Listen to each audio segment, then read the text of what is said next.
This is the time.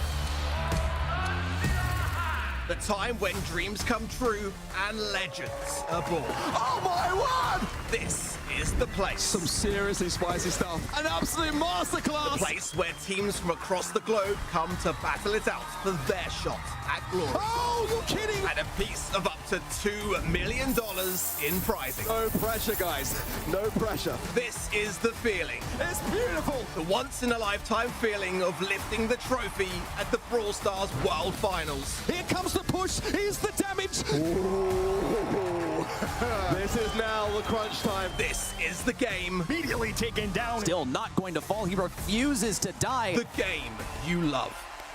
This is the Brawl Stars Championship. Let's get ready to brawl.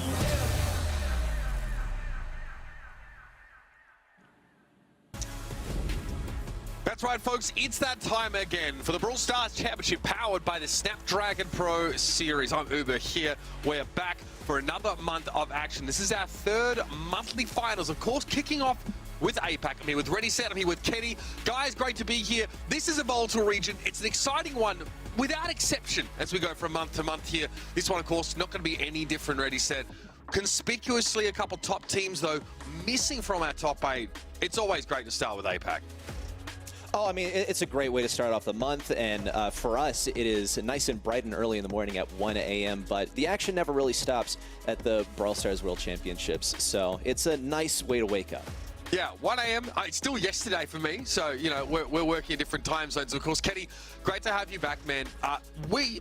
There are only so many opportunities to earn circuit points here in the Brawl Stars Championship this year. We're 5 monthly finals. Things are starting to get pretty hectic now as that race for the top, couple of spots in each region starts to hit fever pitch.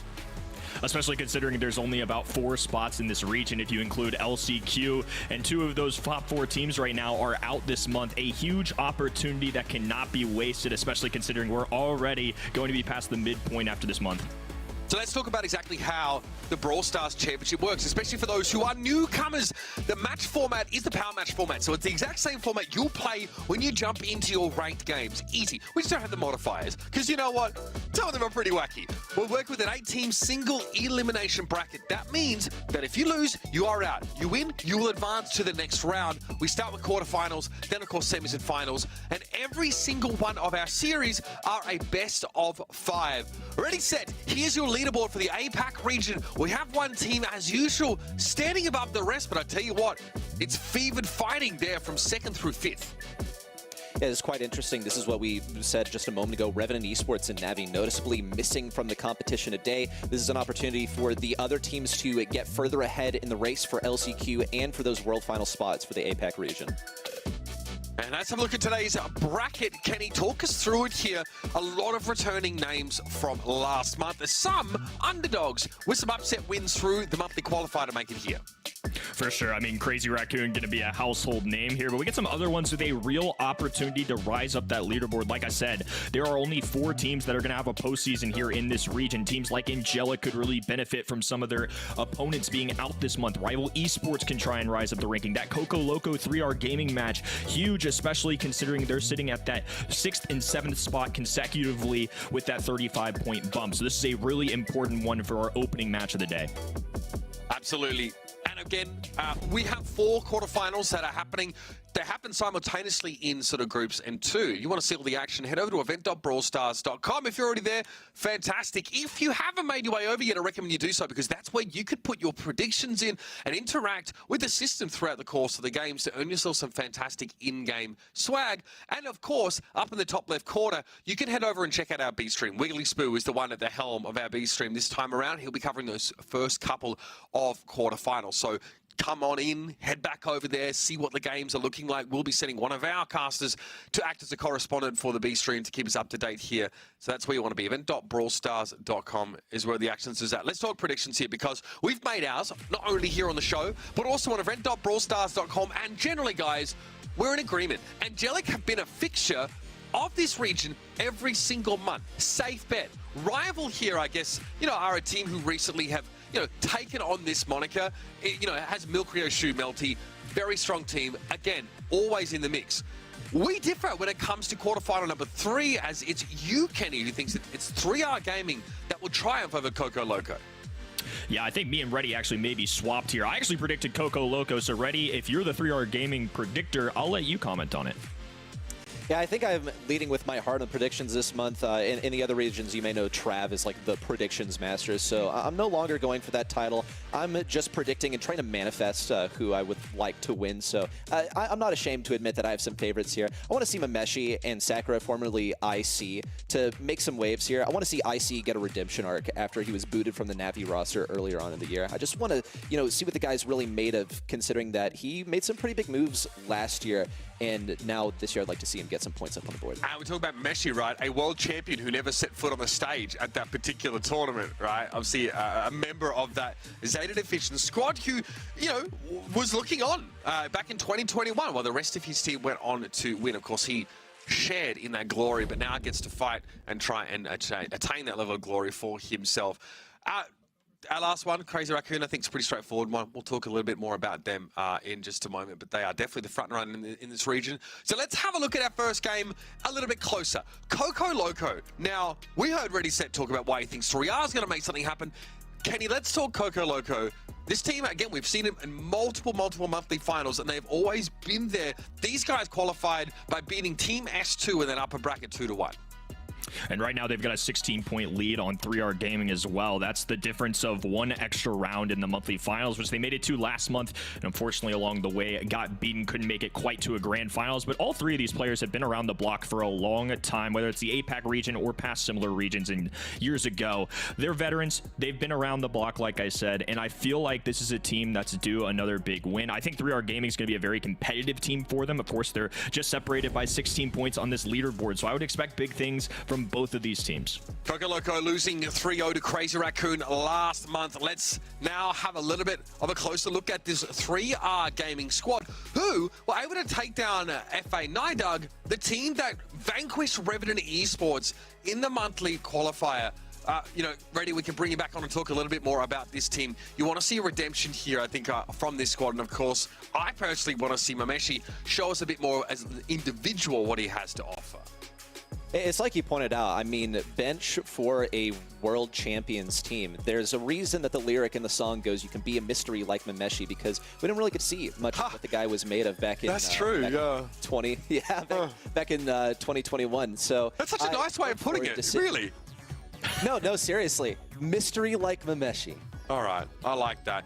We're going to catch up with you in just a second. Already set myself and Kenny going to jump into this one. Already going to be keeping an eye on this game and, of course, what's happening over on Wiggly Spoo's stream, that B stream. Over at event.brawlstars.com, you've made your predictions, you've made your votes, and many of you think that it is 3R that appear to be the stronger team here. Kenny, I think whichever way you slice it, this should be a pretty close game. Both of these teams, I would say, made it through the qualifiers, and I wouldn't say they did it flawlessly, right? The Coco Loco looked pretty good. They dropped that one set to Team S2, who are here today. They have qualified. 3R really had to do it the old-fashioned way after, dropping out against Crazy Raccoon in that upper bracket.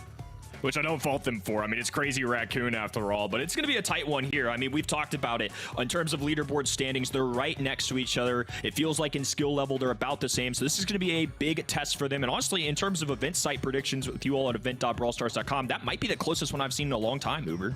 Yeah, it is pretty tight. We're going to move here into our first set. It's going to be open business. And see, a lot of the classic bands you often sort of see on this map. Melody been taken away by both sides. Sandy, very hotly contested in general. No sign of Poco on the Pixel bands here at all. But Jesse, an easy pickup here for X9J. Very powerful brawler on Hot Zone in general. The combo on the other end, though, Byron and Buster. Byron is somebody that we were really made aware of last month. Somebody that pros across the board have just kind of been keeping in their pocket, and finally he emerged last month. And pairing that healing, the long range alongside Buster is very nice. I love this counter opportunity, though. Nita alongside Bruce the Bear is going to do an excellent job of getting up in the face of somebody like Byron, and traditionally does really well into tanks. This is a brawler that has skyrocketed since getting a hypercharge. Yeah, definitely something to strike fear into the hearts of anyone who likes to get up close on a regular basis. Larry and Laurie going to be locked in here again. A brawler probably suffering the largest amount of nerves in all time. We have a kit icon here, so We'll have to double check that. In fact, it was a Larry Laurie, which is a very common choice on this map. And yes, Hiroshi will be on that obnoxious thrower. His X9J already looks to try and take a bit of space here through mid. They're going to go with Carl on the other end as an opportunity to pierce through multiple objects, multiple opportunities when you include the spawners that both Larry and Lori and Dita have. So a really interesting one to kind of see unfold here. I think the heals from Byron going to be instrumental to this composition on the red end. Bruce being hypercharged. Definitely scary. Very, very hard to shift that away. But the good poke on a response here. This allows Yume Goku to come forward. Used a flying hook, but there wasn't an opportunity to fully engage with the tailspin. So instead, it's just Mameshi getting to step up and get some free percentage. Now, though, Hiroshi trying to get aggressive, really using that oppressive damage offered here by Larry and Laurie, and especially with that super active. 3R looking very comfortable here. Fantastic 1-2 punch there as well. Byron threw down a super, and immediately you saw Carl dive in there for the finishing blow. Really impressive stuff to see that go down. Jay gonna fall as well. Just about 60 HP. It's a real back and forth right now. The percentages swinging each side, and those spawners are going to add up more and more quickly if they're not careful here. Response just doesn't have the range to keep up. A dive in, a tailspin as well, and Hiroshi just a sitting duck for him. Jay gonna be in trouble as well. Gets the finish, but it is still going to be even, and now 3R Gaming retaking position. Nice to get Sucker out of that pretty brutal lane assignment though. Slow-mo replay used to draw response in. That allows Mameshi to find the elimination. This is close though. Coco Loco have now been able to surge back into control. I'd say largely on the pressure that Hiroshi is, displaying here against the Buster. It is a really hard matchup for that up close and personal brawler to play. And his montage doesn't stop any of this damage outside of the Laurie shot to get thrown in. Yume Goku needs to keep diving, needs to keep getting aggressive, but X9J is allowed to live here at the bottom of your screen. And Jay's just going to be forced away. Going to drop the hypercharge just out of desperation a little bit. Knows he's only one tag away and will get down the super Jesse turret. Scrappy now going to be deployed. Hiroshi sitting comfortably and get those final percentage points that they need to capitalize on game number one.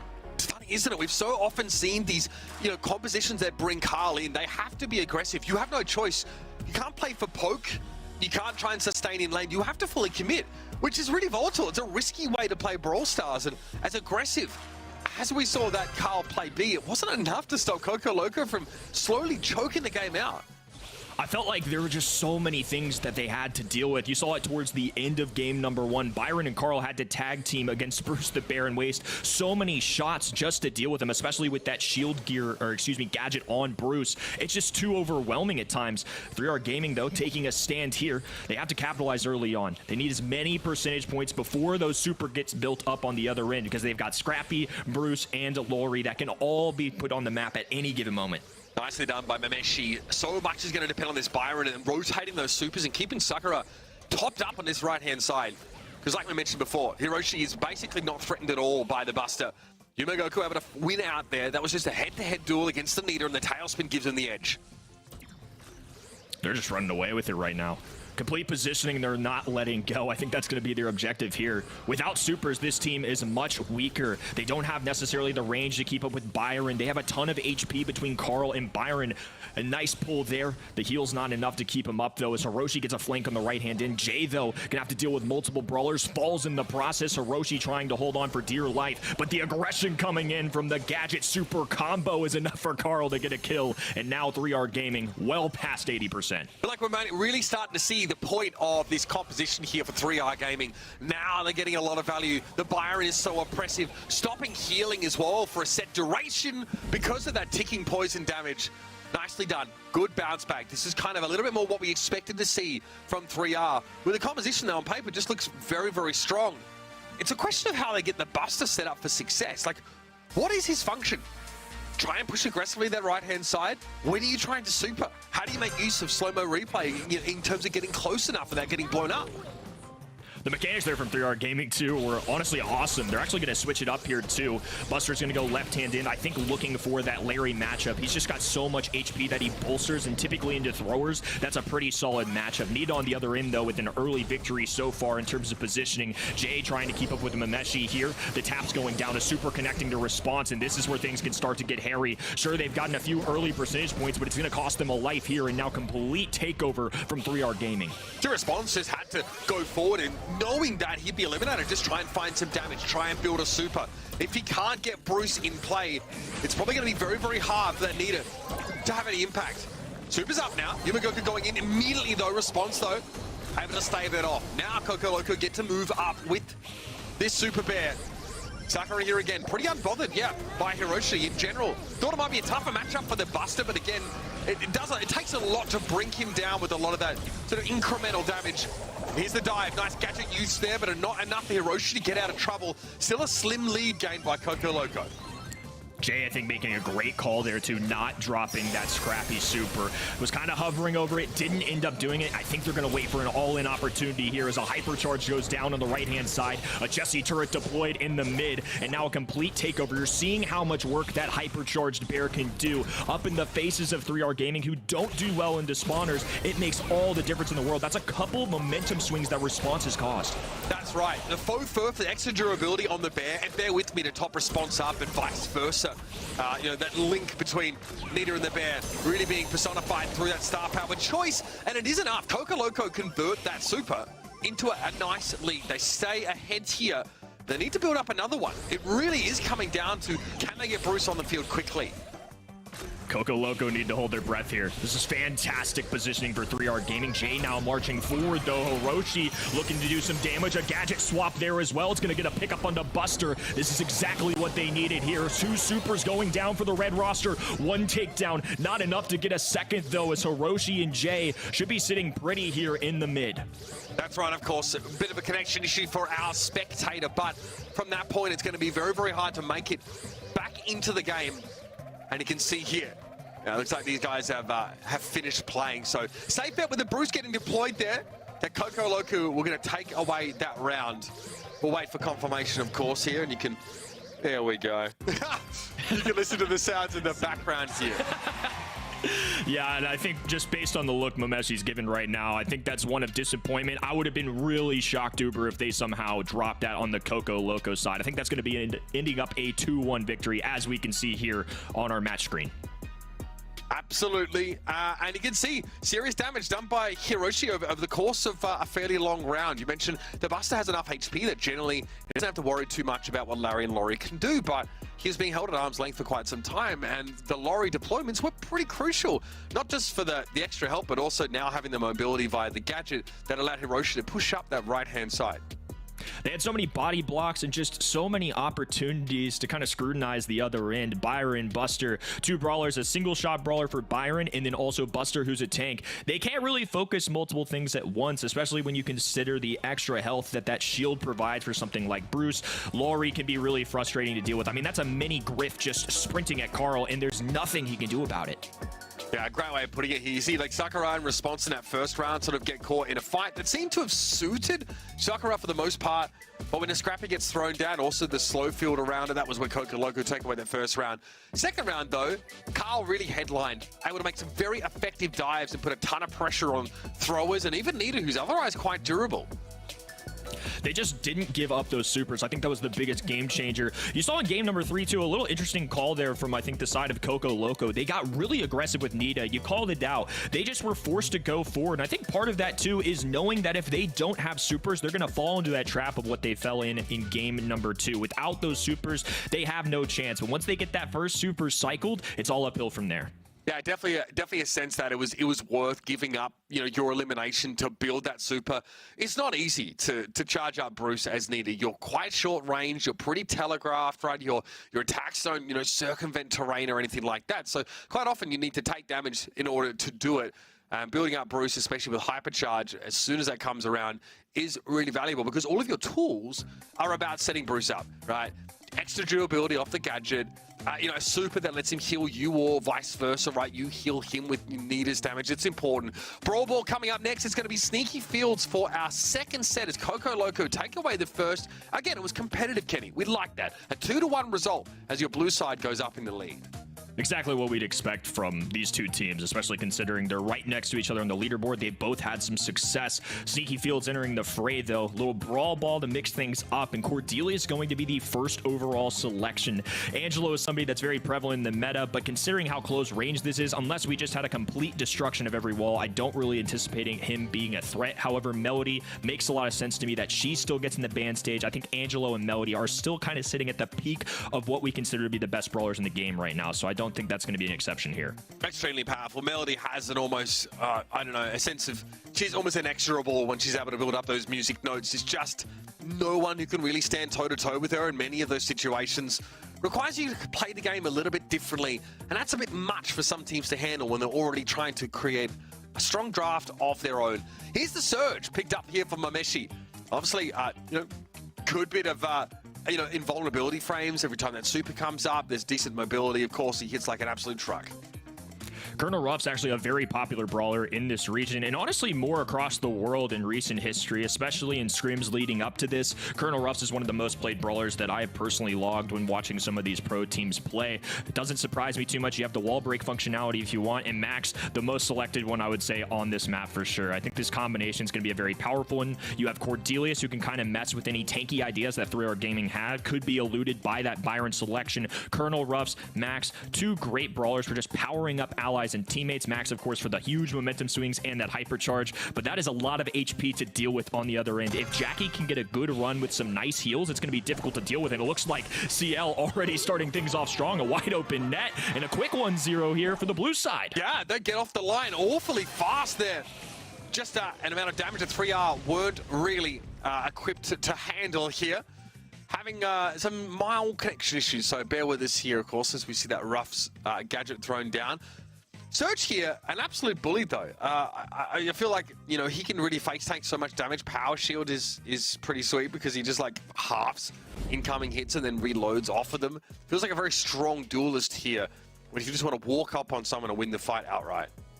Yeah, somebody like Surge, especially down those narrow lanes, it's really easy to kind of land those connections, and you also get a huge stopping opportunity when you can use the jump with his super. You can power him up, he gets longer and longer range, so if any enemies are going with that kind of wall break composition, which in this case we're not going to see from the CL side, it's not too bad. I mean, honestly, Surge, not the most relevant, I would say, across the board, but at least on this particular map, I think it's a huge opportunity to kind of deter people away from going tanks, which is kind of what happened there in this draft. All right, I think Coco Loco might already be done. Not sure here. Looks like they are chilling, so we might have had a pretty quick first round going. And on the in-game side, we're going to be trying to rejoin them in a second, but we have confirmation that Coco Loco have won that first round on Brawl Ball. And again, we see a very displeased Mameshi here, very focused now, as this is not where Team 3R want to be going. They had to fight their way through the lower bracket. They did it against some pretty stiff competition. This Coco Loco team are running rings around them so far. Considering how fast that game was, too, 3R Gaming are in a bit of a pickle here. They kind of need to see themselves get one. Otherwise, they're going to be down 2-0 and a very pivotal match for their season. This could be a make or break opportunity, of course, given that there's 2 LCQ spots, 2 guaranteed World Finals spots in this region. Getting that top 4 very crucial, and especially considering some of the leaders ahead of them, Revenant, Na'Vi, very notable teams in our preseason that we thought would be almost guaranteed to get those spots. They have an opportunity to dethrone them a little bit here. So I think 3R Gaming is going to be a real test for them right now. Absolutely. Well, I'll be hanging on here because I think also on our B stream we're having a couple of issues with those connections here, but the game is still proceeding apace. So we thank you in advance for your patience, folks. I know we want to see those games as well, but we can't necessarily sort of stop these guys in their tracks now, and sometimes getting that communication out to them that we would need them to wait can take a moment here. So we will be keeping you updated here as things go. And of course, over on the B stream, we'll be having those other matches run, and we'll be bringing Ready Set back into the booth after to fill us in on those games if they manage to get done here. But so far, it's 1 apiece here on Brawl Ball. So we've already seen Team 3R bounce back and take a round of their own here. A little hard, though, folks, to sort of comment on. Again, we mostly haven't seen here, but Coco Loco definitely look like they're prepared here to really put some pressure down on 3R. Yeah, this is about to be a big moment in the match. I mean, 1-1 overall. 3R Gaming finally taking a game here in this set. And going down 2-0 versus being in a 1-1 tie is a huge difference, especially in a set 3, of course. We're in a best-of-5 situation, so you're either forced to reverse sweep if you go down too much. And against a really good team at a professional level, just about anybody's going to struggle to make that kind of reversal. And what do you feel about the prevalence of Colonel Ruffs? You did mention that globally it's such a sort of strong brawler, but we definitely, ever since the start of our monthly finals this year, back in March, I want to say, we were seeing a lot of Colonel Ruffs picked up. Really versatile brawler. Is it that bounce damage off the walls that makes them so powerful, because the sandbags we see get less application now, given, like the throwers that we are seeing on so many of these maps, especially when Larry and Laurie were strong. That didn't feel like as good a gadget. What are people really trying to leverage out of Colonel Ruffs at the moment? I feel like Colonel Ruffs is just a lot of love more at a professional level. I think when I'm in my ranked games or on my everyday ladder, I don't think Colonel Ruffs is going to be that flashy brawler that people are going to want to pop off with. But at a professional level, he does the little things, right? It's somebody like Max who's really risen with a hypercharge. The fact that you can give speed to teammates and just be a huge support, that's exactly what Colonel Ruffs is going to bring. He's got that bounce shot like you mentioned, but I don't think his offense is necessarily what bolsters him to be some kind of special brawler. I think at a professional level, they're just looking for a teammate who's going to be able to stay alive, land shots. He's got multiple different kits, like you mentioned, too, whether that's air superiority or dropping the sandbags. Single shot brawlers can be really popular as well. So I think just being able to boost the HP and the damage that your teammates can do, honestly, just a huge role player in what professional teams can do to elevate themselves in an individual set. Really good over those rounds as they go longer and longer. He only gets better. We've asked the players to hold the game so far, folks, as we work out a little bit of a connection issue. So we're going to go to a short break. When we return, we will be jumping back into Brawl here between Coco Loco and Team 3R. So don't go too far. This is your Brawl Stars Championship monthly finals for May, featuring the APAC region.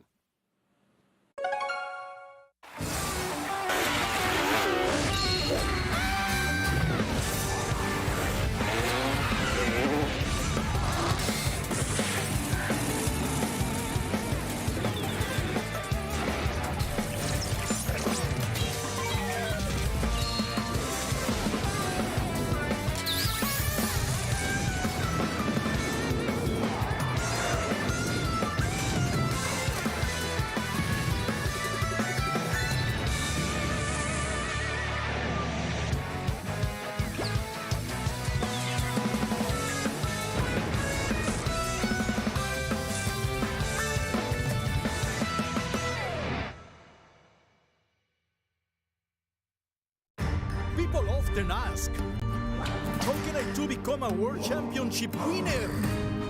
What must I do to get Arms of Steel and Fist of Fury? The answer? Gimnasio Primo! You will learn to summon strength, summon asteroids, and serve a spicy jalapeno knuckle sandwich to even the strongest of brawlers. Fight with El Fuego in your heart. It will not be easy, but as El Primo once said, no pain, no gain, no glory. Gimnasio Primo. It's showtime. If your pistol's faulty or your shotgun's jammed, Jess and Pam are always here to lend a hand. If you want to be star, fix your winning rate, Junker Garage will make your brawling great. For weapon repairs, upgrades, or even a hug from Mama Pam. Junker Garage.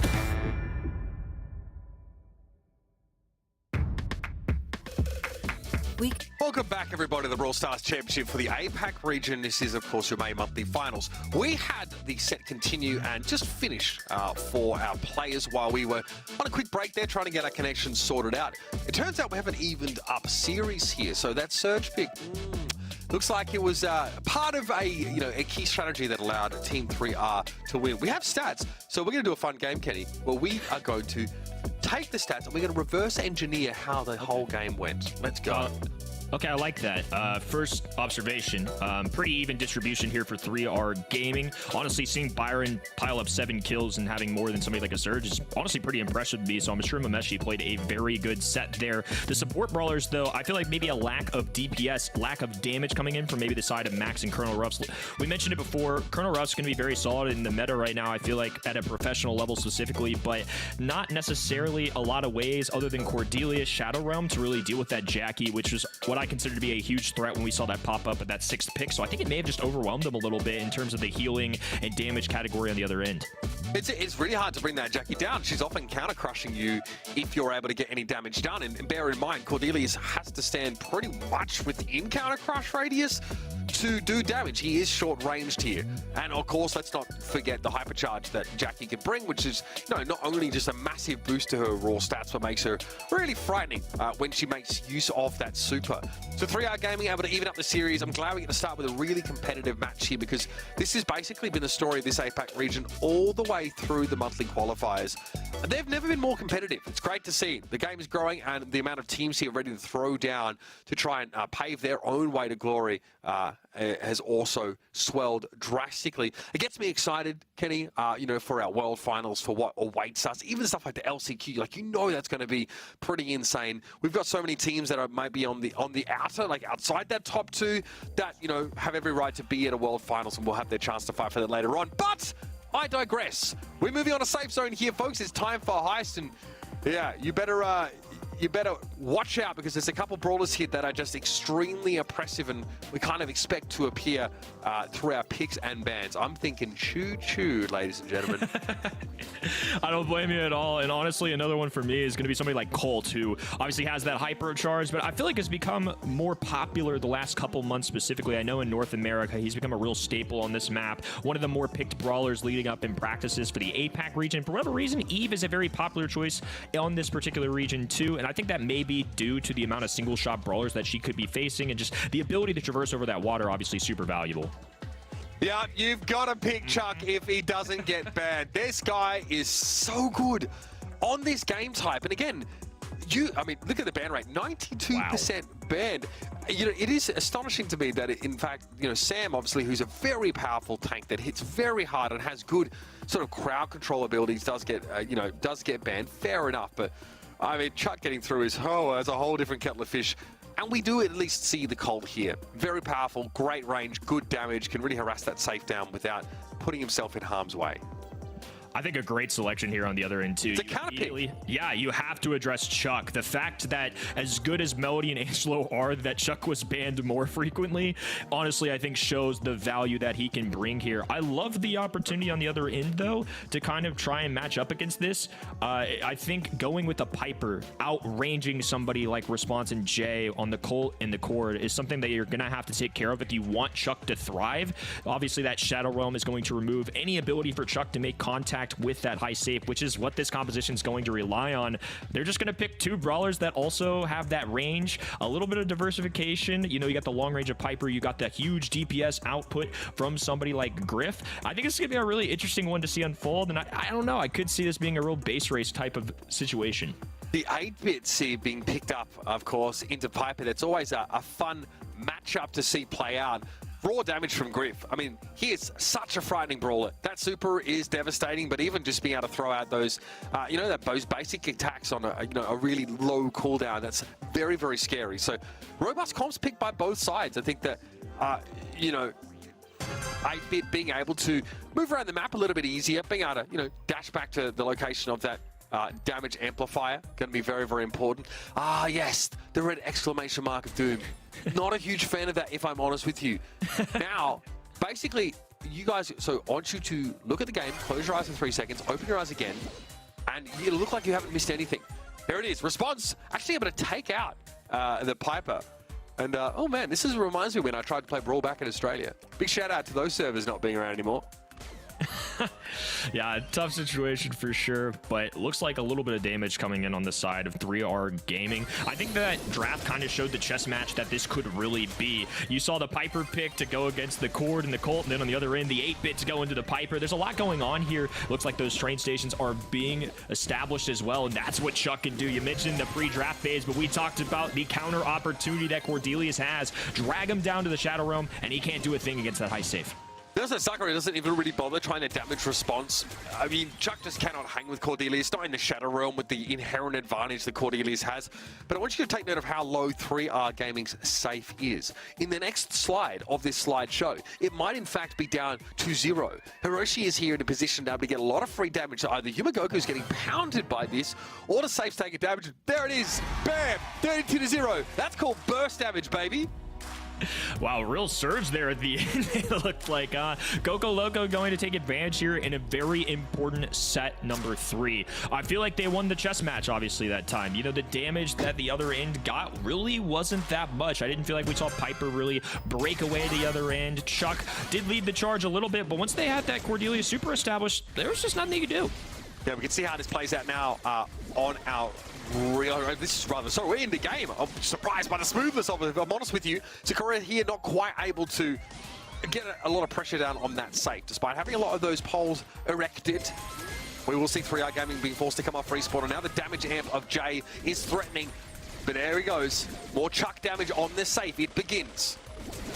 It's going to be a battle on the bottom side of the map here, and looks like another Shadow Realm opportunity. Low HP for response, though, trying to heal up from those mushrooms, and it should be a takedown onto Chuck, buying his time. A more even matchup here to start out game number 2. Hiroshi's going to have his hands full into somebody like Piper, though. Single shot brawler with a high damage output opportunity. Mameshi with that super, too, has the ability to pierce through a lot of enemies here as well. Looks like that will be a pickup ultimately on the Colt there as well, and 3R Gaming should have some control. All right, it is another damage amp put up by Jay. Good pressure there on the safe of 3R Gaming, almost evening things up. So that constant threat of the Chuck is being neutralized over and over by Response, who seems to have that super up just when it's required, which is impressive because getting free damage against Griffin Piper, not something that Cordelius can really do. So you basically have to build your super on the Chuck every time he dives in on your safe, which again means you're going to take a little bit of damage in order to build that up at all. That means that Hiroshi, for example, needs to be constantly pummeling that safe. And just a reminder as well, not player connection, just a little bit of a watching error here in terms of the internet connection. So the players are playing just fine. This is not going to be some kind of connection issue for them. They're going to be playing this out like normal. So the competition, of course, going to be as fair as possible. And we appreciate you all just waiting with us, being patient, just seeing kind of what happens alongside the team. Yeah, good point to make up. Like, obviously no competitive integrity issues here. In fact, like if you were trying to counter-strat either of these teams, you'd also be unable to do that. So we are really keeping a lock for these guys here. You get it in a series of short moments, and there it is again. Coco Loco take away that next set, going up 2-1 in this series. I've got to hand it to him. It's not easy to handle that Chuck. At this level, though, we do see more and more of these teams still maintain their confidence when they see that pick come in. They make a counter pick, they can neutralize the Chuck, and then in the 2v2, when Cordelius is obviously absent dealing with the Chuck, you're able to win out, which is some very strong brawlers. So nicely played. It felt like the Cordelius was just a lockdown onto Chuck. There was simply nothing they can do when that super went down. And we've kind of known this in the Brawl community for a while. They still lock into Chuck, though, and the fact that Cordelius was open, I think is a no-brainer for the other team to get, because if they let that one slide, I think the other end's just going to draft it so they can avoid that. And I think that really was the game changer. I mean, there was a little bit in matchups between Piper, 8-Bit, you know, Piper into Colt, but ultimately I think it came down to one thing, and it was just once Chuck was shut down, they were basically playing a 3v2 the entire time. Yeah, I mean, so much of Chuck's damage comes from that super, right? Running over people or connecting with the safe as part of that super. His auto fire, his primary fire, not that impressive, really. It's relatively short range. It's kind of like a weak at M's shot. It's not that impressive. So again, you are already at a distinct disadvantage trying to fight Cordelius in Shadow Realm, obviously, because the ability makes Cordelius stronger. But then, if you only have that to go on the safe with, you're going to lose out in the damage race against someone else. This is sick, though. Response, we talked about this, right? Building up the super against Griffin Piper is dangerous. You have to take so much damage in order to do that. Response, though, didn't seem to have too much of an issue. Response with 10 kills and Chuck with a 0. I mean, a little donut on that. I think really showing how that went down. I think that's obviously going to be a huge part of why this shaped up to be the way it was. But Jay and Hiroshi also doing their part as well. Again, for somebody like Colt, I think the matchup into Griff can be pretty solid, all things considered. 8-Bit ideal into somebody like Piper. So I think just properly kind of playing those mid to long field engagements also allowed Coco Loco to get the damage, because it sure wasn't Cordelius really marching down the other end and getting those. He was kind of there just to play defense. So I think a lot of credit due to Hiroshi and Jay as well. Yeah, really, yeah, I couldn't agree more. Again, we saw Jay on multiple occasions being able to cycle so many of those damage amplifiers. Hiroshi, of course, can pressure the safe down from a distance that only Piper can really challenge you on, and even then, it's not a sure thing. I mean, Colt can obviously, move pretty flexibly as he fires and make those corrections in aim on the go, whereas for Piper, you can sometimes expose yourself in order to try and get a clean shot, and you only have so many charges of homemade recipe to secure and guarantee those particular hits. Still, I saw 3 hours comp and thought, wow, this is very, very powerful. You really get a lot of what you want to work with here. But we've talked about often the 8-bit in the Piper. 8-bit has got the durability here to sort of stand his ground and sort of, spray her away at times. I mean, no joke for Chuck, too. All things considered, obviously didn't go through our gaming's way. And despite the 92% ban rate, it's crazy to me that one simple brawler kind of changed that up entirely. I think that's just a matchup we are going to have to keep ingrained in our brains for the future as well, because we really saw the ceiling of what Cordelius can do into somebody like Chuck, who typically thrives on this map. Yeah, generally very powerful. I think that this is a really good example. A lot of people are saying, look, I find Chuck really oppressive in a lot of my games. It's very, very hard to do anything about him because the reality is he's one of those brawlers that demands a counter pick or forces you into a race. And in general, you can race. You're basically, 3v1, against that Chuck if you can sort of dive in on the other two and you can ignore Chuck. That's a viable strategy, but that's assuming that the two remaining defenders are just going to fall over and let you smash that safe, which is rarely the case. So that's the riskier way to play it. More often than not, if you see him, you want to try and counter pick around him. But as we sort of know, like a lot of your power matches at home, you don't get to see the composition of your opponents, right? So that's why Chuck's very powerful, because you don't always have the chance to see him, to counter him.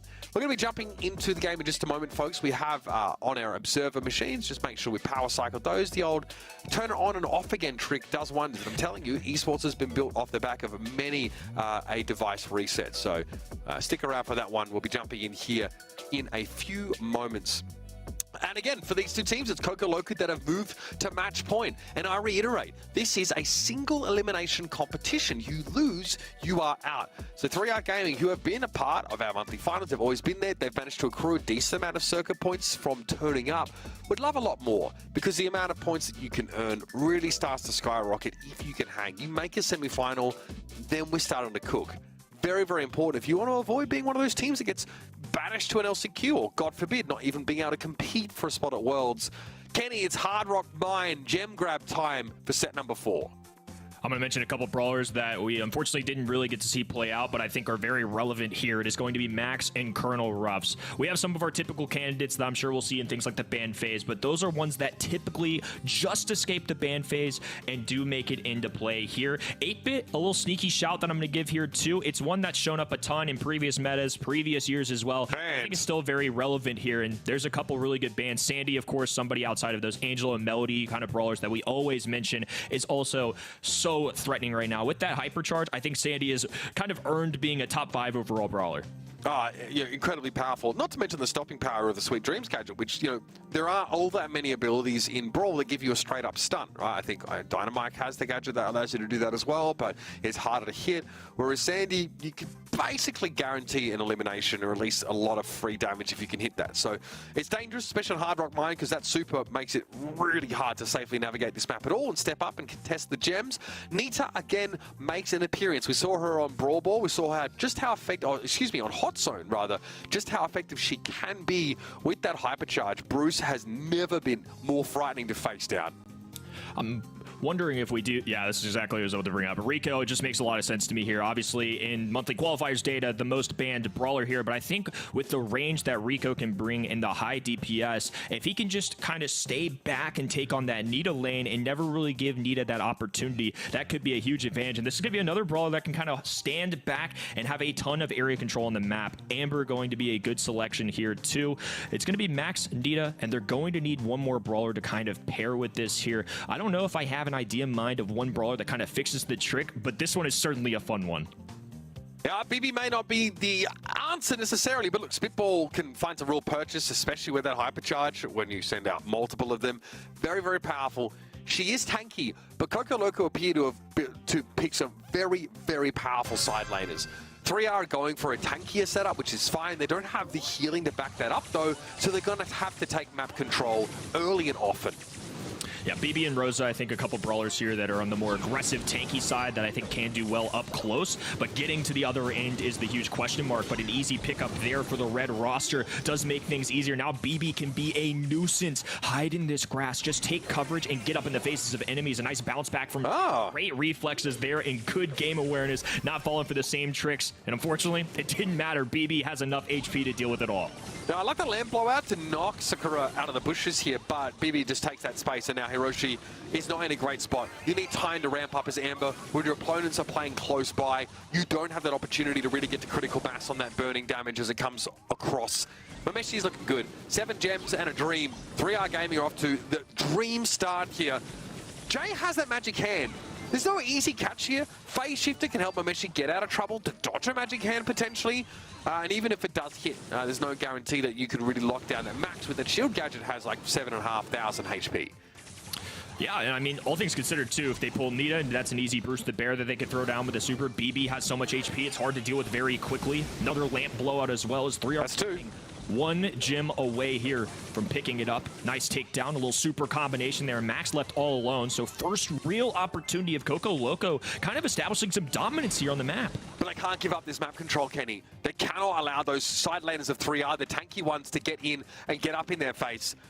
Jay here, of course, with that hypercharge available, which sometimes is more than a curse than a blessing. You don't necessarily want to hook 2 players in. You don't want to hook the majority of your opponent's team in when you throw that super. You just want to guarantee the catch on 1. In this case, of course, it would be Mameshi, the gem carrier.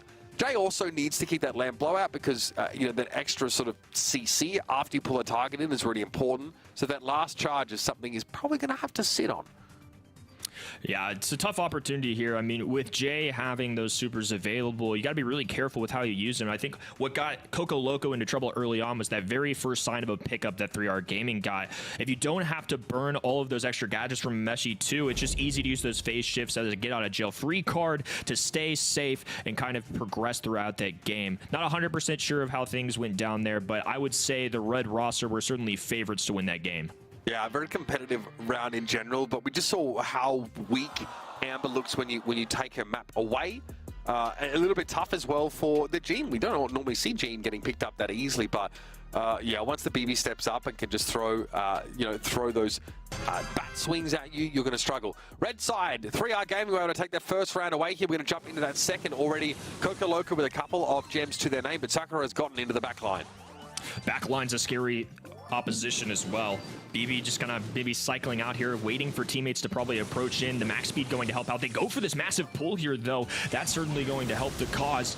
It's going to be Hiroshi burning it up and tearing through that grass. Will make them a little more visible, but I think they'll take it, all things considered, that they have their spawn lines back for themselves. The damage is really good this time from Coco Loco. Can you look at this? Great purchase with so many of these shots. They have that map control, but Sakura constantly threatens to take it away from them. Again into the back line. Jay knocked into the middle part of the map. Now this is dangerous.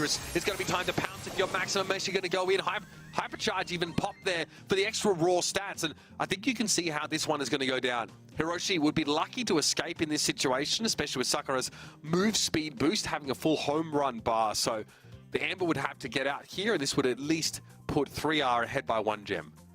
Gotta think this is just moments before disaster for somebody like Amber, right? Really tough situation to deal with, and I think when that draft went down, getting down to that final pick, picking BB makes a lot of sense. I just think something sort of aggressive with a lot of HP. I think BB is kind of in an underrated spot right now, probably by the average Joe at home like me.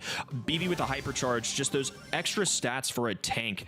So important. Sure, the double bounce from the bubble is nice. Getting an extra one's cool and all, but I think just the extra speed and aggression that you can get from that, I think it's a reason why Rosa, for example, became so good as well. Those were a couple brawlers that came to mind as kind of good options, and I think you can read the room a little bit on their faces, putting the iPad or device straight to the ground, and just a little upset there. Meshi seems much less upset. I'm guessing a red roster win there, Uber. I think you might be right. I do love that we are now stepping into the realm of sort of trying to judge body language, which, by the way, is something that varies so much geographically, but there is one universal, obviously, look for victory, and I think that is what team, obviously, 3R are wearing right now. But Meshi as well, I mean, I've got to say, that could be a school uniform, you know what I mean? There's no tie on, so I'm not sure. He could be a bank clerk at this point. He looks like he's done some real business today, and is coming now to give the business to Coco Loco as we've evened up the series and we're going to a 5th set.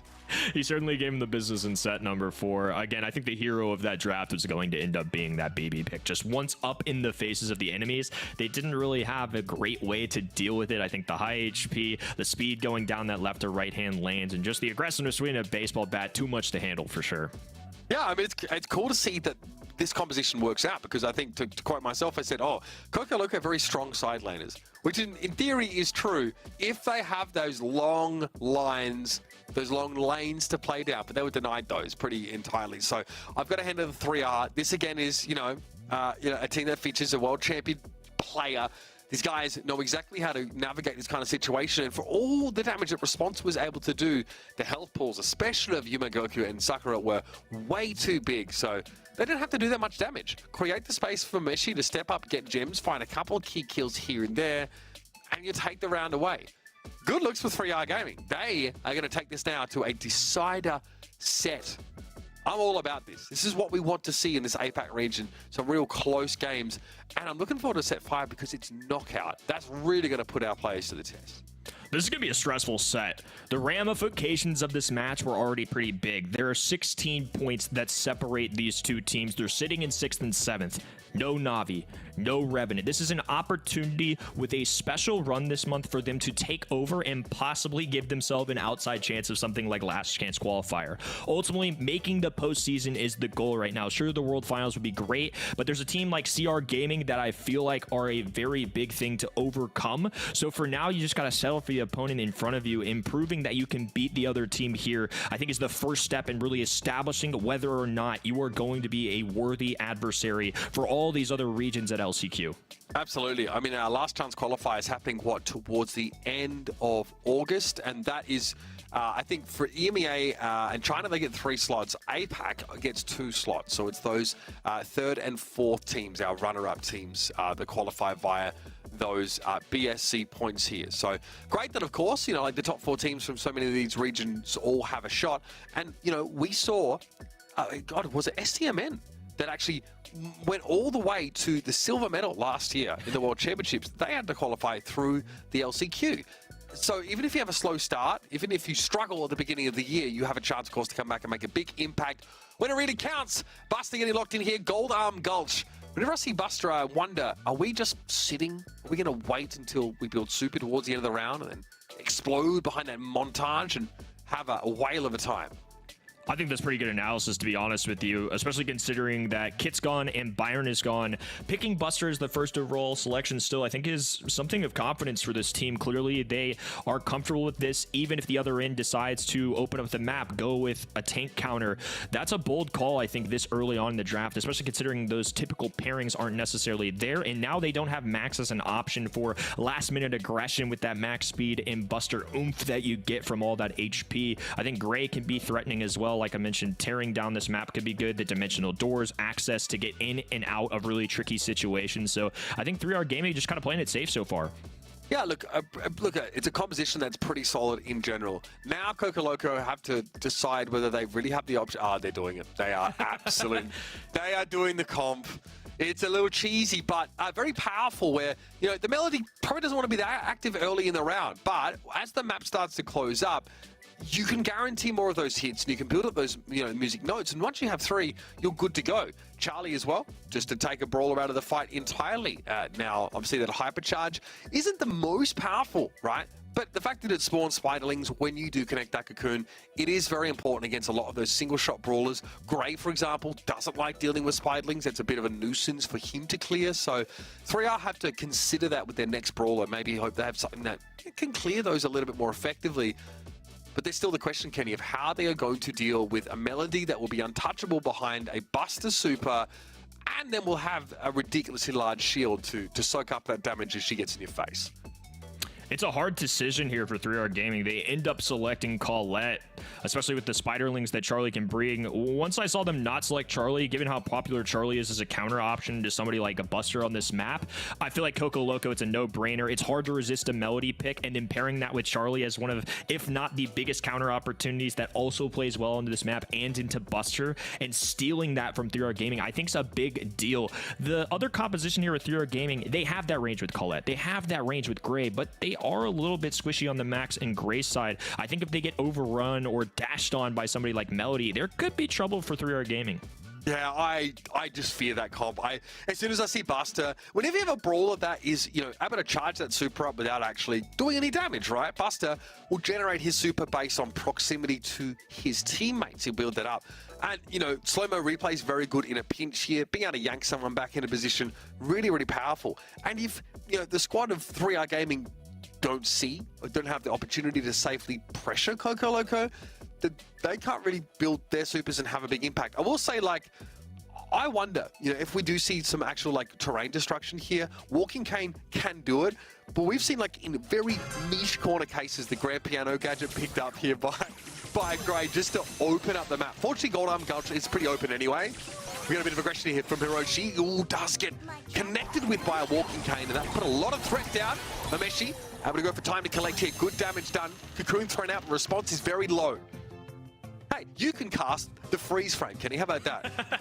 You earned it. You earned it, buddy. I really appreciate you with that fun toss, Uber. To be honest with you, we're just going to show what we can. Again, just to reiterate, the actual competition these guys are facing, the Wi-Fi is totally fine for them. It's purely a spectator thing and internet connectivity on our side. So these players are fighting just like normal. We're going to do what we can and enjoy the ride alongside it. Obviously, this is a thriller of a match, and we obviously want to bring that to you all. But 2-2 situation, all we can kind of do at this point is judge off their facial expressions, Uber, and they just look kind of locked in. Hard to say right now, but I think we gave enough credit to the left hand in there, right? That composition looked like a very tough one to deal with, and especially when you consider the spawners getting the mix with Charlie too. I just think it was such a perfect combination to kind of take away from the other end. I do think though that Golden Gulch, is not like, what is it, out in the open or some of those other maps where you can actually hide, on the corners of the map, where you kind of get exposed. You don't really have a place that you can hole up that, basically means instant death for your opponents if they try and push you there. So you actually saw that, Coco Loco had to be pretty proactive, actually. They had to move up the map. They had to try and put pressure down. I'm seeing some very pleased Coco Loco players here right now, so sounds like that first set might have gone in their favor. And I think that, if we're not doing any late round cheese, because it doesn't look like you really can on that map, then, yeah, you get Charlie, Melody, Buster. That's just a very powerful team, and taking a player out of the fight instantly, Melody deleting someone if she's able to get up in your face. I don't know. They've managed to, navigate a really good draft here. It's great to see this as well. Our non-veteran teams, Kenny, crafting some really good compositions here. And it was Coco Loco that took that first round away. Yep, we got confirmation of that hopping into a game 2 now, and already some destruction going down. Aggression coming in from Jay, looking for a pull. A lot of damage going his way. A charging of a super reflection as well to get a pickup there. What a cheeky little kill to start things off. And again, now you're in deep trouble. You don't really have Dimensional Door to engage, and more likely disengage now against this kind of composition. Colette needs backup. She can't do it on her own. And it's not the tankiest composition that she's going up against. Most of the durability for Melody comes from her shields, which Colette really can't interact with in the same way, even if she herself can sort of build it up. She wants to punish the Buster for getting too close at all. So I think without the Grey, you're in a lot of trouble. You don't have the disruption of Walking Cane. You don't have the reposition of that Dimensional Door. It's not a great start for the red side here. So Coco Loco again, looking pretty good. I feel like, we should get you guys out here. We should get on the couch, co-stream this. Hiroshi, yep, Melody's kind of busted. She's kind of filthy. She kind of doesn't care if she's in a 1v3 or not. She has 3 of those music notes going down. We couldn't have asked for a better, 5-second segment to prove why Melody is that brawler. I mean, so good. Also consider, too, they were in a 1v2 situation. Somehow, some way, 3R Gaming clawed their way back into that. Being down 3-2 that early is typically devastating. Yeah, generally, losing a player early is really rough. So 3R clawed it back. Don't even know how they managed to do that. It's not easy with Max and Colette. You don't have burst damage at all, so that is impressive. Still, we have Montage up. We have, of course, Melody. She hit a shot, so she has that super available. The mobility is going to be there. And again, it's not exactly the late round cheese, but Coco Loco aren't exactly proactively taking space in the middle of the map, Housing market not really doing it for them right now, so they're staying out. Here's a montage just to give you map control. Hiroshi dashes in, going to get caught by that walking Kane, and this time the Melody can't be that oppressive force that she's often known to be. The response could be sitting in the fog. It's just Jay. They're going to be running it all the way back. A little spin as well to concede this round. I think kind of seeing the writing on the wall there, right? But rather than hand off some supers, put themselves in an even further disadvantage in this round 3, they're just going to toss it away. I think an intelligent decision. And now a little reset here as we have the entire blue and red rosters on this right-hand din. Charlie holding back on a hypercharged super as well, which could be a game changer. Response caught by the walking Kane. Had to be Spiderlings there to block some of the damage coming in after it. No harm, no foul. The Charlie still stands for the time being. Jay moves up, throws the montage up. Mameshi, more than happy to give it a little bit of room here. Hypercharge available here, though, crucially for that Charlie. And Yumagoku, importantly, can charge up Mameshi's hypercharge with his own hypercharge. Very powerful thing that Max now has access to. It's going to be pretty oppressive. Again, these longer rounds, those hypercharged brawlers, if they're able to build 1, maybe 2 over the course of a set, can really make a big difference here. On your screen, Coco Loco comfortably easing into the second half of this round. Yeah, I think we'll know if a player goes down 2. If they put down their tablets, we'll know that they're kind of out of the round, right? So we'll see how quickly this all unfolds. Love the communication, though. I mean, I feel like it's something we've seen a few times now. Hey, that's some excitement. I think something good just happened for the blue roster. Probably a match finish there, to be honest with you. Little pop-off. We like a little pop-off here, and I can't believe it because I predicted them, fam. But it is going to be Coco Loco advancing here with a win. Is that peace sign? That's upside down. Is that like... Yeah, I'm not sure what to make of that one. The number 11? Legs, perhaps? Either way, yeah, great. Look, they picked a really strong composition. That Melody Charlie set up with the Buster, it's just very, very, very good. We can see here, of course, your scorebox. Yeah, a 2-0 victory on Gold Arm Gulch, but a super back-and-forth series here. 3R with great showings on both Brawl Ball and Gem Grab, respectively, kept it competitive, but ultimately it wasn't enough to get them over the line. I felt like the drafts were a huge factor here across the board. It just felt like there were a lot of 5th or 6th picks that went around for both ends, to be honest with you. That kind of made the difference for me. I mean, especially in that one, stealing Charlie was a big deal. Getting a free square with Melody. Those are the kinds of things that add up rather quickly. That's a brawler that's very threatening. So the fact that it escaped the ban stage, wasn't a first overall pick, it's kind of a no-brainer on the other end, right? We saw it earlier with BB and Jim Grab. There have been plenty of opportunities for both these teams to kind of capitalize, and I think they have. It makes sense to me why this one went down to the wire. Yeah, absolutely. I think that, again, Team 3R looked very, very good. We saw them, prioritize a lot of those very powerful brawlers, right? They went for the chuck when it was available, but they did walk into a counter. I won't put their lack of success here in this series on drafting at all, but they got pretty outcomped in this particular matchup. We did see, though, the Melody actually go down first. So Coco Loco had to win that 2 versus 3. In order to take the round away, which is not easy. It probably explains sort of why we saw a bit of a pop-off from them. So again, great individual skill, great moments here from, again, this pretty young squad who are really looking to make a big impact, make a splash, make a semi-final, if not more here. And a victory here for them means that Coco Loco go up against the winner of Crazy Raccoon and Master Entertainer. Now, I thought the direct translation was Master Comedian, but again, that's going to be a challenging match. We know Crazy Raccoon, very, very dangerous. But Coco Loco, they are definitely one of the top 4 teams in this region. They beat FA Nidug, they beat Team S2, who, 2-0'd Revenant. So they're definitely a cut above here. Good to see him still, in the mix big time. And getting to the semis is going to be very, very good for their circuit points.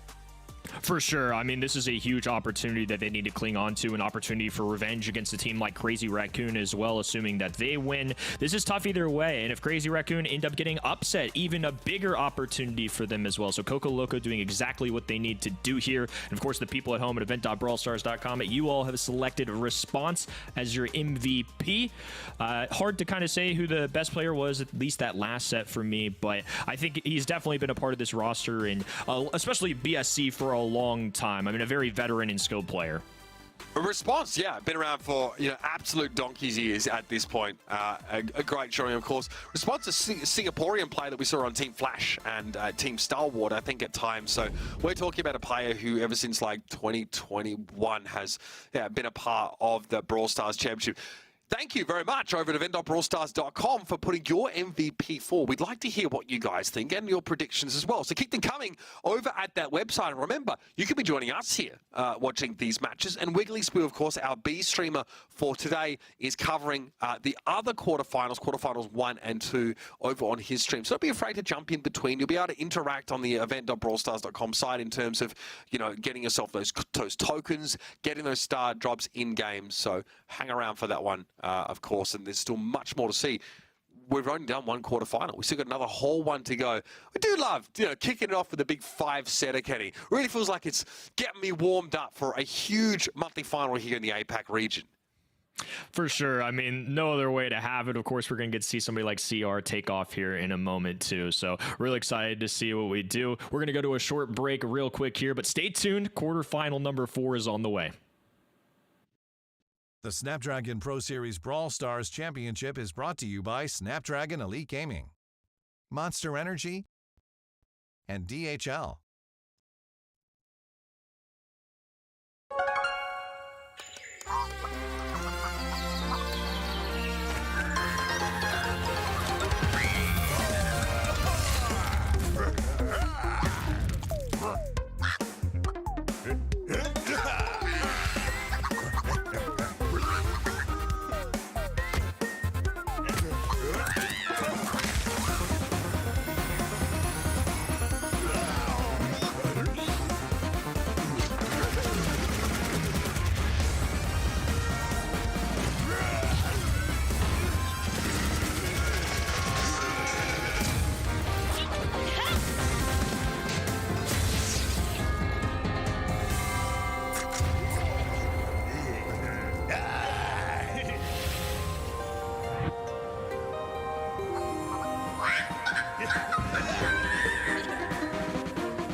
Welcome back, everybody, to the Brawl Stars Championship, powered by the Snapdragon Pro Series. And, of course, Snapdragon Elite Gaming getting on board to bring you the very best of Brawl Stars around the world.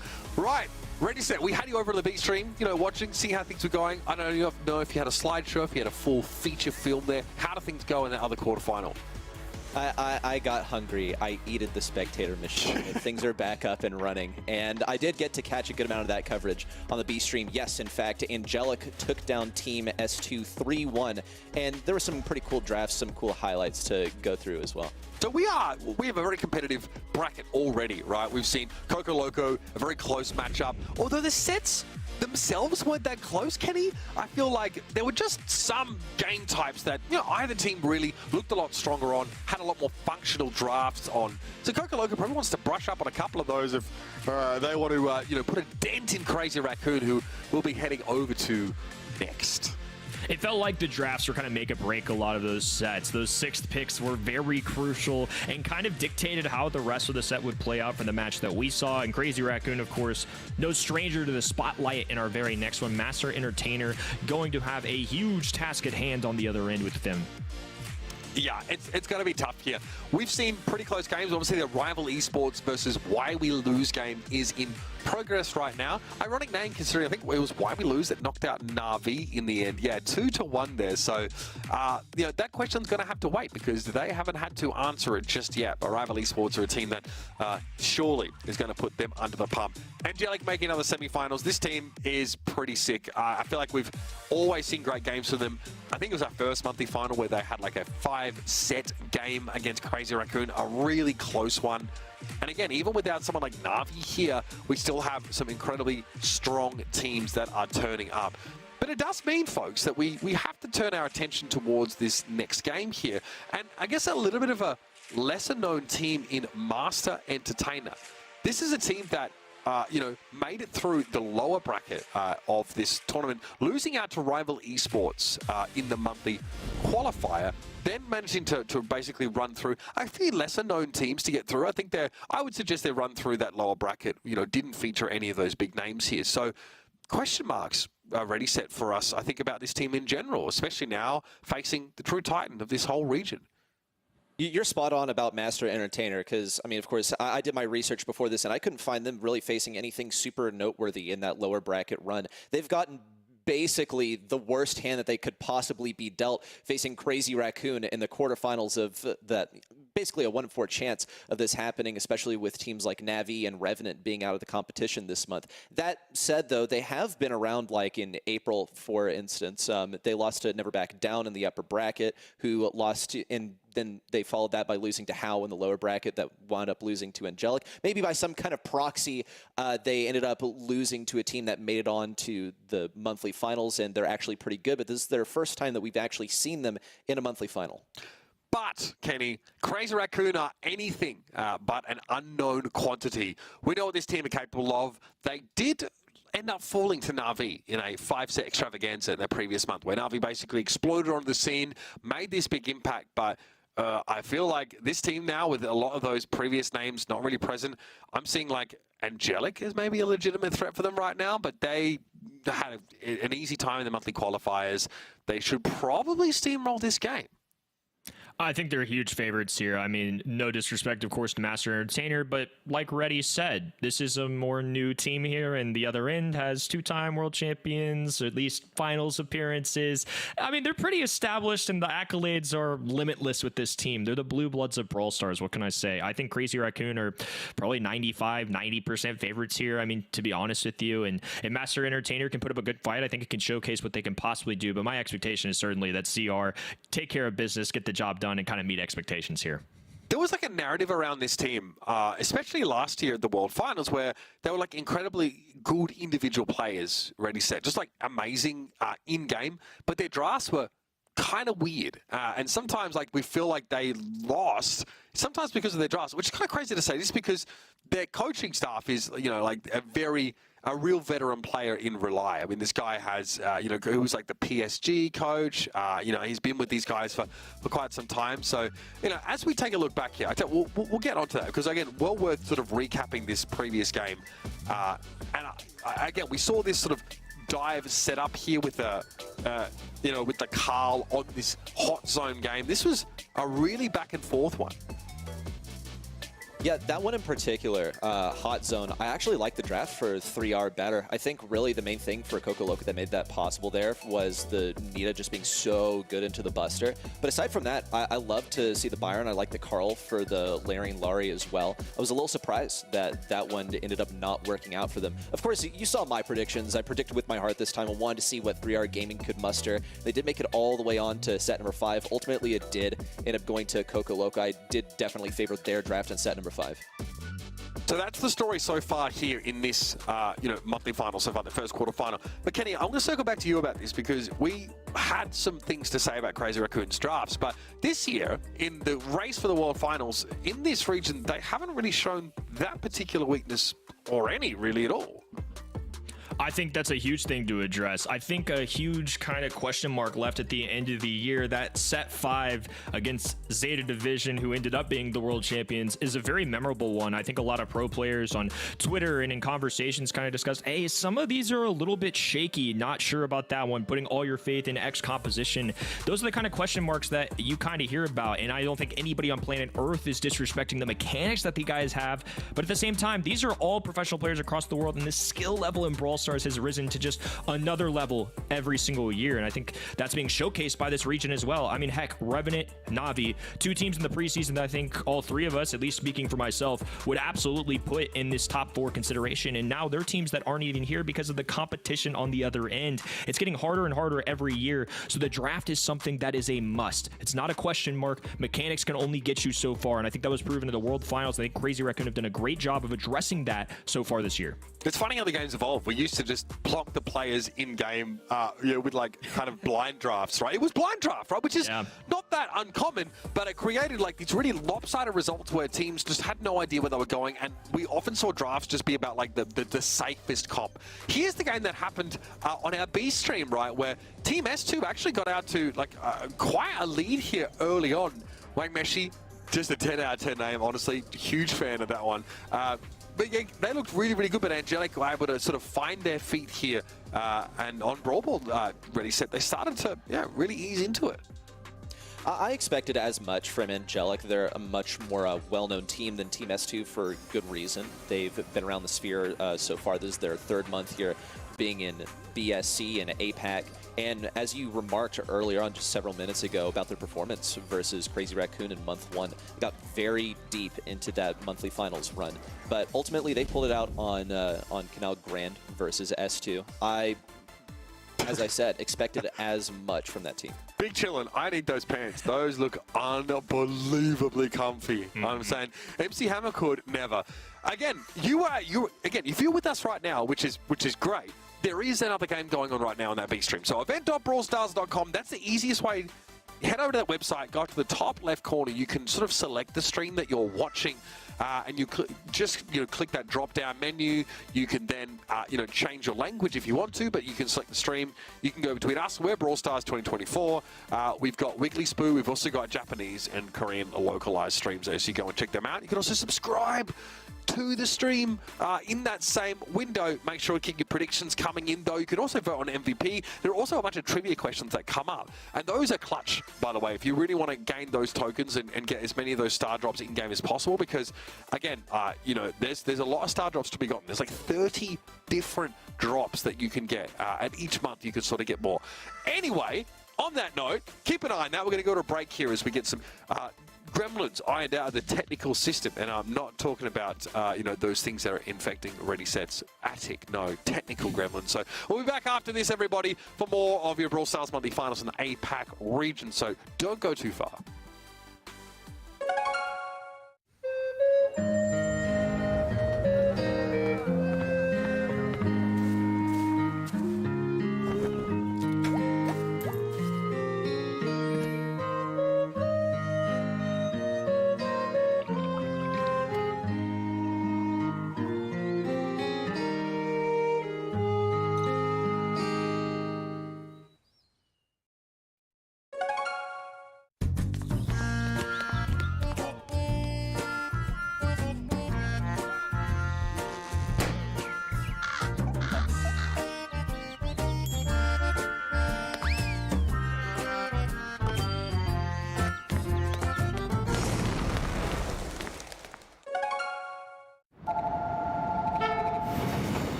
My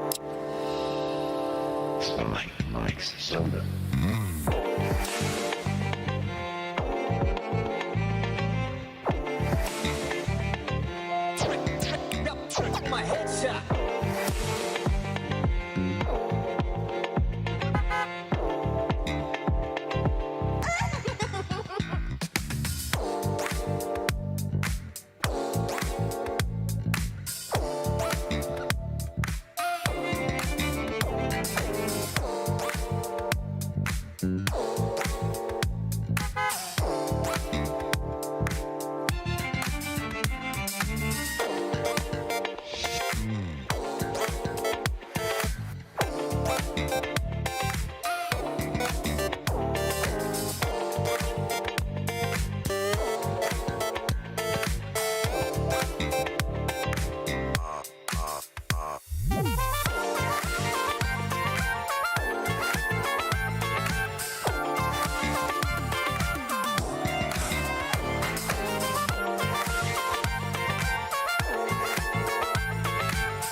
My headshot.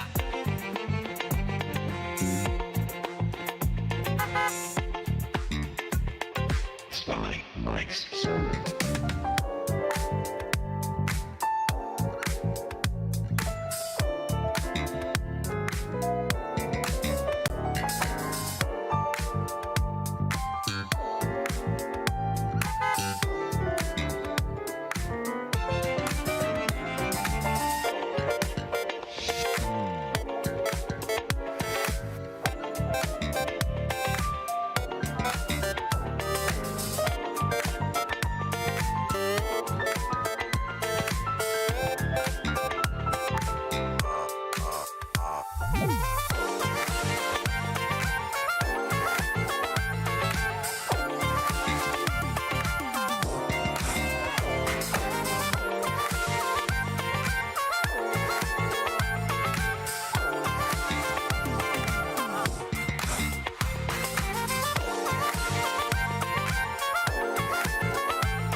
My headshot.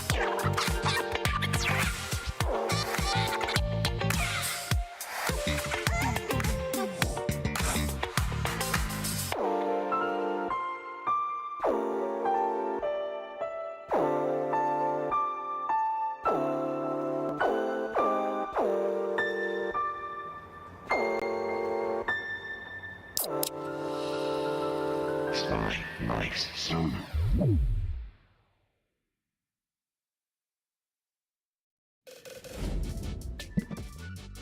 Hey guys, how's it going? Appreciate you sticking with us so far as we work out a couple mild technical issues. This is my close-up, by the way. Yeah, I've actually manufactured myself. There you go. You can look at me now as I just give you the news here. This is less a doctor's prognosis and more a friend talking to another friend, telling you as my friend that we are still working on some of our technical issues. But in order for me to make a living, I have to get on camera and talk a little bit. That is okay though, because I love the sound of my own voice, probably more than is remotely appropriate. What's going on right now, to be very clear to you, is that the spectator servers are experiencing some latency issues and some choppiness, right? That is something that we're trying to rectify on our side, but it seems that it may not be an issue necessarily on our side. So we're still working on that. We are still trying to diagnose the problem. Our good friends over at Supercell are also aware of that, so we are working avidly might I say, to get that sort of ironed out for you guys and continue with the tournament. So this is more us coming back from break. As much as we'd like, you know, low-fire beats to study and brawl to with Sakura Spike, we're going to keep you waiting a little bit longer as we sit back and eagerly await our opportunity to cast some more of this fantastic monthly final for the APAC region. But in the meantime, sit tight. We'll keep you updated because, you know, I can't not have a bit of camera time here and there. And we'll see you guys after another break. Do you guys want to say anything? Do you want to earn your money or you guys good? Kenny, ready? I just think that was mad parasocial of you to say, like, hey, friends. Yes. You know, I know we've never seen each other and met each other. That's right. You're friend. No, yeah, I am actually big on cultivating extremely parasocial relationships and then directing them to you. You know, basically, like, it's like a spirit bomb that I'm passing and you can't really hold it because you don't have the appropriate gloves. That's what I'm throwing over to you. So everyone, make sure you go and follow Ready Set over on X and tweet him your thoughts about this game, your favorite brawler. What do you think about Sakura Spike? What do you think about what's on Sakura Spike's desk? How would you name those objects? That's what we want to know because Reddy's really excited to tell you what he calls them. But we're going to be back after the break with a bit more of this. So thanks for sticking with us so far, guys. We appreciate your patience. We would love to jump into some more games and we'll be doing that as soon as we can. So we'll see you soon.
Welcome back, everybody, to the Brawl Stars Championship powered by the Snapdragon Pro Series. I'm using my voice to make you think we're jumping into game, but we're not.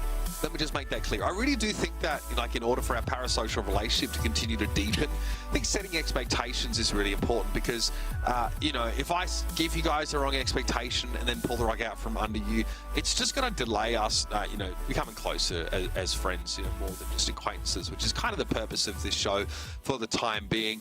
I'm here, of course, with Ready, Set, and Kenny. Before we dive into what is bound to be a scintillating bit of discussion, I'm just letting you know we are still working on our connection issues. What is going to happen is at some point, we can't hold the players in this holding pattern.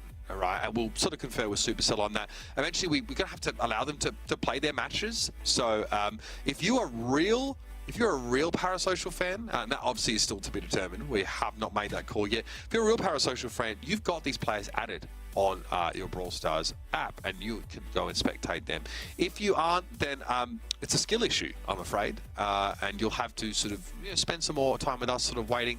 Guys, I do want to quickly talk about something because we got something a little bit else going on in the Brawl world right now. The much anticipated Brawl Ball League comes back for its 7th season. Obviously, SK Gaming in the EMEA region, bringing us some great extra Brawl Stars coverage. You guys have been involved in the show, so why don't you let us know how that's been going for you guys so far? Because I'll be honest with you, I was skeptical when I heard that they were just playing Brawl Ball. I was like, okay, that's pretty intense. And I think you had 3 reverse sweeps out of 4 games already here. So that's a lot of Brawl Ball, boys. How's it been so far, Kenny? Because I know you have been getting stuck in.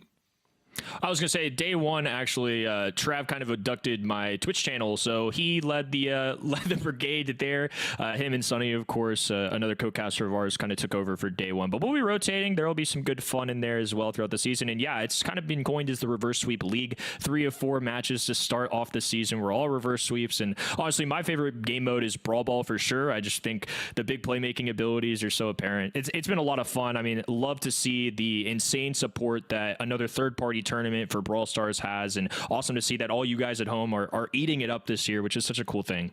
Yeah, I mean, that runs over like 7 different match days. The next one is on May the 30th, a Thursday.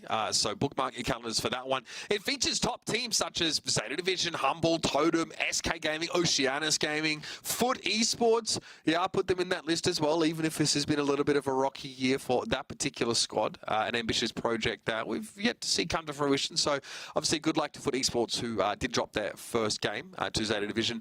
And also, Ready Set, you have been grinding out. You've been pumping out a bunch of your own tournaments, man. How's that been going?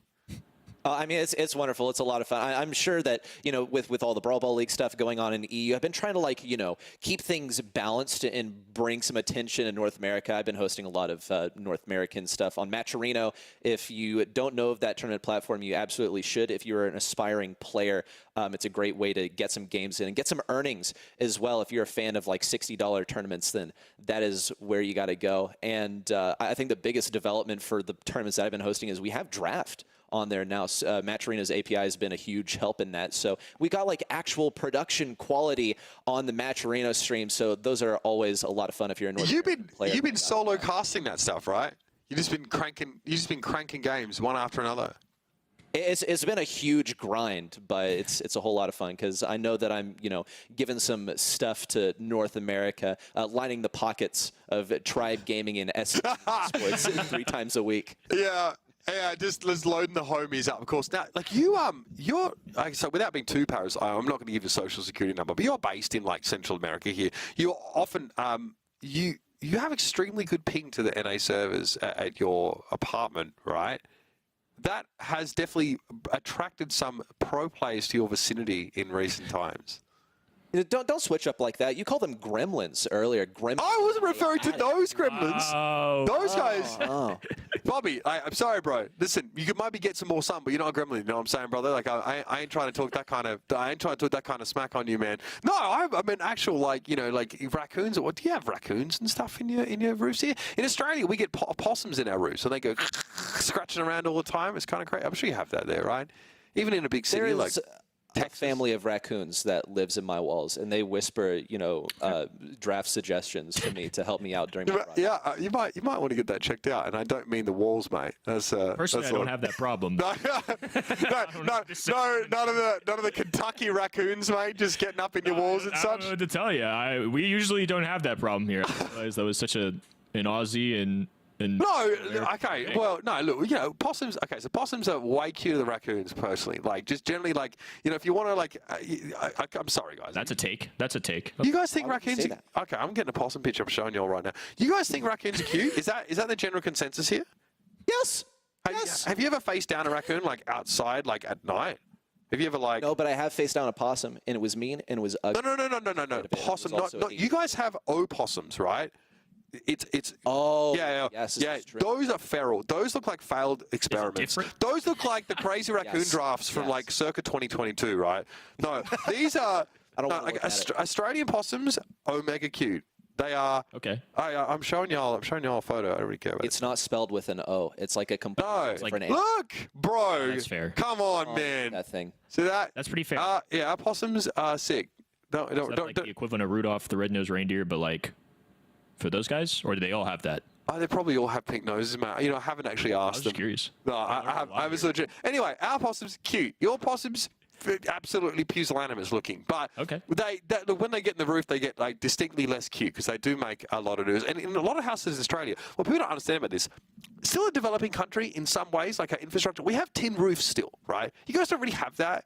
You guys have like the proper, Groundhog Day looking infrastructure and like running water. Yeah, okay. We have running water too, all right? That's not. Settle down here, boys. Okay, but we'll tell you what. Like, if you get a possum on a tin roof, mate, you'll know about it because it is extremely, extremely loud. So I don't recommend it here. Anyway, we're still waiting. I mean, there are a number of we could try and find controversial topics to talk about, but that's way less fun than just like throwing these guys random curveballs and having them sort of ad-lib it on. So we're going to be back after a short break. We are still waiting, of course. Thanks for joining what has now basically become a glorified podcast, but we are still, of course, waiting on this Crazy Raccoon versus Master Entertainer match to start. If we can't get our observer solution sorted out, we may eventually let them play through, and we'll try and jump into the tournament at a later point. But thanks for sticking back with us. We are invariably going to be dragged back in front of the camera to deliver the news to you again after a short break, so don't go too far. We'll keep you updated. We'll be here waiting again.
We fell down from the top, but we wouldn't let it stop us. Felt my heart drop, but I picked myself up and didn't let it show. And I knew I had to go. Be resilient, I'm never one to quit.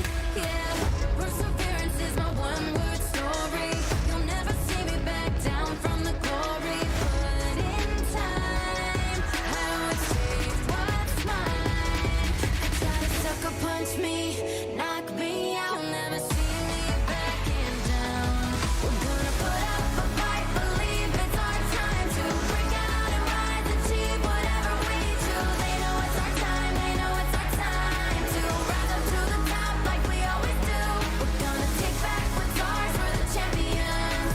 Break out, they'll never get the best of us. 'Cause they know it's our time, they know it's our time to rise up to the top like we always do. Rise up to the top. Keep on fighting, I will never run away. Learn my lesson, defense is part of making plays. I'm not gonna let you down today. I'll be by your side, yeah, I'm here to stay. Hyper-focus, this isn't just a game we play. We will rise above every enemy we face. I'm not gonna let us down today. We're meant for victory. They try to sucker punch me, knock me out, but I stay on my feet, ready for another round. You'll never see me backing down. We're gonna put up a fight, believe it's our time to break out and rise, achieve whatever we choose. They know it's our time, they know it's our time to rise up to the top like we always do. We're gonna show 'em who we are, we're the champions. Make sure they don't forget our name because they know it's our time, they know it's our time to rise up to the top like we always do. Tell me that it's not too late. Tell me that we didn't break under the weight. We just have to stand back up and show them what we are all capable of. I'll play Edgar like Shit You can play rough like a choppy. Let's go just like inside. They'll say goodbye. You'll be a mystery like my Meshi. We won't give up. We're gonna put up a fight, believe it's our time to break out and rise, achieve whatever we choose. I know it's our time, I know it's our time to rise up to the top like we always do. We're gonna take back what's ours, we're the champions. Make sure they don't forget our names because I know it's our time, I know it's our time to rise up to the top like we always do. Rise up to the top.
here. I'm Trash Poco, yeah, the support that you fear. You've been expecting to tempo, but I have taken an oath never to heal allies. Your defeat is my prize. Trust me, I'm right behind you. You're not the first I've lied to. I'm sorry to say goodbye, but the truth is that I let you die. At the top of your lungs, you ask why. You know you fell for the healing lies.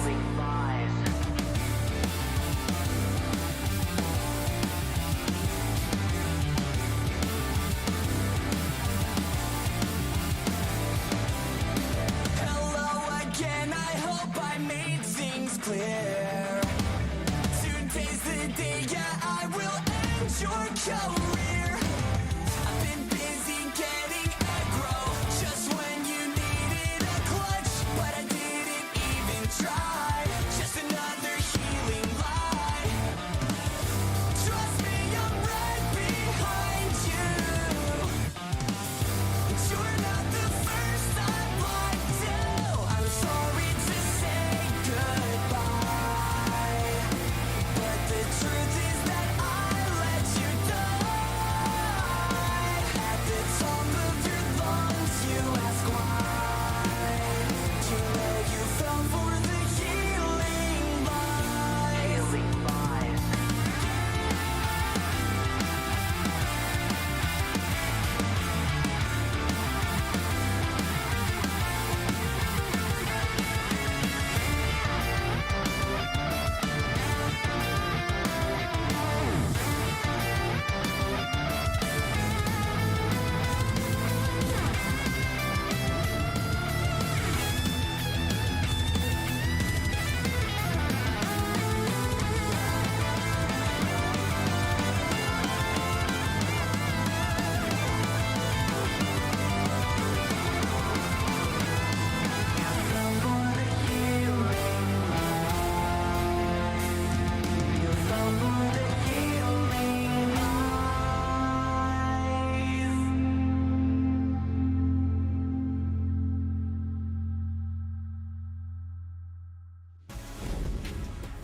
Welcome back, folks. Great to have you here with us still for the Brawl Stars Championship for May. It is our APAC monthly finals. We start off with APAC, which is always a great way to take the temperature of our teams internationally as the race for the global finals continues. Now, I've been told that we've had a little bit of a cheeky server reset in the backside there, so we might be in a position to see some more gameplay, which is very, very exciting, because of course we are waiting to jump into our last quarterfinal between Crazy Raccoon and Master Entertainer, which, again, expectations very important for you and I out there at home. We expect to be a pretty one-sided game, but let's catch you up on the bracket as it stands so far. So during that wait, Rival Esports were able to get their second set. Big shout out to Wiggly and Knight, who I think stayed on camera the whole time, so unreal respect to those guys. Obviously, running the production themselves on the B stream. We got to take a break, but we are obviously at an Angelic takedown Team S2, which is a matchup we've seen a few times play out. Rival looked like they're poised to join them in that semi-final. We casted Coco Loco with a very close game against 3R, and now Mentalgen. We have Crazy Raccoon going up against Master Entertainer, and we can rehash this conversation a little bit. We have a little bit of time. Ready, set, because Crazy Raccoon here are the absolute favourites, not only for this game, but probably for the whole tournament, especially in the absence of Navi. Certainly for me, I would expect Crazy Raccoon to be the #1 team in this tournament today, especially, as you said, with the absence of some of the other top teams in the competition. Of course, Angelic awaits them for a potential Grand Finals matchup. We'll see how things play out. I feel like it's important to actually touch on Master Entertainer, considering that this is more of the unknown quantity here. Getting into the May monthly final here, they lost to Rival Esports in the upper bracket. In the lower bracket, they had pretty much an open bracket. None really noteworthy opponents in that lower bracket. Of course, they are up against Crazy Raccoon, such a stacked roster that doesn't need that much of an introduction. No, absolutely. Crazy Raccoon, Master Entertainer going head-to-head here. And Kenny, there's a reason why we expect so much of this team, because we kind of touched on it. There used to be this pervasive narrative of like, this team is cracked, very good individually, but their drafts kind of stink on a global level. Those drafts, though, seem very, very good. I would say we're in an era of Brawl Stars where you can't ban out all the incredibly powerful Yo, that guy, we're at a cafe? Dude. Hotel lobby? We are big chilling. Oh, of course. So again, the servers for APAC are based in Hong Kong, right? This guy has a river view. How are you able to concentrate on playing Brawl Stars? You are at a, I'm sorry, I'm just loving this. Tensai, again, realizes it's less likely he puts his fist through a wall when he doesn't own the walls or doesn't lease the space. So now, what's up, juice, brother? You are chilling. Wow, the life for some of these guys is great. Why am I casting at bloody 1 a.m. sat in this chair? I could be anywhere right now. Oh, midlife crisis hit me so hard right now. Anyway, Master Entertainer on the other side of things. Yeah, a lesser-known team, but Kenny, look, I mean, they've made it here. They made it to the top 8. They are a legitimate challenger, but we feel like their run through the qualifiers, especially in the lower bracket, did not feature any of those top teams. They probably have one of the easier paths to make it here. I think that's fair considering how the leaderboard's shaping up and things like that. But obviously, Master Entertainer worked with the hand that was dealt with them. Can't fault them for getting the wins, of course. But if they somehow came out of that entire bracket and then toppled it with a Crazy Raccoon victory, I think it's safe to say they're a pretty good team. So this is going to be one that they can really prove it right here. I think, again, they're going to be massive underdogs considering the history that these players for Crazy Raccoon have and the freshness of Master Entertainment to the scene. But hey, never say never. No, that's it. Never say what? Never say what? I'm so tired. I can't even do the Nick A30 line properly. I'm struggling. Yeah, good track. Never what? Oh, God help me. All right, you know what? Get out of here, Kenny. Come up with some topics for our next podcast as we'll come back and we'll shoot the breeze a bit. I'm going to be here with Ready, Set, folks, jumping into Bounty. It is time for Shooting Star as Crazy Raccoon look to show us that they've gone from strength to strength here over the course of the year, because Tensai, my guy, so much vitamin C in that one cup in front of you. You had best be handing those L's out. He's got a great view from where he is, but he can't get too distracted. Piper is going to be the first selection here from Crazy Raccoon. Really strong pick. Let's look at the bans as well. I don't see RT banned out, and I think that would be a very strong selection for Master Entertainer right now. It's a good counter to Piper. We see that Nanny has been banned by Crazy Raccoon. Jean is a selection. Jean often gets banned by the team that has last pick, since it can be such a strong first pick. I also don't see Tick anywhere in these bans. I think that could also be a pretty prudent one for Master Entertainer. Meg is their selection, and Meg is a great response to that Piper. Absolutely. Meg can soak up a lot of that damage and also just kind of oppress a lane by spamming a lot of that damage straight down it. She also has technically a second life, because being knocked out of mech doesn't mean that you're giving over those stars at all. You can walk away, you can regenerate that super, get back into mech, and you will maintain those stars. It's also a real favorite pick of Crazy Raccoon. We always see Shitapo try and secure the mech here. So Tensai now, as he looks out over his $1 million view with literal boats going up the canal, is going to help put together the next part of this draft as put forward by Rely. Presumably the whole team's there with them. So Crazy Raccoon here. Listen, play the game, see the world, folks. That's the Brawl Stars dream for you. Lola getting locked in. Great. We'll round out this composition. I look to Lola to be a way to deal with this Meg. I also look at Master Entertainer. I feel like Byron could be a decent way to round out their selection. Gray's going to be good for pulling a thrower if it's picked. We'll see Carl is the final selection. Not totally sure what he's going to be doing here. I guess into that Lola, then you can get some good close-up damage if you gadget in. But typically Carl is used for a different purpose. He'll be to punish an early thrower pick or to prevent a thrower pick. Yeah, look, it's not a thrower pick, but he does throw picks, right? He can close this is true. He can close the gap as well. Very effective at doing so. There are just so many elements here on Crazy Raccoon's side already that allow you to evade that full dive, that all-in engage, right? You've got Piper Super. Gray can also get out of those situations in a pinch. Lola just has a pretty ridiculous amount of damage and can be considered oppressive in her own right. Such a powerful side laner. We've seen her picked up in those roles many a time here. So Shooting Star kind of have a little bit of everything, but we have not seen any of those throwers emerge here. We've seen so much Larry and Laurie, so much Tick on this map, especially Tick with that hypercharge now. Against single-shot brawlers, really hard to deal with. Lola, though, can break that Tick head comfortably enough. Crazy Raccoon have already taken a lot of map control here. The squeeze has begun as Master Entertainer got that blue star. We'll see what Meg does. I feel like Meg's going to find most of her value versus that Piper, but instead she's going over the right lane where I think she doesn't have as good of a matchup. The long pull on the left side. What a combo to kill Isana. We see Hotaru fire back with a kill on Stetampo, and Moya picks up the kill on Hotaru. Crazy Raccoon lead. Just 1 star for now. If Master Entertainer can lock in that Meg on the Piper lane, then I feel like they'll be able to push up much more effectively. But it seems like Crazy Raccoon are being diligent about their lane matchups, getting Moya on that Meg lane, which is what I believe the Lola was mostly here for anyway. And playing Piper on the left side isn't great, right? Those boxes in front of her don't give her as much of a route to retreat from if Meg starts to walk up on her. We've already seen 2 walking canes used by Tensai here. That has enabled Crazy Raccoon to get the lead, so it's definitely been worth it.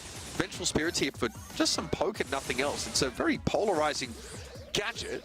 You don't always really see it used to its full effect here. Still, Asada trying to throw in as much extra damage as physically possible. Ori goes low. Asada looks to block that, and the Magic Puffs go to work, getting Meg shored up inside that neck.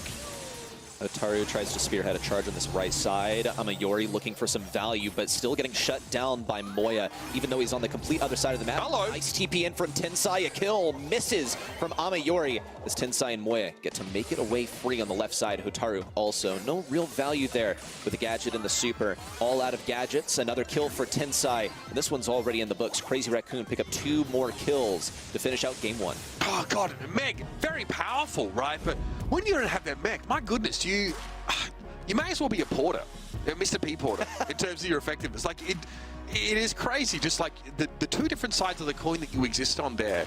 When you got the gems, when you got the stars and you're in Meg, you're feeling very powerful. When you're knocked out of it, then you lose a teammate like that to some sort of dive, it feels like you don't have the ability to have a huge impact over the course of the round. So having those Magic Puffs going, keeping Meg in the mech, so important, especially now because she used to decay in health when she got in the mech, right? She would start outside of it, and then that health would like decay down that you had to counteract with gadgets. So now you really need to stay in it. There's no excuse not to if you can. And this is kind of why I believe just the health aspect of Meg. Wow, nice taps for Stetampo. Good work from Isana to try and keep Amayori safe. We'll see Moya look for that kill versus Amayori. Oh, it's so free. Trying to come in clutch, but no kill there from anyone on Master Entertainer. Crazy Raccoon still lead. I think really what we need to see is this Meg on the Piper lane, and we just see every single time Meg gets on the Piper lane, Stetampo changes lanes. It is like musical chairs, except it's lanes. Call it musical lanes if you want. This is a strat for Crazy Raccoon that keeps him in the lead. Yeah, I mean, it's horrible for Carl to try and play into this. You see, Hotaru wants to step up. As soon as you use a flying hook, okay, you just see Piper super used. She gets out of range. She's comfortable again. There we go. Stetampo worried about it there, but good response from Hotaru as they double back and they go with a bit of a tailspin. And oh, I hope that Kenny's been working on that list of topics because you better believe we're into the Twilight Zone this time around. Bear with us here as we get to see Tensai very much locked in on the game. Again. Well, maybe we can watch like the reflections. I actually am. Like, that looks like some blue skies outside. I'm not kidding. I can literally see the reflection of some sort of like a marina canal. I mean, this gentleman here looks like he's an optometrist. Tensai, though, you know, lives far above those pedestrian vocations. Actual pro gamer vibes here. You are wearing your gaming jersey in that hotel lobby. You need people to know that you mean business. And it says Tensai on the back, which means genius in Japanese. So that's walking around with a sign that says genius on your back is definitely a cool way to attract attention. Seems like he's not the only one here either. Looks like a disappointing outcome, or maybe just the expected. I mean, you know, it's a nice hotel because there's retirees like on screen behind you. True. Like that's when you know, like they got the full all-inclusive tour and they ended up at this hotel. That's how you know like you're in the right place. You know, there won't be any late night parties. You know what I mean? It'll be very straightforward stuff here. We'll see our scorecard in just a second. How you doing? It's 2-0 for Crazy Raccoon after that first round. A very strong showing. And again, we see the limitations, I feel, of the Meg and Carl composition. It's all well and good to dive in, but Gray doesn't really give you that option. He also has a lot of kill pressure of his own with that walking cane, and the Lola's damage output is just ferocious. We just basically saw her walk up the right side, take a free kill, collapse on the Meg, knock her out of Meg. She had 3 stars, and yeah, Bob's your uncle. By then, it was basically over. I think really just what it came down to is, yes, it is intelligent to draft that Meg into the Piper, but you can't let that be your only option. If you draft that Carl, Piper can just switch to auto-aimer and get knockback on you. And that's like the one thing that is good into Carl is knockback. It is basically the reason for every single brawler that counters him is because they have knockback, and that's an easy swap for Piper. It was picked early on in the draft. I feel like there were better options available to Master Entertainer. If you ask me, I think Byron's an extraordinary brawler. I think that this is one that the APAC region is very well acquainted with. Maybe I missed something and it was actually banned out, but I think it would have been a great accent for that Meg. You just repeatedly spam heal the Meg, who has a ton of health. You push the Piper back, or even the Lola back if you like. Here we go. Some highlights from the round that was here. Some moments for Carl to be able to respond, get aggressive, but in general, you see the Lola being able to push up here. Dimensional door use, collapse on to Isana, and no Meg. So Hataro has very little assistance here. This was that first round as it came to a close. This is quite good for Crazy Raccoon. I think they were quite intelligent about getting those lane swaps going, always putting Piper on the correct lane. It's a lot easier, I think, for Piper to swap lanes because she has a long range, so even when she's swapping lanes, yeah, you're going behind an indestructible here on Shooting Star, but you're still able to leverage your long range to help out that lane that you're leaving a void in while your teammate swaps with you. Yeah, you can play diagonally as well. Like, you're not locked into playing that 1 versus 1. You can have good pressure to collapse onto mid, something we see Belle do quite often. She often is the mid, collapses onto side lanes to sort of help those matchup play out. So a little bit of choppiness there earlier on with the Observer, but we're still jumping in here to hot zone, so should be resolved. Thank you, of course, again, for your patience as always. Dueling Beetles comes up now, and again, Crazy Raccoon want to punch that ticket to a semi-final, and so far, doesn't look like that's going to be too heavy a lift for them. Not quite. We'll get into these picks and bans. Bans-wise, I think you should expect kind of the same stuff repeatedly, though I'm a little bit surprised here. I think some of the best brawlers around right now, and you can see those ban rates too. Sandy, Melody. This is a free Angelo, I think, for the opposing team here for... from Master Entertainer. But Crazy Raccoon, I think, are quite wise about this. They're going to go something that's really tanky and then be able to deal with an Angelo that way. They obviously left it open. Melody is their selection. Melody, just another really strong brawler. I think this is quite curious from both teams to leave these open. Master Entertainer, of course, are aware that, yeah, we'll leave these brawlers open so that we can get one of them. And oh, man. We left both of them open. Yeah, the Sandy plus the Melody is going to be remarkably strong. I don't think Angelo is going to be able to deal with that Melody too well here on Beatles. Just the geography doesn't lend itself to his advantage. Jesse's up, Amber's up. Poco, okay. That gets locked in here. There's also Pam available still for Crazy Raccoon. That is an option. Master Entertainer can go that way as well. Angelo, of course, can be really darn impressive and tough to push into when that super is available. Is also extremely mobile. 8-bit will round out the composition for Master Entertainer. I'm not super sure about this 8-bit. I feel like Melody will easily be able to get up in the face of 8-bit, not necessarily to deal damage to him, but to take down the turret. Like, yeah, 8-bit has a bunch of health, some decent damage, but he's super slow. Basically, the only thing that makes 8-bit good is, in fact, his turret. So that'll be good for Angelo, but when you have a Sandy, when you have a Melody constantly running at your face, then that's going to be quite difficult for Angelo to pump out enough damage to deal with. If anything, though, it's going to be good for Poco. He'll be able to kind of use the way that the mid of Dueling Beetles looks, kind of that range to cover a good amount of it with his attack. I don't really see anything from Crazy Raccoon that's going to be good for Poco just yet. He'll be farming super off of these targets, charging themselves at him quite often. Rosa, final selection from Crazy Raccoon. This is a remarkable pick. You can plant bushes at mid. There's not any wall break from Master Entertainer, so I honestly think that this is a Crazy Raccoon draft. Yeah, really dangerous here. You're dealing with Sandy and a Rosa that can emerge from the bushes at any sort of time. Grow Light, just very powerful here to extend some of the map control. You can see it's already starting to go to work. Yep, that vegetation is encroaching rapidly. Moya able to close the gap. Coronac flattened. Amayori here in a bit of trouble. As handy as Poco can be in some of those clutch situations, with no one to heal, he doesn't do a whole lot. Chitapo with 3 music notes here would love to close the gap, and so they do. Big shield, enough to allow them to get away after that pressure came back in from the 8-bit. I think you can tell that Crazy Raccoon are well aware of the kind of game that they have here, given that Chitapo just moments ago went all the way to the spawn of Master Entertainer. There was absolutely no benefit to it, just kind of going for touchdowns, going for bonus points, KD, if you will. From the side of Master Entertainer, I want to remark again on the draft, I'm a little surprised that they didn't go for something like Amber here, given that it's such a good brawler. It could prevent something like this with the Rosa running at you. And also, it's quite effective at just getting rid of brawlers that run at you, period, because you can just hold down auto aim, get a bunch of damage locked in, get free supers, and get even more damage that way. Yeah, but you counter grow light because of your ability to clear those bushes every time your super comes up really matters. Also, like, you're an impressive side laner as well, because it's pretty narrow. So to sort of try and strafe away from, you know, Amber's damage, the sort of flamethrower that comes in, becomes quite challenging. And again, you can always collapse on towards the mid and be a nuisance in that sense. I think like 8-bit offers you some of that same, you know, oppressive laning, but doesn't, you know, have the bush clear that, you know, Rosa really abuses in so many of those cases. And again, Sandy already has the ability to cover the map with that super. When you add the grow light in there as well, it's really hard for Master Entertainer to know where that Rosa is at all times. We'll see what they can do here now. Hotaru already has that super down. It's going to be Tensai's responsibility to get rid of it for now. Kornak looks for the kill. A miss on a Stetampo, but Hotaru picks it up instead.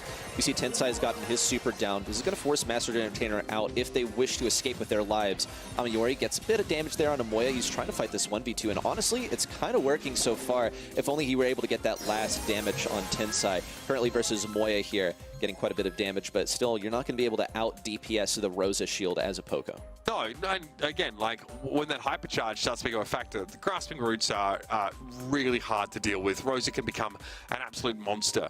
And, yeah, take those... Yeah, definitely don't leave your bag unattended in the lobby, my friend. I mean, okay, you're just going to stand there? That's actually fair.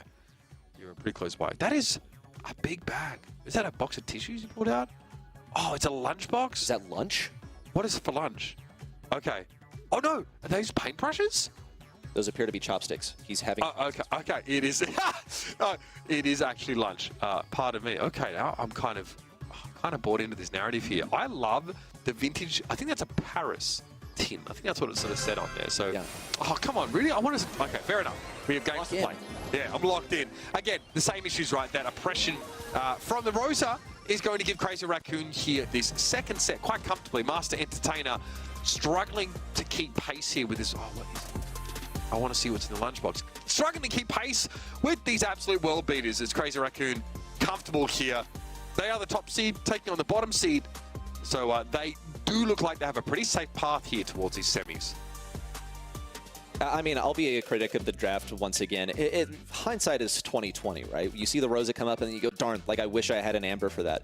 But at least coming from the North American region, Amber is one of those brawlers that gets picked out first if it's not banned for reasons like this. You have brawlers that run it down at you and you pick the Amber into it because you get free damage and you get supers and you can break bushes, blah, blah, blah, blah, blah. It's a good brawler. It wasn't picked here. Apparently 8-bit was favored over other selections. I wasn't really that much fan. You see actually quite a bit of DPS coming in for Master Entertainer. It's what you should expect when they're facing a comp that just runs it down repeatedly, but nothing that gets enough DPS to actually kill them. I think it's quite prudent from Crazy Raccoon to leave those brawlers open. I think it's also a bit of ego, knowing like, yeah, we can leave those open versus Master Entertainer because we are Crazy Raccoon. And when a tank has over 500 DPS, you know that you have not been able to shut them down. That probably stands out to me the most here. The fact that like Poco's doing most of the DPS as well, also not ideal. Poco obviously frequently not the target, not the priority target in a lot of these fights here, right? Moya's looking to walk through, probably on the damage amp a lot of the time, onto the turret, but also onto the Angelo, onto the 8-bit here. So Poco, yeah, is able to hang around, throw some of that damage in, of course, still is a threat. And again, like, you can be pretty annoying damage-wise if you take Screeching solo. I would have expected Da Capo if you're seeing enemy tanks run in, and that extra healing, off each of your like sort of auto attacks is really important here. But yeah, no Amber, no win for Master Entertainer.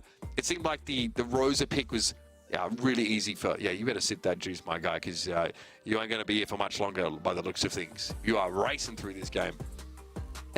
Bro's going to be hanging on to those electrolytes because he is not breaking a sweat against Master Entertainer. That's right. That could very well change, honestly. Master Entertainer, I feel like they have potential here. Okay, so they've banned the Amber this time. First pick available to Crazy Raccoon. This is quite, once again, interesting because we don't see those best brawlers in the game. The Angelo, the Melody banned out. We're heading to Gym Fort for this one.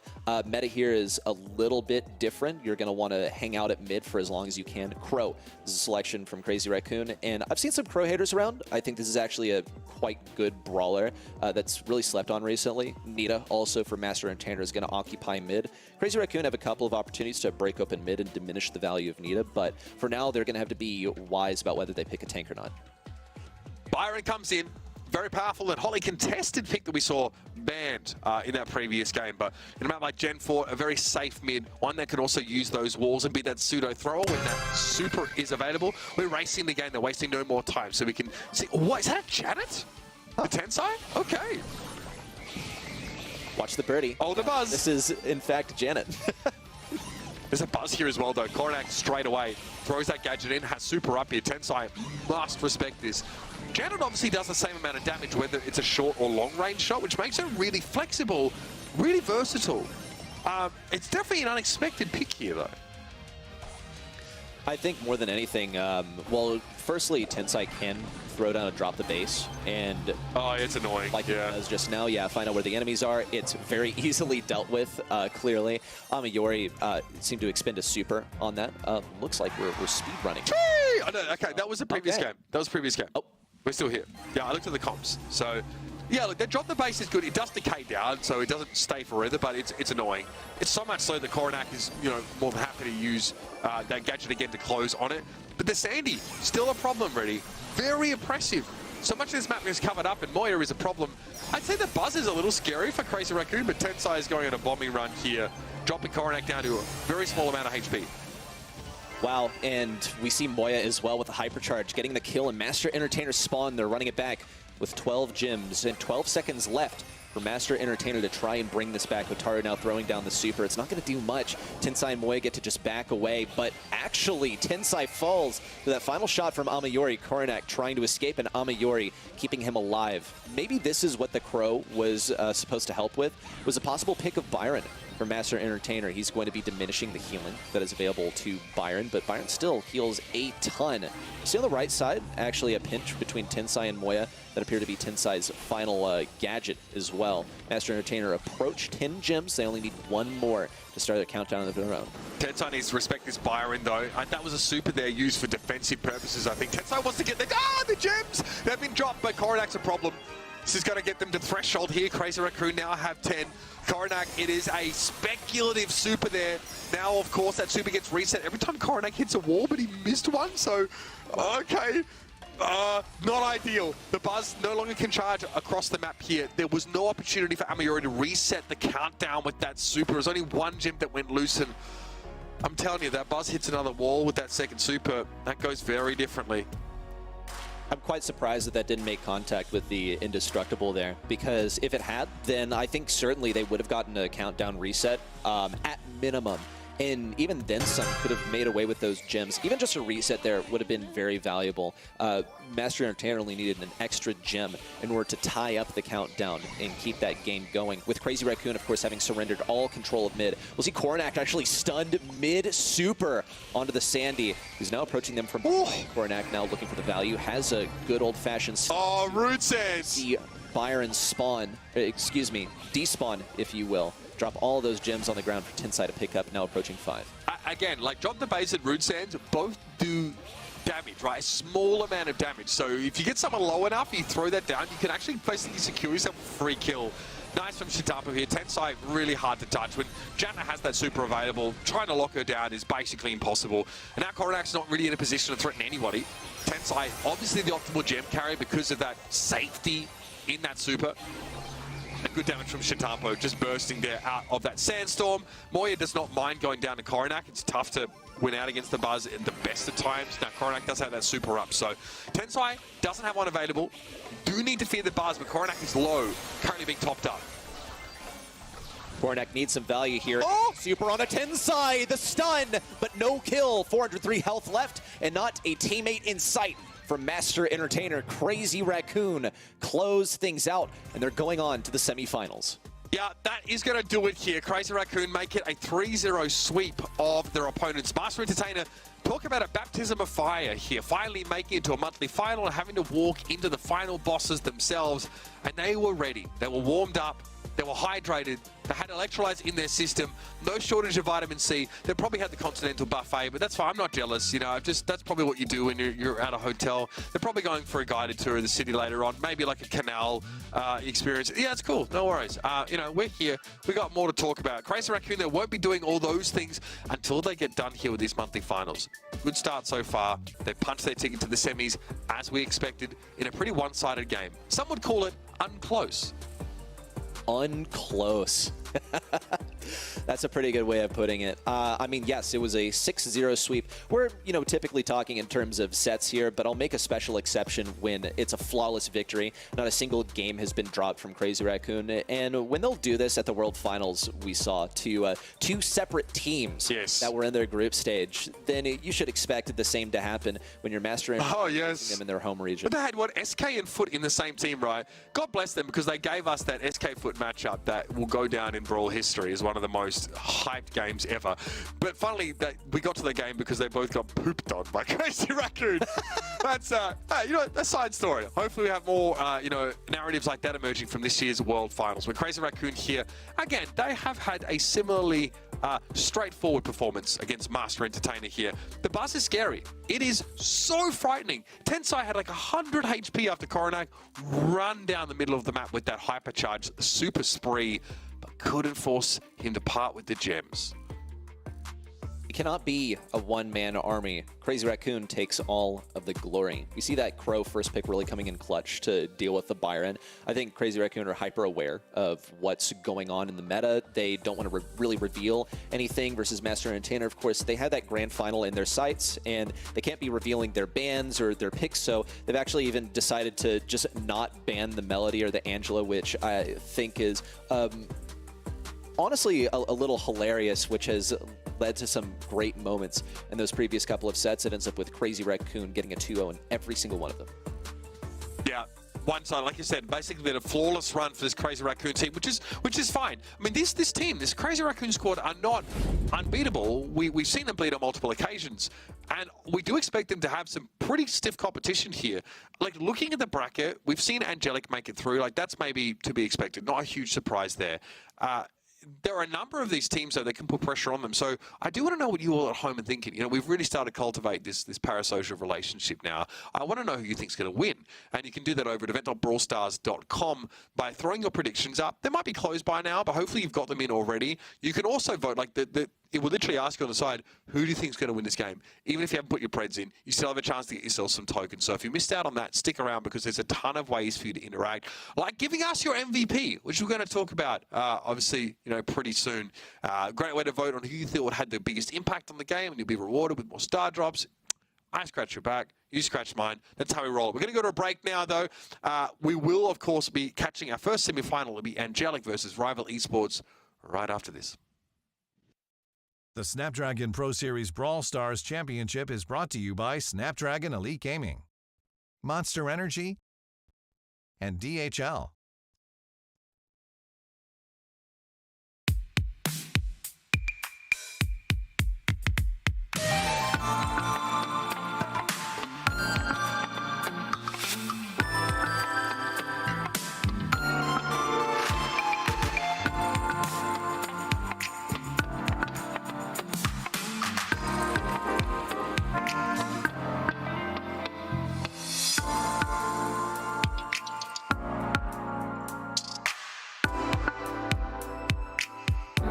Have to do stuff.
Back on the grind.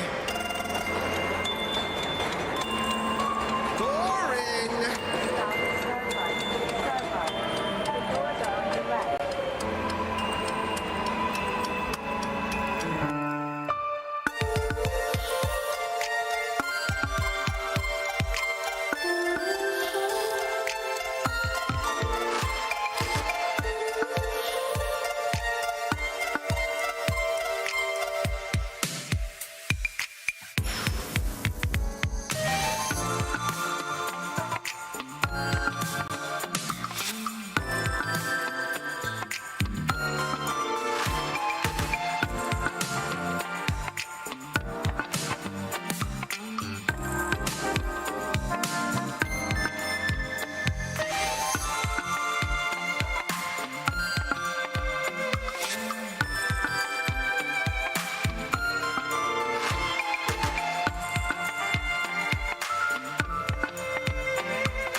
This is the time.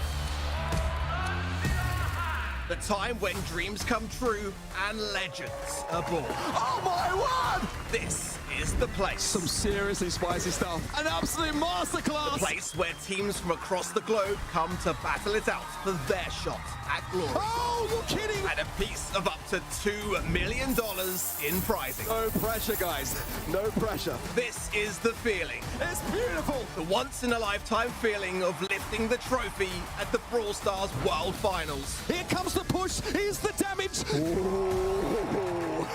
This is now the crunch time. This is the game. Immediately taken down. Still not going to fall. He refuses to die. The game you love. This is the Brawl Stars Championship. Let's get ready to brawl.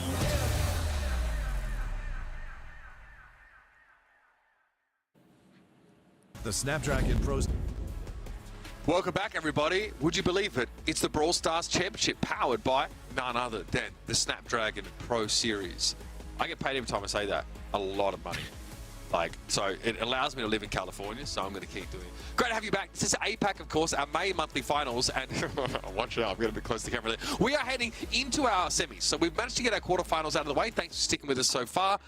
And the first quarterfinal we covered on this stream, pretty one-sided, I think it's safe to say. That'll be, a matchup we look at down in our second semi.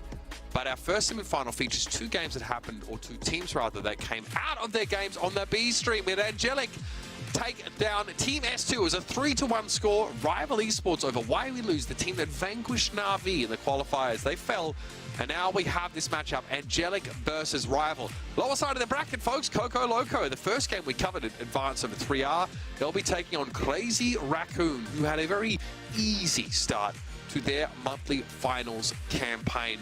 So let's drill down a little bit on this game. And I also kind of want to talk about our predictions, because I don't know if we're really on the same page for this one, guys, for this first semi-final. I'm a little angelic pilled, not gonna lie. I'm predicting Crazy Raccoon for the semi-final too, so we can fill that in at some point. I think that's a pretty safe one. You guys both think it's gonna be Rival. I'm going with Rival here just because, I don't know, I feel like we didn't see everything from Angelic last month. I also just kind of voting with my heart for Rival. I would like to see them do well. I think also this match right here is going to basically determine who gets in second place for this month, who's going to stay, who's going to be dropping down to a lower place, and I just would like to see Rival win. It's plain and simple. That's all. You guys think? Okay, so obviously, but the Preds say this. You think no matter who wins this game, they likely won't be able to get over Crazy Raccoon. Do we think that there's anyone here, Kenny, within this bracket that can handle this CR team? We've only seen one game from them so far, and it was against the lowest seed, but we seem like we're pretty on board with another Crazy Raccoon monthly finals win. They've had some close encounters the past couple months, but to be honest with you, I just think it's the safest and makes the most sense given the history that these guys have. I mean, the typical candidates that probably would upset them aren't here right now, but maybe that goes to show that the competition we've got here is bigger and better, at least given the month we're in right now. I think Crazy Raccoon should be favorites, though. I mean, I would agree with Reddy. Whoever ends up winning this matchup likely plays Crazy Raccoon in my mind, and then Crazy Raccoon likely ends up winning it. But who knows? It's been a crazy night. Crazy things can happen. No, it has. We've been getting a little bit crazy here in the booth as well. I want to say that first monthly final had like a 5-set game between Angelic and Crazy Raccoon. It was a really close one. I think that's what, yeah, okay, I'm getting nods here from the panels. That's good. Okay, here's the thing that we do. We put the two teams on the screen together because they're playing against each other. That's right. Angelic versus Rival Esports. Now, recently renamed. I mean, this Rival Esports squad features, you know, Melty, Milkreo Shu, but Angelic, Kanga, Soda, Megu have been monthly finalists basically every single month, and they have a lot of circuit points. These guys are like in second right now through the entire region. That's ahead of like all your big names, like your Revenants, like your Navis, like all your signed. Yo, homie with this the watermelon, bro. Yeah, okay, yep. You know what? I was kind of simping for the juice, but this guy with a legit half watermelon getting in there. I'm a huge fan. I'm hungry, but still, huge fan. Let's talk about this team, though. You guys have them to win. I think it's a fair prediction because Milkreo, Melty, Shu have been well and truly in the mix basically every monthly final. Oh, there we go. There's Milkreo. See, I see. Kawaii. Does bro think he's Milkreo? Milkreo is the king of the cam. This guy is probably my favorite to watch. I think this is really why I voted for them, is I wanted to see Milkreo pop off. But after seeing the watermelon and the kind of jamming that was going on, might be a close contender for best APAC cam. I've got to say, you've got to be feeling pretty, you know, I don't know how people feel like, you know, eating on camera in general. Some people are uncomfortable about it. Homie just took a whole half watermelon and just started tucking into it. Like, talk about being not only hydrated, nourished, flourishing in your lane, unbothered, moisturized, ready to throw down and win some brawl here. All right, I appreciate the jawline here. I mean, this Rival Esports team were never back down, right? Who, you know, were kind of always like an easy top 4 team in this region. This might be the most compelling matchup, Kenny, that we are going to have this month. And I'm going to let you and Reddy Set take it away as we head into Gem Grab. I agree, and I think the people at home are probably going to reflect that. They're going to go with the side of Rival alongside you and I, Reddy, but I'm not going to lie to you. My confidence was wavering a little bit, seeing a man just take a full spoonful out of an entire watermelon, and then our guy on the other end countered with a great player cam. I think we're okay. I think we're going to be all right. For a moment there, I thought you were saying that you started to lose confidence in him after he pulled out that watermelon and devoured an entire spoonful of it. Because, yeah, I was thinking quite the opposite. But, you know, we brought it back at the end. This is surely going to be nourishing for the upcoming match. That's Soda on the screen, by the way. We've seen Angelic do really well in these previous months. I want to note that last month they actually got 3-0'd by Revenant in the quarterfinals. Now it is time for Rival Esports to see what they can get up to. A first pick of Colonel Ruffs, definitely a great lane on this map. Some bans that I want to note that are not here. Byron, yes, that's number 1. Also, I got to talk about that 8-bit. I think 8-bit Byron could be a very strong combo for Angelic to go for early on. I'm really glad you mentioned that too, at least in practices for NA specifically. I've seen Byron combined with a lot of aggressive brawlers here too, but the Byron 8-bit is nasty. However, when you have an opportunity to pick arguably the #1 brawler in the game, I think you just grab it. I think it's that simple. Pardon me, yes. I forgot that Melody was actually not banned. You get so accustomed to things watching Agreed. so much. Yeah, you know, completely forgot. As Melody is basically always banned out by the team that has last pick, you just get accustomed to it and kind of assume that it's going to be there. We'll see that Buster selected from Rival Esports and a Gus final selection, so that will be their mid brawler.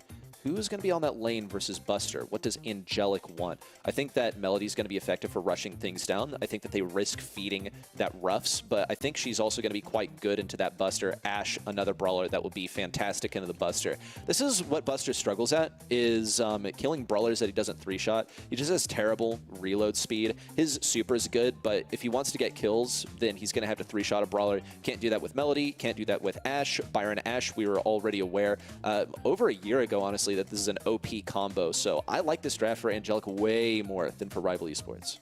I do too, and even though it's not as common in something like APAC, and I've seen it a few times in practices for North America, this was kind of the counter I anticipated once we saw that Buster Gus 4-5 turn there in terms of the pick selection. I mean, all good brawlers for Rival Esports, but the combination and how it molds together with Angelic on top of just getting arguably the most busted brawler in the game right now, that is a huge swing for AGC, so I think a very strong showing for them in the draft.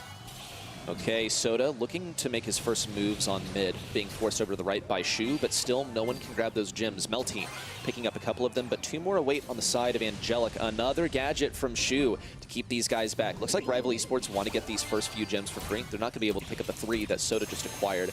And there's a gadget, but no kill from Milkrio. This is what I'm talking about. You have a Byron that's constantly healing them, and also, my friends, it's literally just Melody. She's going to be able to tank all this damage.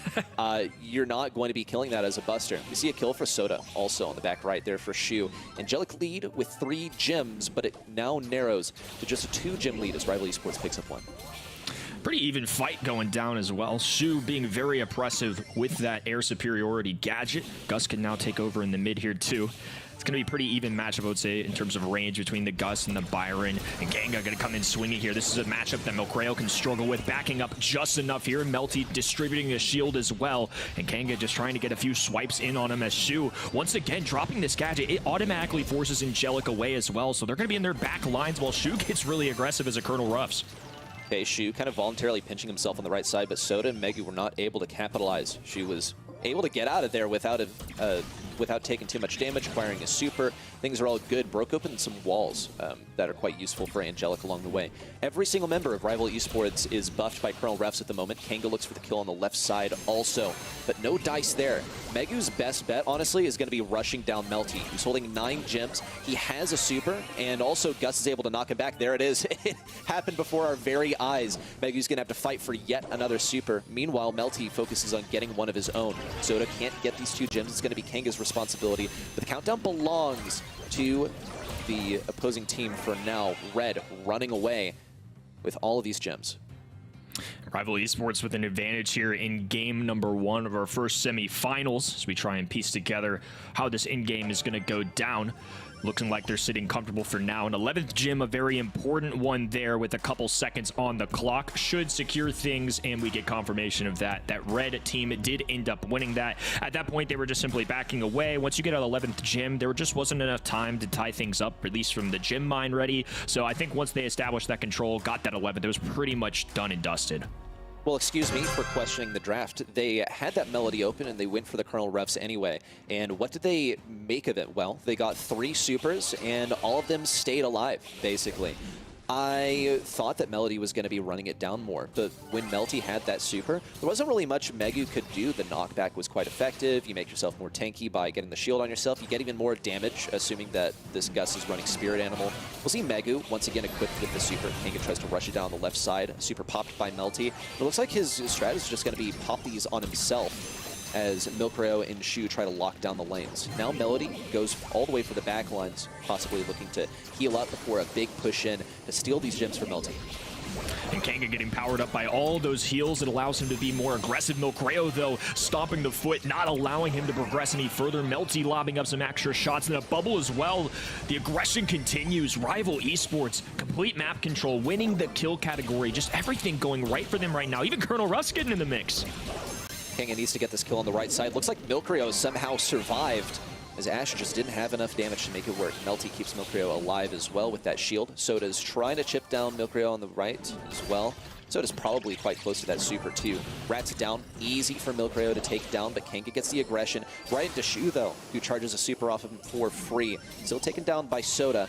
Mid belongs to Angelic for now. Melty could shift balances by using a super onto Milcreo or just onto himself. Megu is too threatening, which does not appear to be the case. Rival Esports continue to compound their lead here, still taking down Kanga repeatedly with a combo of Gus and Buster. Megu gonna have to pop off here with this brawler. Dashes in, gets immediately eliminated though. Shu taking a few taps here. Will lose that gym, so it's gonna be at least a countdown reset for now. Only 7 gyms in the pocket of Angelic though, so they likely need a kill. 10 seconds left. Soda could use a super here. Not enough time to wait for these gems to spawn, so they need to take down. Onto Melty, onto Milcreo. Really anyone. Megu needs this super. How close is he? Not close enough. As the clock ticks down, Rival Esports get their second game win to close out Set 1. And a big celebration. Okay, Yoda pop off King. He's having a time. Oh, fueling back up though on the other end. I think we're going to be all right. Watermelon clearly the fuel that powers this team on the left-hand end. And you know, a lot of credit given to this red roster, right? On paper, I am with you. I really do feel like they had the draft composition. However, I feel like Rival Esports did such a good job of kind of addressing Ash. When Ash isn't on the map, Buster can prevail. When Buster's up in the faces of Byron and Melody, there's not as much that they can do, right? As much credit as we give Melody, that regular shot doesn't do a crazy amount of damage. It's really the musical notes that makes her thrive, the amount of, you know, traversing she can do across the map with that super. So I think those are the big building blocks for them, and they just couldn't necessarily get that with Ash gone constantly. Yeah, well, what I neglected to account for is, first of all, that Byron's going to be stretched thin. You know, the Byron is needed for the Melody, and it's needed for the Ash. He's got to deal with both of them. He's going to be on low health because he's always spending that time shooting his teammates, trying to keep them alive. We saw Megu get some pretty good aggression here, but was frequently shut down by the Gus shields being popped onto the Buster, which completely changed that interaction. Thank you, Milcreo, for that stellar post-game celebration. If they wind up winning this match, this guy's probably going to do a backflip, honestly. If he does a backflip, I'll go crazy for him too. Yeah. Might have to switch my prediction. If anybody can do a backflip on the player cam, I think I'll have to automatically back him. That's the ultimate flex. And like we said there, the kill category simply going to Rival Esports. I mean, that one really wasn't close. I felt like the gym count pretty fair across the board. I mean, you always saw them within 3 or 4 striking distance, but I never really felt like there was a moment where I felt like Angelic were just overcoming this obstacle or making a comeback. It always felt like Rival Esports were in the driver's seat. Yeah, it was a couple of factors for me. I touched on the first one, which is that I think the Byron was necessary for both Melody and for Ash, but was only able to combo with one of them at a time, was only able to give like half of the attention to both of them, which just doesn't work. For Rival Esports, they have 2 brawlers that benefit massively from 2 support-ish brawlers that benefit a lot from players just repeatedly running at them. That's Gus and that's Colonel Ruffs, where you're going to get the Ruffs treats or supply drop, whatever you want to call it. You can call it the Scooby snack if you want as well.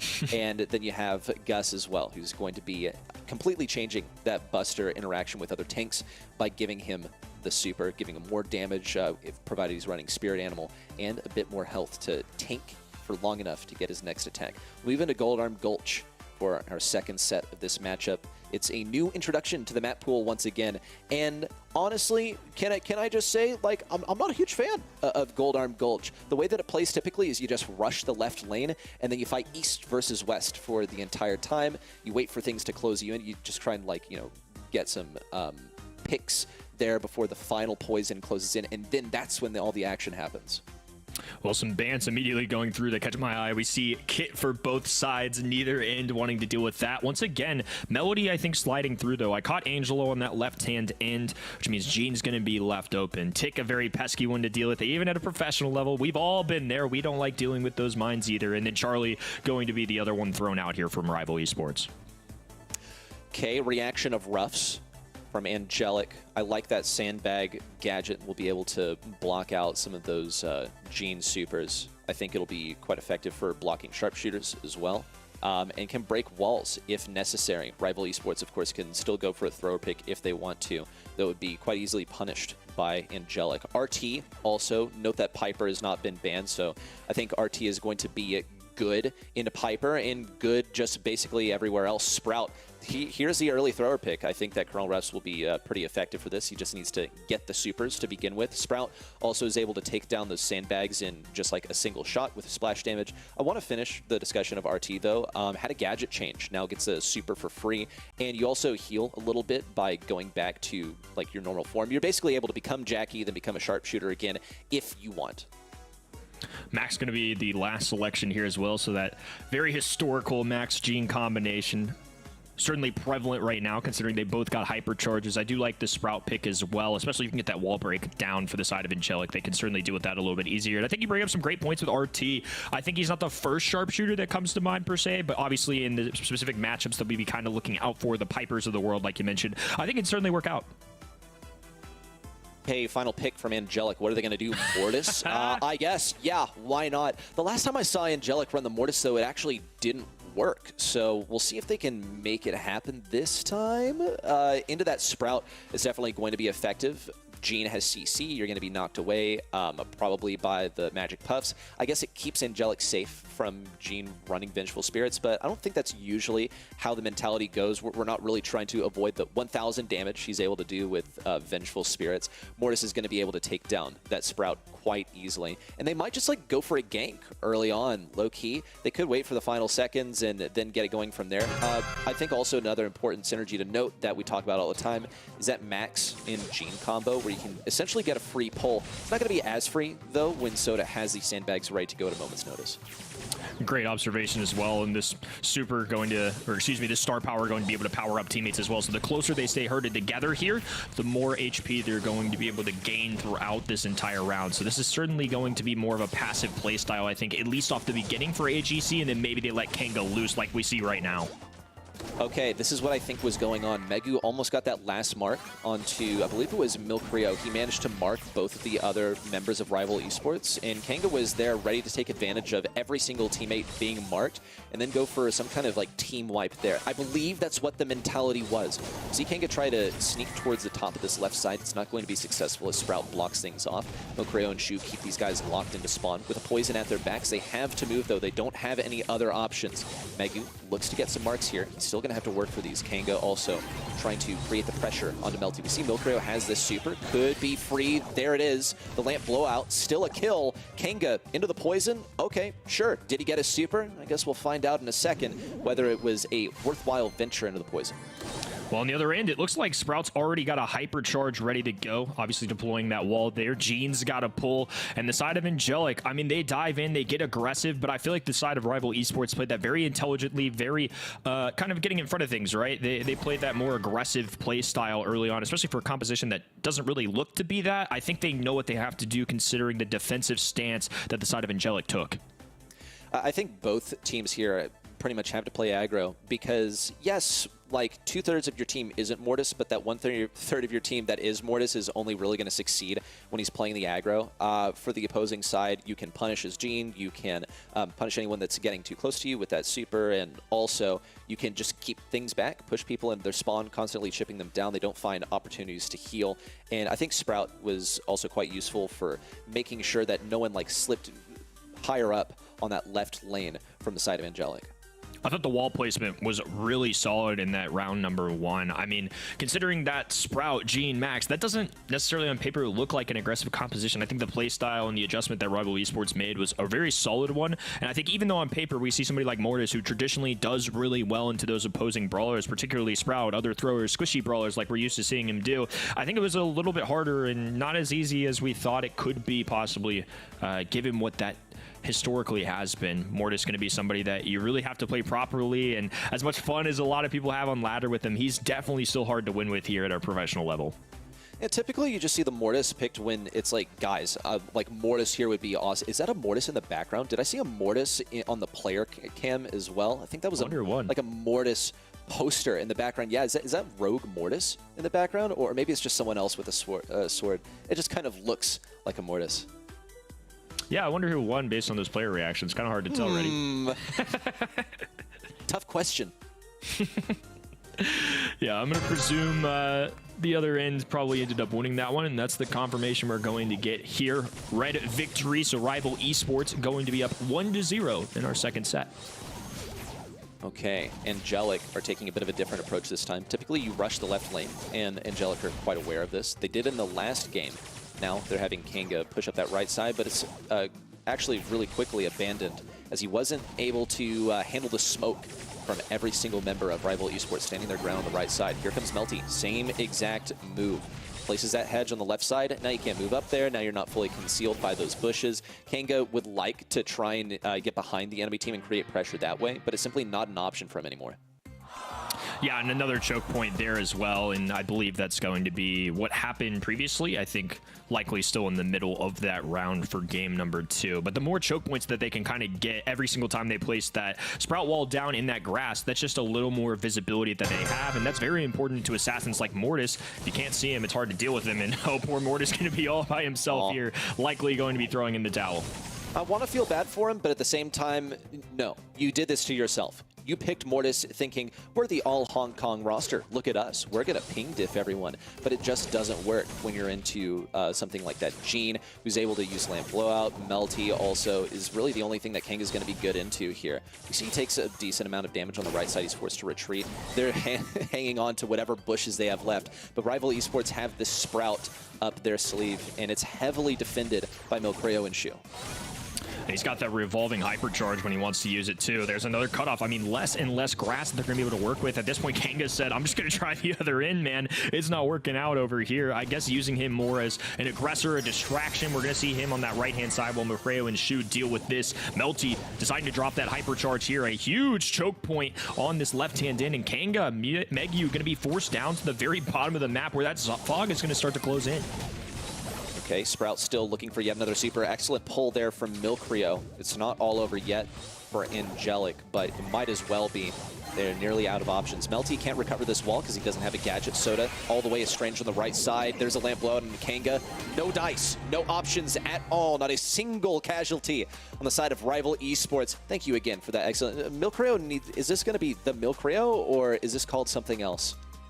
Yeah, maybe it's I missed something on the internet. I'm not getting it. If it's a reference, I don't get it. Maybe this is just Milcreo being Milcreo, and I can also appreciate that as well, if I'm being honest. I mean, very animated to say the least, and even when we don't get to see the in-game, we always know who's winning or losing based on his reaction.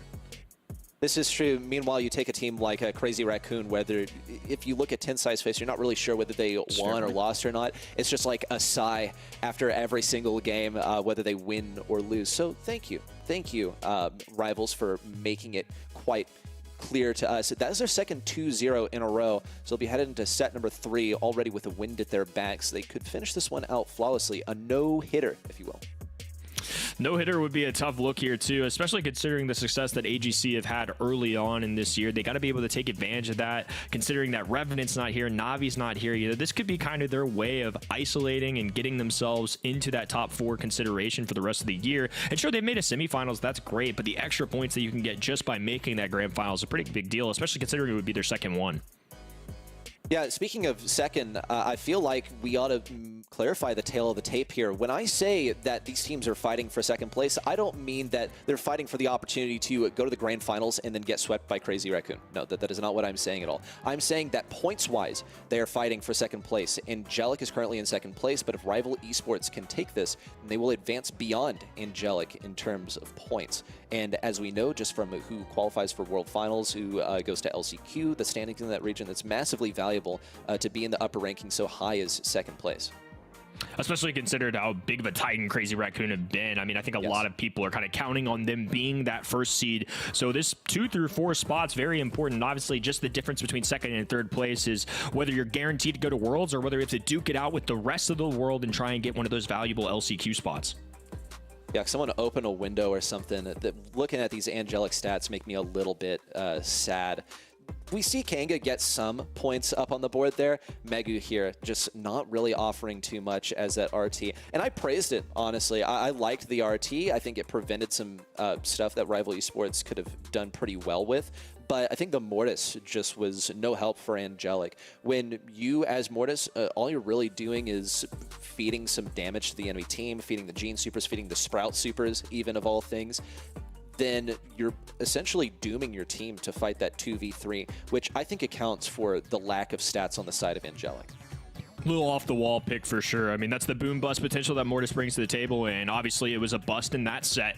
Now a lot of work to be done for the Angelics, and they're down 2-0 in a very important match right now. They're gonna have to claw their way back if they even want a chance at this grand finals. It's gonna have to be a reverse sweep that starts here on Sneaky Fields.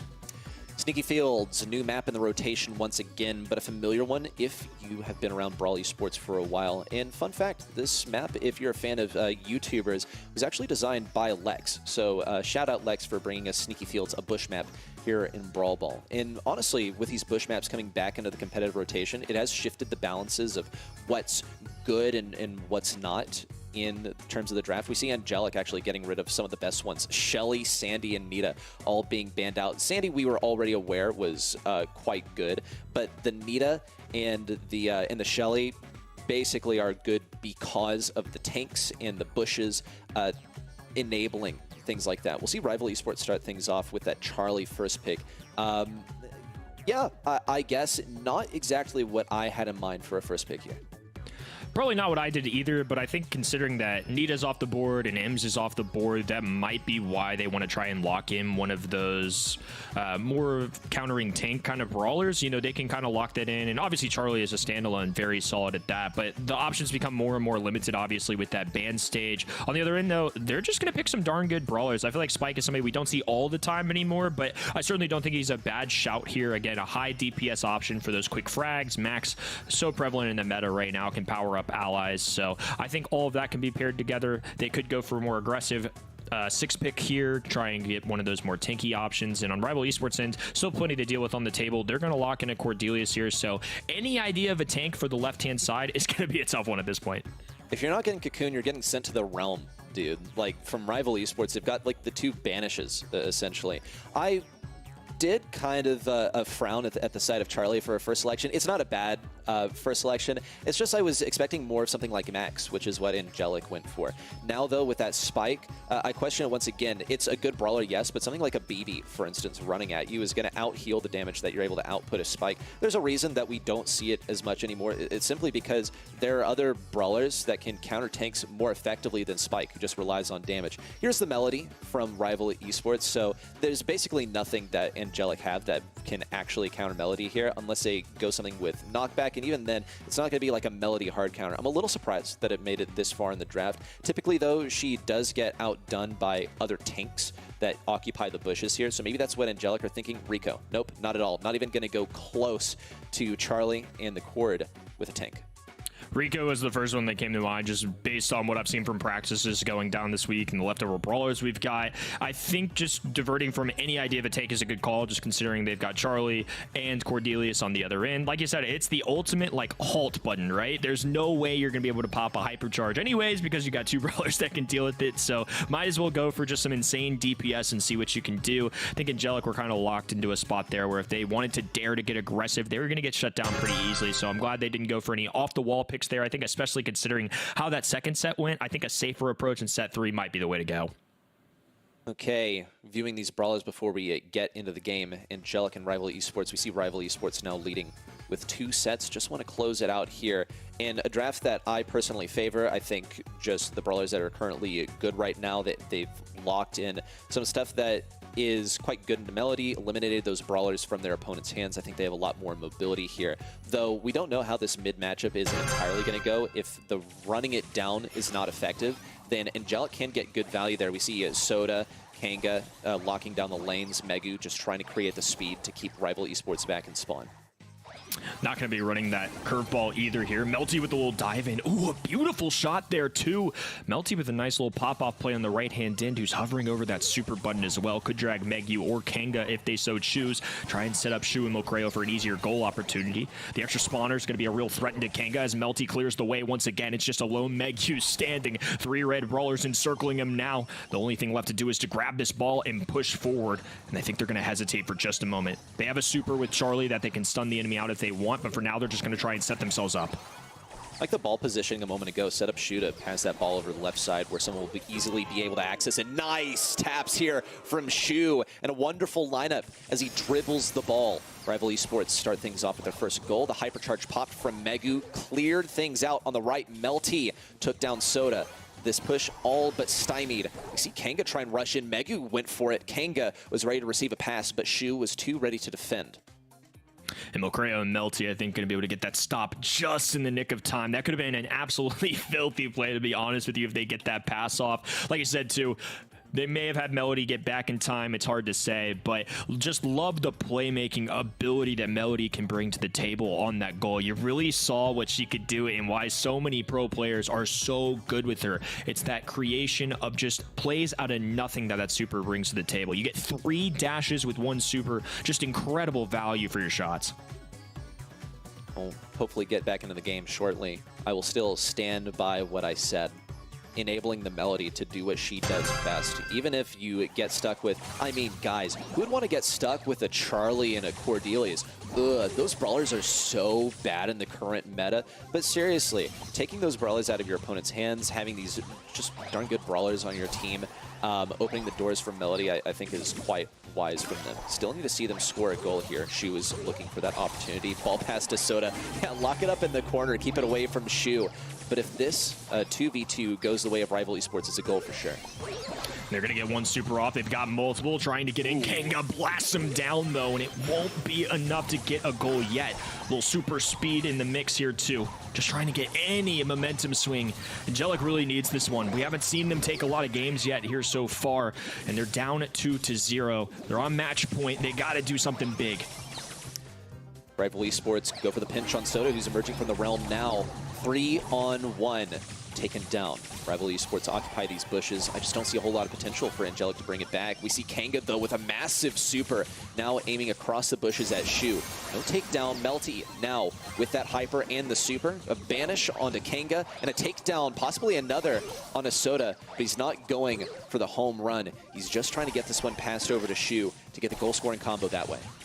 They eliminate that left hand in. Kanga has to waste some shots, but another valuable super and a kick away there, too. It's just Soda and Kanga now. Mocreo with low HP. Oh. Sue diving in, a super through the net, and Rival Esports 1 goal away from being grand finalists. Not just a grand finalist, but being locked for 2nd place in this region, and also doing so in a no-hitter fashion. We'll see Shu charge forward. He has at least 1 more gadget to go. Hypercharge super popped by Max. Value for Kanga. No takedown to Shu. Shu and Melty have to run back to that back right. Final gadget from Kanga, but still no kills. 25 seconds left on the clock. Big kills for Kanga. Milkreo needs to fall, and the lineup from Kanga is good as it goes down the center. We see 15 seconds on the clock before these bushes break down, along with all the obstacles. 1-1 on the scoreline. Kanga's been a star player here in game number 2. The amount of Rico supers we've seen him pull has been insane. He's getting so many frags, so much damage, and that's kind of the ceiling outcome that you get from that Rico pick. You can kind of keep your distance into somebody like Charlie, like Cordelius, and it looks like in overtime somebody is celebrating big. I'm taking an educated guess here, Ready. Hot take. I think Rival Esports may have gotten it. Yeah, I'm not sure. He didn't look excited enough, Kenny. Okay. That was, I don't think that was a grand finals reaction. I think that was a, we just lost a game reaction, right? Don't you get excited after losing? I'd buy it. But nonetheless, stellar there for Milkreo. No backflip, unfortunately. Still on the bucket list. If somebody pulls it off, I will back you in my predictions. That is an assurance. That is a Kenny Cass guarantee. Just impressive stuff, though, to say the least. A no-hitter, as you put it. Rival Esports 3-0 over a team that challenged Crazy Raccoon, world champions in month number 1. I don't think they can be underestimated at this point. I mean, a 3-0 victory against a team that's been very solid throughout our first 3 months is something that I certainly wasn't expecting. I thought this would be much closer. I know the predictions are about 65-35 from y'all at event.brawlstars.com. I think a very fair prediction, too. I mean, I had Rival Esports by a little bit, but certainly not in a 3-0 fashion. Oh, well, we saw Angelic get 3-0'd by Revenant Esports last month. I think we're all just sort of entranced by how Angelic took Crazy Raccoon to a 2-3 all the way to set 5 in month 1, completely upsetting us. And now if you're an Angelic fan, I wouldn't blame you for being upset once again. The 3-0, not a single game it picked up versus Rival Esports is quite a way to go here. though not quite as early as it was in the last monthly final. Some pretty good stats, honestly, for Angelic as far as DPS. Let's just conveniently not look at how Melty got 14 kills there. And I think, yeah, actually, wow, really even set. Yeah, I think that's a great point. I mean, if we just remove the fact that Melty was Himothy and literally dropped 14 as a cord, I mean, 4-1-3-3-5, that's about even, ready. Yeah, it seems to be about so, though nonetheless, I think Melty, if anyone, deserves an MVP here for 14 kills. Closing things out, I mean, it's no secret that Cordelius is a crazy good brawler right now. I like the strat from Rival Esports. I'm not even sure how they were allowed to get away with this with the Cordelius and the Charlie. You have Charlie that puts someone in the cocoon. You have Cordelius that's able to remove someone from the map. If anyone on Angelic even thought about countering that Melody, then they can even wave that thought goodbye, because a single counter is not going to be good enough when you can get put in cocoon and you can get sent to the Shadow Realm. And when I look at Angelic, I just don't even see a brawler that was there for it. Milk Rio, your MVP and MVP of the cams. I know y'all didn't vote for that one on event.brawlstars.com, but since I get to talk on the stream, will put forth my, thank you for the celebration from Milk Rio. Can we get that like 3 more times? Oh, okay. That's actually his live reaction for getting MVP. That was completely different from... He just does that. Yeah, that's just who he is. I think as long as they're winning matches, though, no matter how good Melty plays, I mean, 14 kills. The guy did literally all he could to win your all's vote for MVP. Nonetheless, you still go with Molcreo. I mean, I get it. He's fun. But, man, shout out to my guy Melty with 14 kills.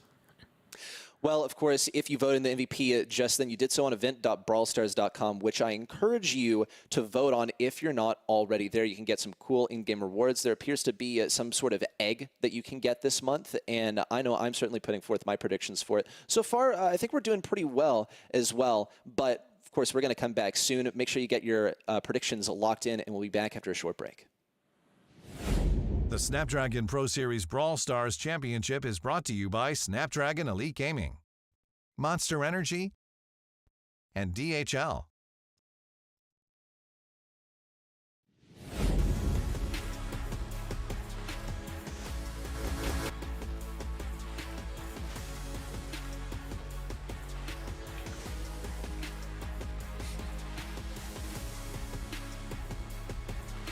Can you guys hear me now? Yeah, we hear you. Back. Okay, cool. Can I do it again? Let's start from the top. All right, hold on. Take 2. Hold on. Places, everyone. Welcome back, everybody, to the Brawl Stars Championship powered by the Snapdragon Pro Series. We are 1 semi-final down. We got 1 more to go, of course. And I'm not going to lie. I picked Angelic, of course, to look pretty good in that semi-final. So much of the discussion was that, okay, maybe you guys expected Rival to be the stronger team, but a 3-0 blowout is not what we was expecting at all. All of a sudden, a legitimate challenger appears, one that could put some pressure on Crazy Raccoon, should Crazy Raccoon obviously triumph in this next semi-final. Coco Loco, though, ready, set, not a team that we want to be counting out. Not at all. I think also the kind of tail of the tape with Coco Loco versus 3R is that Coco Loco have kept themselves in the race for LCQ later on this year. 3R Gaming, it's going to be remarkably difficult for them to even think about making it to LCQ. So already Coco Loco have gotten themselves a pretty good dub making it to this stage. They could cement that even further if they take down Crazy Raccoon. I don't need to, pretend like we don't know how unlikely that is, though, given the sort of magnitude that Crazy Raccoon is playing at. Right. I mean, they looked very, very good in their matchup against Master Entertainer, but it's almost certain that things are going to get a bit more difficult for them now heading into this semi-final. And this is a team that, does not typically run straight through these tournaments. We definitely see drop sets. We've even seen drop matches when it comes to grand finals against teams like Na'Vi. So we are, looking at a very competitive field here, Kenny. Crazy Raccoon, though, are a team that don't have a lot of glaring weaknesses, at least not that we've really seen. None really yet so far. I mean, outside of last month, maybe dropping to Na'Vi, it seemed like, at least based on the reactions, that internet was a little bit of an issue for them. So I think, assuming all things are squared away, it's even playing field in that front. Hard to bet against these guys. I mean, Tensai, Moyagoku, Satompo, these are household brawl names. I would even gander to say that Tensai and Satompo are probably Mount Rushmore brawlers, if you want to put it that way. They're very, very solid players. That, of course, going to be Tensai on the screen there. We were eager to see what the lunch was behind him, though, Uber. I wonder if we... Wow, we don't know. I mean, his cups He's got water in a cup here, so you know what I mean. You know, not messing with any of that juice there, which is a real shame. Yeah, kind of quite crazy to really think about. When you have that option, you still go for water. That is Shaolin monk level discipline over there. Me, I could never. Coco Loco are a team that have always been a fixture in our monthly finals. They've always been competitive, and today they've looked especially good. Now, though, again, if they want to take a monthly final away, they have to beat Crazy Raccoon at some point or another. Whether it's in a semi here, whether it's in a grand final, it doesn't matter. It has to happen at some point, so it may as well happen now. This matchup was one of the first that we sort of saw on stream. Obviously, some mild interruptions there as we sort of tried to follow. But in general, we felt that they were a very, very strong contender. That first matchup they played, it was a 5-set banger up against 3R Gaming, where they traded sets pretty aggressively. They ended up winning Hot Zone, they won Heist, and they won Knockout pretty convincingly. Those look very good for them there, especially Safe Zone, Gold Arm, Gold, respectively. So this is a team very, very well drilled, very solid. And of course, you know, we have seen much of these guys before. We are talking about guys like Response, who were, you know, on Team Flash, on Star Wars. So we're going to let Reddy take a breather here. Myself and Kenny are going to run straight into last stop here, because Gem Grab will be beginning the series. And over on event.brawlstars.com, you made it pretty clear to us that Crazy Raccoon are the favorites in this game. I know we all would have predicted it. I think that's a pretty safe bet here. We're all expecting Crazy Raccoon to be in yet another grand final of a monthly final, but still, Coco Loco, no pushover. Think we've made that pretty clear to everyone by now. Very important matchup still for Coco Loco, of course. I mean, if they somehow do the unthinkable and grab this upset, which Crazy Raccoon have lost this year, that is not an impossibility. This is a good team as well, with some veteran players that have been around for a long time.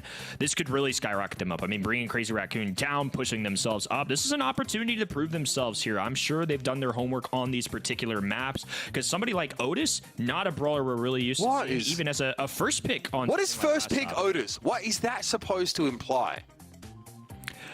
I'm honestly not 100% sure. In terms of practices, this isn't a super common one. I mean, I've seen it a little bit in North America. I think it's going to be able to be a great option at kind of taking down those lane matchups. This image, of course, not going to be that last stop. Traditionally, a little bit of grass on that left lane, that right lane. You got the launch pad going on as well. I think this could prevent any ideas of tanks. The mute button going to be very helpful at disabling enemies, but Crazy Raccoon just kind of going with what we more know and love, right? I mean, Crow, somebody that Reddy mentioned that he actually thinks is a little underrated right now. You see Piper coming in. That's one of the better brawlers, I would say, in most scenarios in the game. I love this counter opportunity, though. I think Nani into Piper and Crow in particular is actually going to be pretty solid. Carl coming in as well. But yeah, I'm with you. Kind of interesting.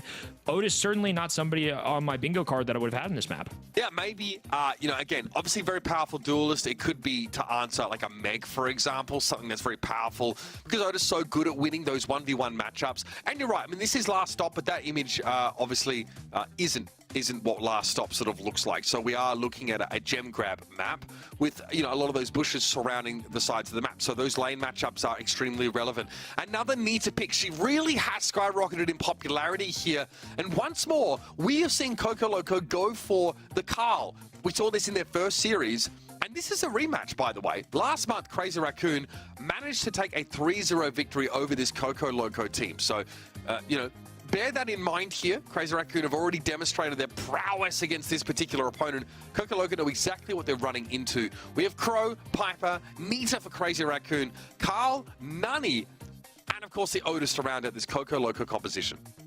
Really interesting one on our left-hand end. On the right side, though, again, really more traditional. I mean, Nita doesn't shock me. Piper doesn't shock me. Crow, not as popular as he used to be, per se, but I think a great use of area control. Obviously has the dive mechanic where you can get in and out if they need gems or to steal gems in a pickle. I think it's just not as safe on the Coco Loco side. I mean, you kind of have to take those risks, though, when you're playing a team like Crazy Raccoon. You saw what the people at home said. 95-5 in terms of predictions. Coco Loco need all of the advantages they can get their hands on. Yeah, look, and I think one of them originates from the Nani pick into the Piper. Obviously, tends to be a strong brawler to pick into Piper, another sharpshooter that has the ability to close the gap, and also that peep is very important. Crucial as well for forcing out that super from the Piper. Obviously, PP hits very, very hard and almost one hits a Piper, so something you want to be pretty aware of. In general, it's a composition that's pretty good at keeping the Nita at arm's length, but, you know, last stop is the kind of map where Nita can use those bushes to gain a lot of control, to move up on you, so there has to be a lot of spam. And Pro, not the first time we've seen it, right? Slowing Toxin can be very effective if that's the way you want to go here. The hypercharge is also terrifying as those sort of knives get drawn back towards you. Already, though, we are seeing a Bruce here sort of being deployed. That is a scary prospect indeed. Shitapo, though, traded out as Crazy Raccoon have a big gem lead. And Jay just trying to do his best to get around these walls, make some connections on Piper. Hiroshi diving right in on the action as Crazy Raccoon gets the gym count. A hyper bared Bruce is coming out, though, and that is a tough thing to deal with. Hiroshi all alone trying to work against Tensai and Crow. Sitting comfortably in the back of their spawn. Jay getting in the mix here, too, with about 7 seconds on the clock, though. We'll see how it all unfolds, and I'm assuming that's a loss as he was able to get up, unless he just stopped playing the game all of a sudden. I'm going to take a gander and say CR ended up winning that. Yeah, I think that's fair. I did also see like the red team win graphic on the tablet there, so we have a decent idea. Hey, maybe keep that broom here by Tensai. We might need it if this is going to be so one-sided. Looking at a little bit of a sweep here for Crazy Raccoon to make a strong statement here. Already have done so. And again, it didn't seem like it required all that much from them, right? We did jump in fairness to the game, a little bit further down, but they are operating on the Crow mid-axis, which, you know, is relatively safe. Even if you don't necessarily have the range, you have the speed, you have an escape there pretty comfortably built into your kit, as of course does the Piper. So Crazy Raccoon will be hard to pin down. Nice start once again for Crazy Raccoon. The positioning in their favor. Hiroshi trying to deal with now 2 brawlers incoming, and this is a tough matchup for him. I mean, Piper's going to outrange him a good bit. Now we've got a spawner with extra shield on the map. Jay and Response are going to have to deal with this, and Satapo playing this very aggressively, considering he is outranged. Response, I think, going to capitalize on this situation. Actually nearly gets up punished for it, and so Tensai finally forced to back away, but the damage may already be done, Uber. 7 gyms for Crazy Raccoon. You know that's hitting Jay as well. He's about to get a face full of butterfly in just a moment. The suspense is absolutely killing me. I kind of enjoy this. Maybe I can see the game in the reflection of this player's glasses. I mean, that's kind of like, that's what I'm willing to do in order to see what's going on. These guys, they're in a hotel too. My goodness, everyone just, man, okay, fly us to Hong Kong. Honestly, get me up there. I'll fly, coach. I don't mind. Tensai under some pressure here, but Response has found himself deep in enemy territory without a way to really get out. And Moya is such a threat from mid. He says, I'll just scoop up the last of these gems and let Bruce create most of this space. 10k HP plus the damage reduction offered to you by that faux fur means like it's, you know, it's basically a bigger Frank that you have to try and make your way through there. Bear with me is incredibly powerful. Shitapo says, you know what, I'll throw myself out there. I will soak some of these shots for my team and make sure we get ourselves a comfortable, quick first set. Comfortable is a great word to describe how that went down. It didn't really seem like they were phased too much. Not a lot of adversity they've had to deal with yet in this monthly finals. Kind of waiting for somebody like Coco Loco in the semifinals to wake them up a little bit. It's a tough challenge, an interesting draft as well, but it didn't seem to affect Crazy Raccoon's gameplay. Pretty swift swim in there. Yeah, absolutely. The comp was pretty interesting, I think, from Coco Loco, right? The Nani, like, seems fine, like, in general. You know, again, like, the dealing with the Nita definitely seemed to be a problem. Even without hypercharge, whenever Bruce gets thrown down, you can see the space. It's like 2 brawlers worth of spacing that immediately one team has to give. They just have to step back. When you have Piper that's playing in mid and also the Crow that can move into that space and just constantly harass with, you know, that ticking sort of poison damage, it's very hard to ever find yourself in a position where you have enough health to get close enough to Tensai to threaten those gems away from him. Good damage from Jay. Response also has to take some risks and try and pick some spots to go aggressive, but unfortunately never really putting real pressure on the gem carrier. And when you fall behind in gems and you can't do that, you can't win. Yeah, and even though the kill category is leaning towards Coco Loco, I mean, just strictly from watching that match, it never really felt like Crazy Raccoon were fully outside of that mid. I mean, game number 2, they kind of started out with a 7-0 lead. A little back and forth in game number 1, but ultimately they end up getting those gems and just kind of walking away. And obviously that objective gameplay is really what matters. The kill category, nice, but Nita was very impressive. I mean, there were a lot of great things going for Crazy Raccoon. All right, well, Hot Zone going to be our next map here. Parallel plays is where it's all going to go down. So again, a curious map where you do have a home and away zone, and you have to balance, your attention between the two of them. We've seen quite a few different options on this map. I think that Sprout is a brawler that we've actually seen brought in here occasionally. Of course, 8-Bit's still pretty strong. Anyone with that good range that can operate the diagonal effectively also will be coveted. Definitely an interesting map. I mean, having that second hot zone just adds a whole nother layer to it. Obviously, one hot zone is already enough to deal with for these teams, so now two on opposite ends can be absolutely crazy. Sometimes you're going to see really aggressive play styles where people try and all in to get to the other end first, but a lot of times you'll see people stay at that home base, typically the left hand end from our perspective, the right hand end at the top. Those are kind of home bases, right? That's the easy quote-unquote 50%, and then from there they'll work their way up, try and chip away at the opposing side with maybe a more aggressive brawler, somebody with more HP. However, they can kind of get in the faces of the enemy. Here's your draft now. Sandy going to be picked up pretty early on. Again, it's a large map with some open space, so being able to cut some of that up a little bit with the Sandstorm going to be important for Coco Loco to make those aggressive reaches across the map. See, Crazy Raccoon don't want to deal with Kit or the Larry and Laurie pick. Again, just can feel oppressive, and they love Nita. Crazy Raccoon, a fan at times of unconventional picks. There definitely are some signature brawlers that we really associate with them. I think that like Meg, especially in her heyday, is one of them. Carl as well, a big Shitapo pick. Now though, Nita starting to join the ranks of those brawlers and buy her into a company makes this a very durable core being built out by Crazy Raccoon. I like the Nita selection into Sandy specifically here too. Having Bruce the Bear as an ally into somebody like Sandy is a really big deal, but they're just going to immediately pair this with Max. Max and Sandy have been a long-known combo. We get things like Max, Sandy, Jean that have been synergies in the blind format days long before we had draft, and now they're still going to be relevant today. And of course, Melody left on the table, and they're going to grab it for themselves. Okay, very powerful brawler here. We have high mobility for Coco Loco. And we have some stopping power in the form of that Sandy gadget. Also, just a very hard team to pin down in general. Hoping to run circles around it because Crazy Raccoon, oh dear, double tank healer composition. Absolutely bloody terrifying. And Crazy Raccoon here are going to, again, there will be no mercy offered here. Melody may not have the opportunity to build up those music notes, and also their durability. Why not even help her? Because she needs a bit of time to get through the opponents. First of all, to have those damage spikes, Kenny, you've got to close the gap. That's scary against two tanks. Well, they're going to actually send two brawlers down this left-hand din. Tensai's going to be glued to Satompo. So healthy. And he's just going to be able to just walk on through. This is that more aggressive... Shoot the Byron! Talking about. He's trying to deal with this, and now Tensai's just going to be able to sit put while Satompo puts in all this work. Tensai wants some kills for himself, though. Going to be running straight at response, while Hiroshi just tries to work on this right-hand din. Satompo, though, plenty of space to work with, and with this indestructible wall, literally is just going to play Ring Around the Rosies. All right, I'm going to throw the spitball out there. Tensai doing so much work to set up Shitampo down in the bottom there. Basically, no one looking at the Byron, and it was an unkillable Viva that I was able to set up. Still, though, got to do something about this right-hand side. Hiroshi flattened there on the bottom. Shitampo wins that duel out. Jay is definitely a threat as long as there's gadgets available. We've not seen Bruce built up yet. But now Crazy Raccoon can collapse onto this top right hot zone after dominating the bottom left.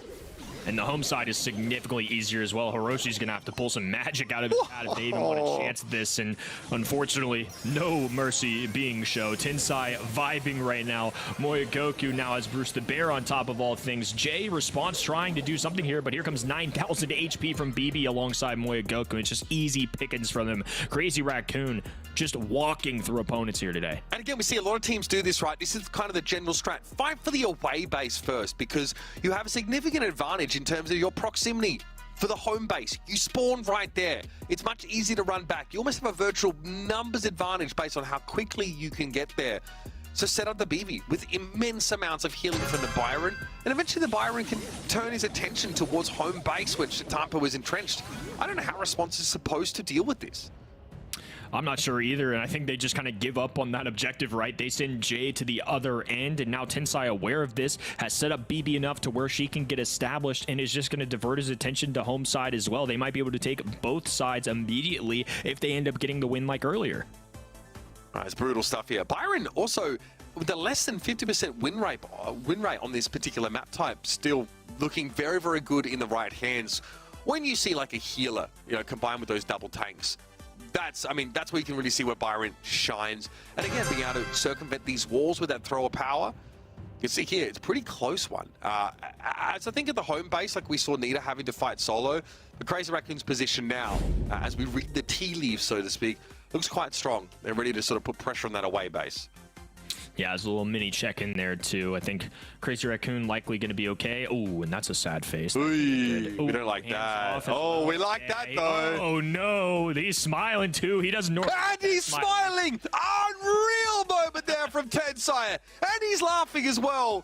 My goodness, must have been some pretty insane gameplay to precipitate such a palpable reaction. And he's reaching for the water as well. It's the bloody trifecta of victory. And on the other end, this one's not as much fun to play-by-play Uber. I'll keep it No. This one's a little more dreary. The vibes are a bit maudlin, you know, a little glum, if you will. Hate that for him too. I mean, look, this is a tough team to deal with. They steamroll opponents. It's what they do, and that is no exception here, even in a semifinal. It's pretty crazy, to be honest with you. That BB gameplay was just filthy. I mean, there's no way around it. They were able to just simply swing a baseball bat, throw some spitballs, and win a set. It's actually insane. And there's a real question about whether there's like a much counterplay to that.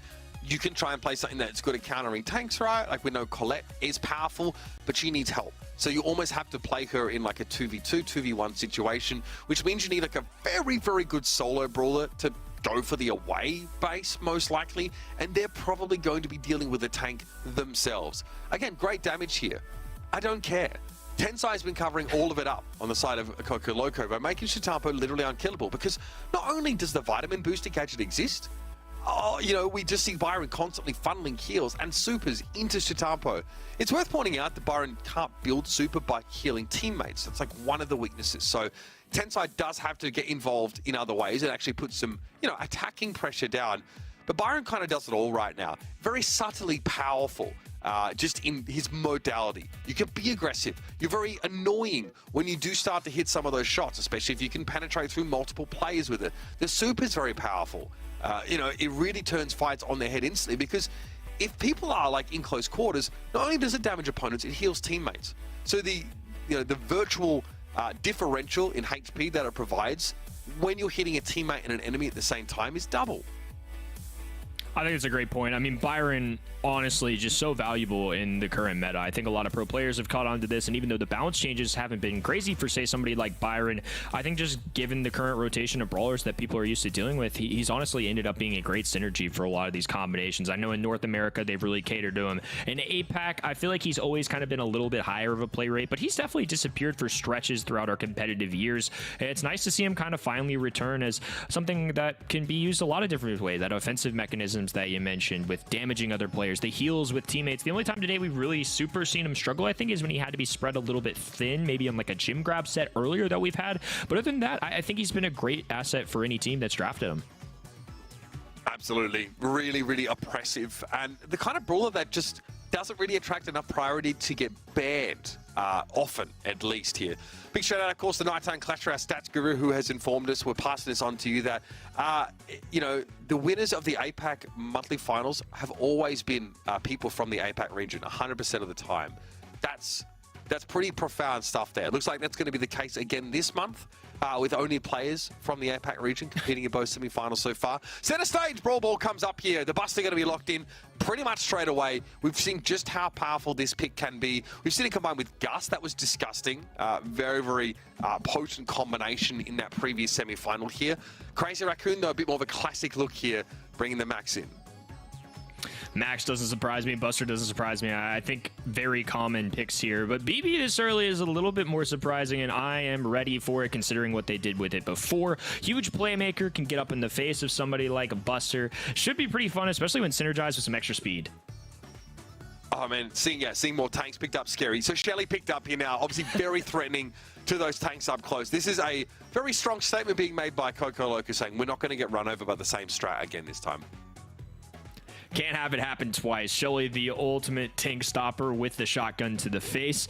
Gotta pick it at this point. I mean, if they let it go, it's probably one of the better opportunities they have with dealing with this. And I think Coco Loco are fully aware of how good the enemy side is with BB. They don't want it to get out of hand, so they're going to double down. First the Shelly, then they lock in Charlie, who's already a generally solid brawler, I think. One of the better ones still in the game at this point. Oh, they're doing it. I think it's going to be a way to deal with it. But they're just going to all out. This is a BB's world, and Max and Poco are kind of just going to power up. So here on center stage, how do you feel about the Poco being picked up instead of the Byron, which is available?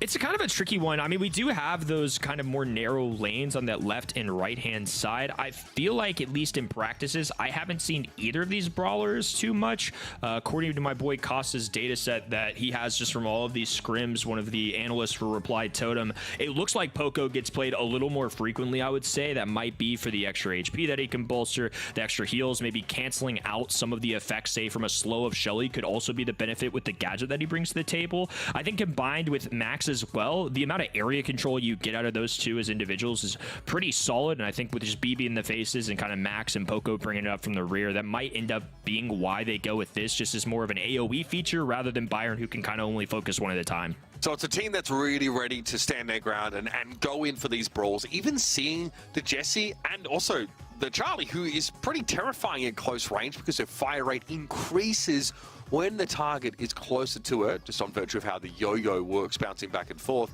And also, this kind of invalidates Buster as well. I mean, Montage only stops Max's damage, right? I don't think it stops Poco's shots because they're not discrete particles. So, you know, that is a little bit weaker here. That's obviously the risk of picking up the Buster at this stage, because your opponents can play around his super. Still, slow-mo replay is very powerful. And something that can definitely catch people out of position. So the game is underway. The game is actually underway. We're still here, obviously, watching them. We have not quite been able to get in right now. So when we jump in, if we jump in, mind you, it's more likely that we do so, and the game is a bit further on. So again, you know what I'm like. I really want to make sure expectations are set. Here we go. Chitapa will be able to defend, but this comp from Coco Loco looks like it's absolutely spanking Crazy Raccoon. Yeah, I'm interested to kind of see if this Shelly is enough to deal with all of this. Two supers on the other end, though. Crazy Raccoon can kind of deal with this a little more appropriately now. They've got the spawners from Charlie. They got the ultimate click away, which can stop any brawler, and that's going to be a cocoon as well. Pick up from Tensai here with the little phase shifts. Tatompo not able to stay alive. So once again, a push coming in from Coco Locos. They've got 3 brawlers standing.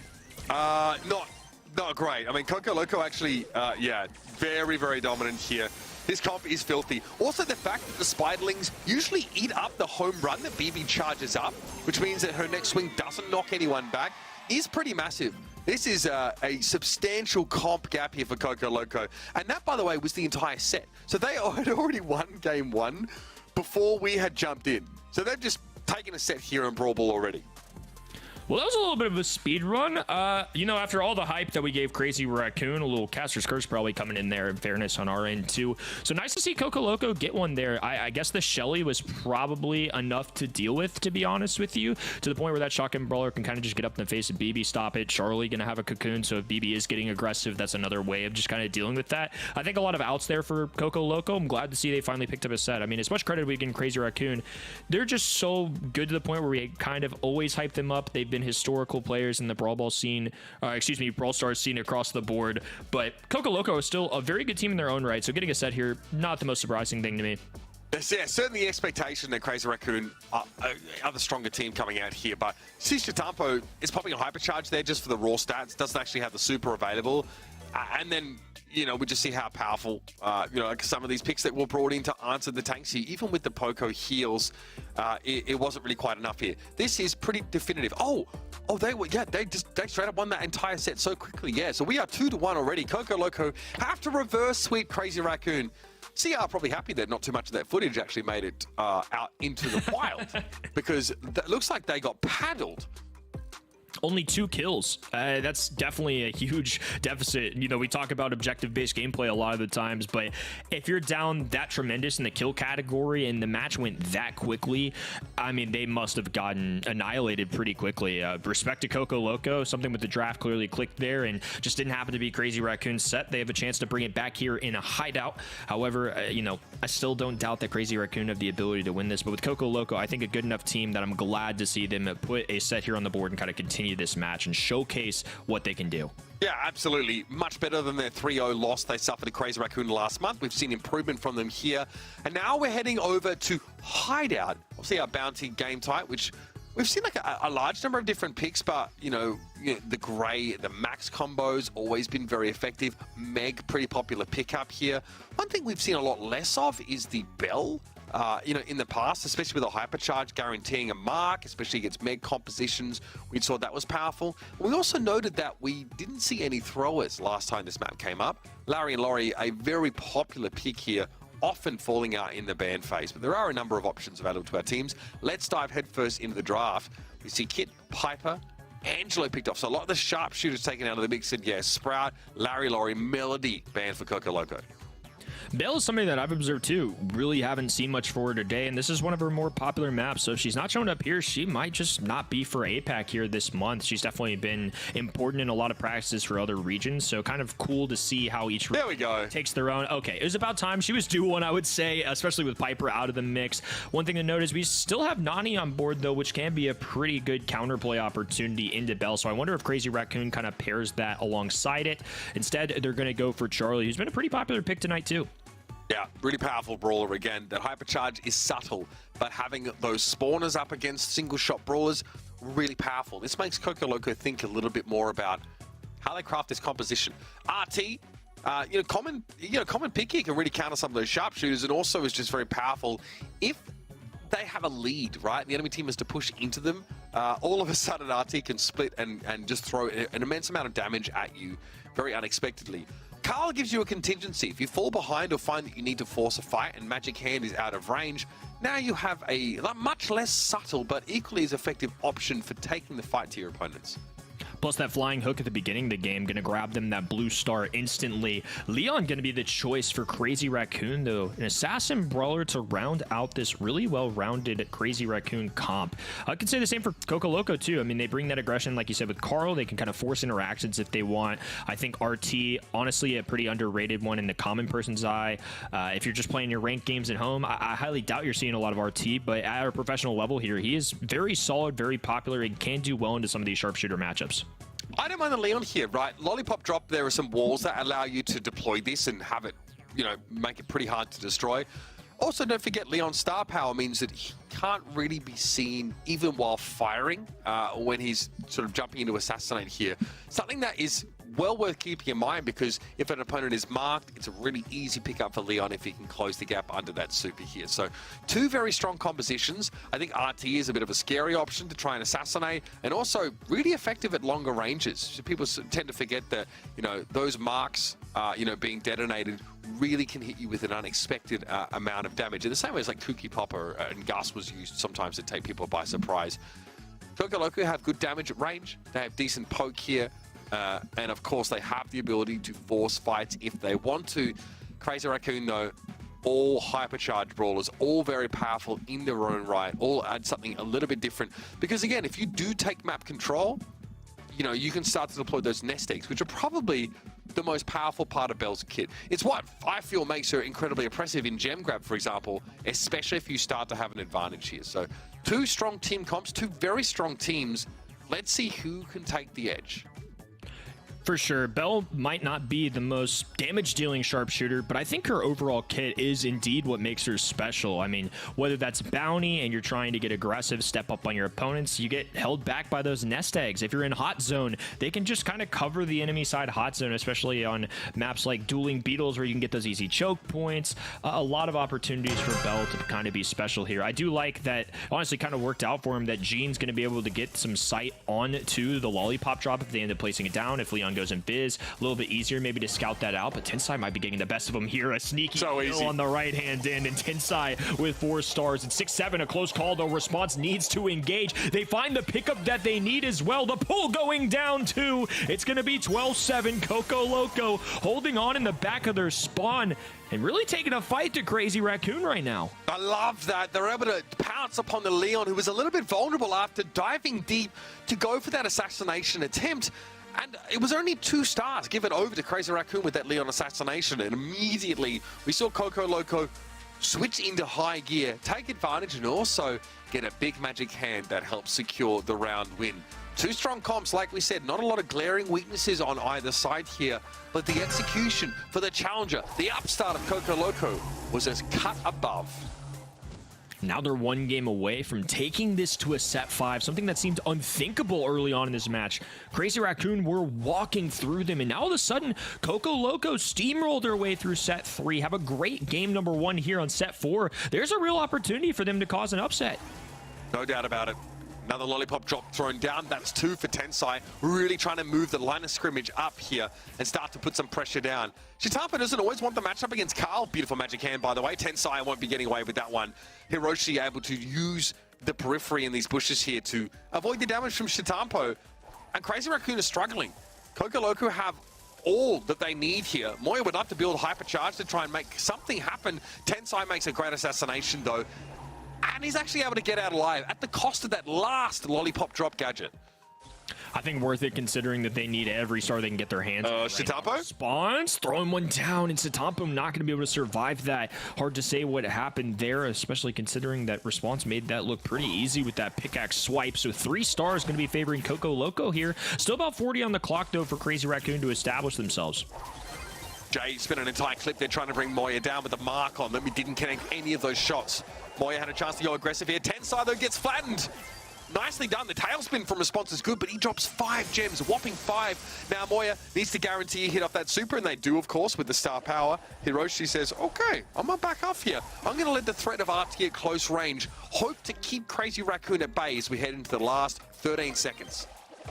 1 star, the difference maker. Coco Loco pinned in the corner right now. Nest Egg's covering this left-hand end. They definitely can't walk forward. Looking for any cocoon strike, a little hypercharge. Everything going down all at once here, and Coco Loco somehow stay on top of it. They're also narrowly away from getting a kill on Shitampo on that right-hand end too. Insane stuff. And we were giving them a lot of grief early on, Uber, but somehow, some way, we've got a set 5 inbound. Absolutely. It's bound to happen at some point for Crazy Raccoon, but maybe a little bit earlier along their journey than they expected. They go from a 3-0 sweep into a map 5 and a potential reverse sweep here. That is what Coco Loco have online. And I remind you, these 2 teams played together last month. It was nowhere near this close. The drafts from Coco Loco over the last couple of sets have been really, really good. And we don't even think the Crazy Raccoons was bad on Bounty. Hideout looked good for both sides. The Leon looked a little exploitable. Again, you know, there were times I think Tensai was diving in and trying to get out alive was very, very difficult. This assassination here, right? Look at the punish straight away. I mean, it came very quickly with a big, like, 10-star shift that put Coco Loco in the lead. This Carl is pretty terrifying. That was kind of the risk, I think, with going Leon, and something I definitely didn't account for. But Leon is an assassin brawler. He dives in, and he somehow has to get out. We saw him escape at least one time with the lollipop drop, but other than that, it's kind of hard to make it out alive when all the brawlers are firing at you. And you can see it on their faces. The excitement coming in from Coco Loco. Love seeing that, honestly. I mean, the people at home voted 95% on Crazy Raccoon. These guys are underdogs, and they know it. Every single set they can get their hands on, they should be incredibly proud of, especially considering how this match started. Yeah, these guys, while we consider them underdogs in this matchup, we've gone on and on about this, but these guys have been around for quite some time. Like, I think Hiroshi is the player that we are sort of seeing on screen. The Malaysian national, you know, is always a factor in so many of these monthly finals, going back, you know, to sort of 2021. So, yeah, this team is absolutely the real deal. Like, that Team Flash squad was around for quite some time and earned some pretty huge, you know, circuit points last year in 2023. I mean, they won, geez, March, April, June, July, I want to say, in the SEA region. Now, though, that the APAC region is sort of combined, this is their biggest challenge yet. They're now little fish in a big pond, but they've been able to step up to that challenge now, putting Crazy Raccoon on the back foot. Flaring Phoenix, our knockout map. We already have the tick picked up for what's been the first time all day. Tick's a really frustrating one to deal with still. I mean, we're not going to see him on all kinds of maps, but anytime you see knockouts, specifically Flaring Phoenix, I just think the amount of area control he can do, kind of scouting those bushes out with the mines, it's a little bit easier with him compared to some of the other throwers. That in-game super with the tick head can be really tough to deal with. I think there's a lot of things that can go really well for him, so I think picking him up here early honestly makes a lot of sense to me. On the other end, they're just going to go for something with high HP. What the heck? Speed. And this is definitely a bold call. I mean, the Lu has got to be an option into Buster to slow him down, but even still, I feel like for knockouts specifically, we never see Lu. It's very rare. A map like this, I guess there's a lot of cover. You can hide behind it. There's plenty of bushes here. And let's not forget, Lu's hypercharge will freeze you instantly. On knockout, that can translate to an insta-kill, but I think you need a brawler that's a little bit better at capitalizing on that freeze than Tick. Tick is going to be good all throughout the round. Pam gets picked up here, so there's no burst damage outside of the Tick head to rely on here. This one, I mean, Crazy Raccoon and cooking. I don't know if it's going to come out 5-star or, you know, bargain bin, so we'll have to see. Always some funky drafts from these guys, even though we've become more confident in that aspect of their game recently. This seems like a pretty well-rounded composition from Coco Loco, though. Plenty of bushes to burn down. Strong side laner, good pressure in general. You can play for the late game, the long game around the Buster here. Build up that super and go. And again, that super's relevant here, both against the Lu and the Pam. Lu has to be the kind of brawler that these guys have kept up their sleeve, at least in practices. It's not something that was practiced a ton in the data set that I've gotten. He's not really been used at all. So I think those couple of plays that you see are probably Crazy Raccoon testing it out and then keeping their cards close. I think Amber's a pretty good response into all of this, though, to be honest with you. I like the Pam in general for this game mode. I like Tick. Lu, just the biggest question mark here. If they can capitalize on this and make it work, it is on paper a great counterplay into somebody like Buster with the ice ring down. It does make it harder to kind of capitalize on Max's speed. I think it's a bold call. I respect it, but putting your faith in that in a set 5, that's a pretty serious proposition. Absolutely. Again, this is a map that, you know, maybe is less explored draft-wise for both of these teams, but you can see the idea behind a lot of the bans here. Crazy Raccoon just don't want to play Kid at all. I think they feel like it's just brutal. Whereas, you know, it's Byron that is on the chopping board for Coco Loco. They don't want to see that on a knockout map. It's too powerful. So here we go. We actually have the Amber versus the Lu. I call it a Song of Fire and Ice, but the skin's kind of obscured that reality. It's going to be Hiroshi looking to try and pinch on the Tensai now behind the Jay's super. Moya here just trying to stay clear of the fighting and cover the map in mines. We get sucked in there. And I think that was a last hurrah, but it didn't do nearly enough to keep the Tick alive. There's one kill that they needed. Satompo trying to get it down and can't quite do it in time. Tensai can grab Sucker to his advantage. Now a super going down, trying to make an heroic effort and just gets cut short. It's going to be Coco Loco picking up round number 1. I believe, though, for a second, I believed that Tensai could make a miracle happen there. But again, the Tick got caught. Moya got a little bit too close to the sun there and got drawn on in by that Buster. Not a great start for Crazy Raccoon. Again, Tick is always going to give you a good amount of map control to work with, but it's about converting on that. It's about turning map control into eliminations, and that's something that Crazy Raccoon's comp isn't necessarily amazing at doing. Here comes that head first. Hiroshi spends a whole clip on getting rid of it, and look how much space they had to give up. Space that Shitapo's been pretty reluctant to fill aggressively.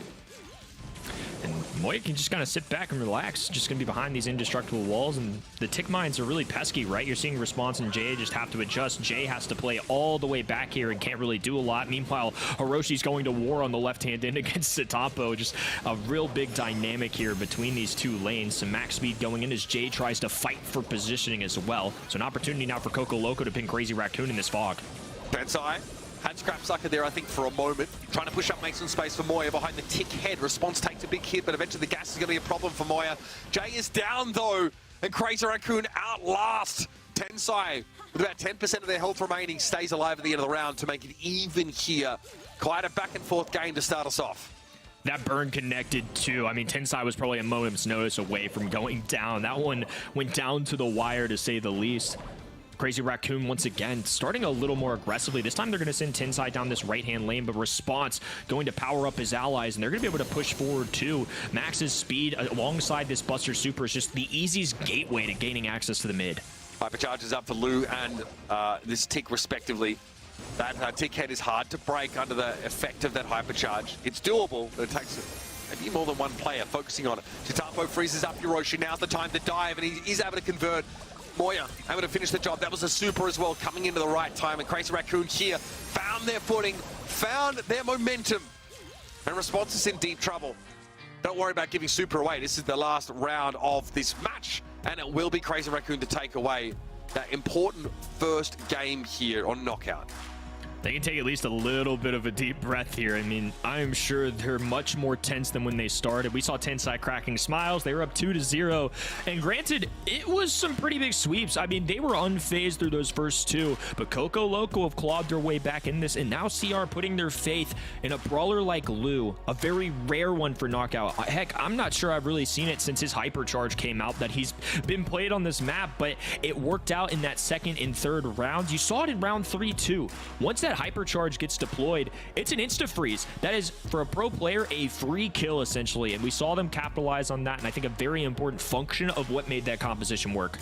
It was a nice combo, actually. They did use the tick super combined with that to secure the kill. So it's actually a little bit more complicated because they didn't have any other brawlers that had like real burst damage. Like, what's Tick gonna do? Throw some mines and wait for them to detonate? That's not really an option. So Crazy Raccoon have to take risks in order to capitalize, I think, on shots like that when they do get that insta freeze. Good start for them here. I think they're in game right now because Tensai is absolutely locked in here. Posture leaves a little bit to be desired, but when you're young, it doesn't really matter. Ergonomics not much of a factor. When you're my age, you absolutely care about it. We'll have to see how this first round goes because we are waiting for our chance to get in this game. Likely is well and truly underway as Hiroshi seems to be communicating in a lively fashion already. A very important one too, obviously, with the match point, with Crazy Raccoon being on match point. Tough one to get through here as both of these teams are going to be fighting it out for an opportunity to make a grand finals. We'll just kind of have to sit back and relax. We appreciate you all bearing with us. Obviously, some technical issues for our players, though. Again, not dealing with any Wi-Fi issues on their side. No internet. Competition going to be as fair as possible. It's just simply a spectator error that we were working through tonight, and hope to jump back in as soon as we can. Worth pointing out as well that, you know, each month, like up in this APAC region, it's like a $40,000 prize pool, which is, you know, serious money when you get to sort of run it back every month, especially if you're the kind of team that find yourself at least in the sort of grand finals. Quite often there's like $20,000 up for grabs in the grand final alone here. So it's serious money, not to mention what's available, you know, in the BSC in general. So that's what these teams are fighting for, as well as those BSC points. 100 for first place, 70 for second here. And of course, we know Angelic is locked in that 3rd to 4th spot here as after falling in that semi-final. Still though, 50 circuit points going over to them, which keeps them well and truly in the running here. Even, honestly, you know, with a good shot at making second and not having to go through that LCQ, which is treacherous. And so, you know, getting exposed, I think, to you know, the rest of the international, you know, world trying to fight through that LCQ is quite challenging. So we'll keep you abreast of this. But okay, I wonder who won that round. Hello. It looked like a one more as well. So I'm assuming that probably wasn't just a round. I'm guessing that was a game. This may be all tied up for a set 5 down to the wire kind of moment. Oh, I couldn't ask for much more than that. I just expected that we'd see it happen in the grand finals. It is 1-1 here, so the set now and the match, as a result, hangs in the balance. The reverse sweep is absolutely on the table. I must admit, commentating a game from just the players' reactions is a new thing for me in my 14 years of commentating esports. But hey, it had to happen at some point. You know. Again, maybe these players should all wear reflective sunnies. Put aviators on these guys so we can see the screen in some fashion. I can't imagine. I mean, can you imagine Tensai in some aviators right now? I feel like that'd be the most intimidating brawl player on the planet. He would rock them, honestly. I would, you know, I'm no stylist, but I definitely recommend, you know, picking those up here. You know, I mean, you know, people sort of, you know, think that I'm trying to be some visionary in terms of what I wear, but the joke is that I literally told I literally told a member of our wardrobe staff at a previous product I worked on that I didn't care what I wore, and they I don't think they liked that much because they wanted, you know, that maybe they wouldn't feel like their job was respected. So they tried to throw me in the most ridiculous stuff ever, and it backfired on them. And here I am, still wearing flowers everywhere. Crazy Raccoon, though, able to come away with a round win here in this decider set. We finally managed to crack the code. Our cryptologist working around the clock to get us into this game. VPN be damned. And now it is on this round. Crazy Raccoon look to try and advance to the grand finals. Coco Loco need to hold on for dear life. Getting in a more aggressive stance here as Hiroshi flanks right hand in. Response super available. Trying to take on Tensai and Satampo on his own as Jay is forced away. They're going to have multiple supers to utilize if they want, though, but CR not backing down on this defensive stance. Response super available here, so he can definitely get out of dodge if needed. But again, we've seen that tick become quite oppressive. Jay knows that he can advance here. He has a healthy amount of, he has a healthy health pool. But once he advances, then what? That's the question. He needs to make sure Hiroshi response are in position. Until then, he has to stay outside of this minefield and bide his time. Here it is, the super comes in from response. Jay not benefiting from it though, so he's half a step behind. Moya trying to stay alive, but again, the one-to-one fight against the Max is too much. Into the gas, might Tensai go? Yes, he realizes this round is beyond saving, and it all comes down to this. One more round to decide the outcome of this match, and only one of these teams can advance to our grand finals. Coco Loco might just be able to do the unthinkable. Reverse sweeping Crazy Raccoon in a situation where they were down tremendous, Uber. They were getting absolutely bodied in sets 1 and 2, and they came out swinging in Brawl Ball, and since then, they've put their team on the radar, giving themselves an outside chance to get themselves to this grand finals. Crazy Raccoon posturing a little bit more proactively here. I think they also sense that, it's obvious how much this hangs in their balance, so they want to show confidence, at least project confidence if they can. But again, the composition can struggle sometimes when the game is taken to them, and here comes Response, going to push up here with that speed boost. Moya in trouble. Hypercharge available. Ticket going to be used. Last hurrah. All the burst damage available. Response is brought down, but elsewhere Tensai is missing. Shitapo has super, but no hypercharge. Moya the other way around. No chance to build it up. There was Coco Loco going to bring Crazy Raccoon down, upsetting them and advancing to the grand final. I'd have fallen out of my chair as well. The excitement is palpable. The underdog teams have made their way now into this grand final, toppling the titan of this region. And again, this is why you put Tensai in a public place. He cannot punch through the wall. He has to be restrained. I'm sure it's a tough result for Crazy Raccoon to accept a semi-final exit. Who would ever have thought of it for this team? Hard to believe, to be honest with you. Jim Grab and Hot Zone were so convincing for Crazy Raccoon. 95% of people at home, even before this match started, even before the 2-0 stance that they had, predicted Crazy Raccoon. And nonetheless, Coco Loco embraced the moment on a crazy night for the BSC and just added in one more extra layer of just insanity. Absolutely. What a reverse sweep. And it was in the truest sense. It all coming down to the last round was just perfect for us. But the drafts, again, in that later half of the series looked great for Coco Loco. And I'll repeat myself, I don't think Crazy Raccoon's draft on Bounty, for example, was bad at all. This one was more interesting to me just because their individual pick potential wasn't there. I thought the PAM to round out their composition, I guess it answered a lot of the pressure that a Max composition and an Amber composition is going to put down on you. But I didn't see the burst damage. I didn't quite see the vision there. We never really saw it play out. It seemed like if Shitapo couldn't build a hypercharge, it was hard for them to win the round.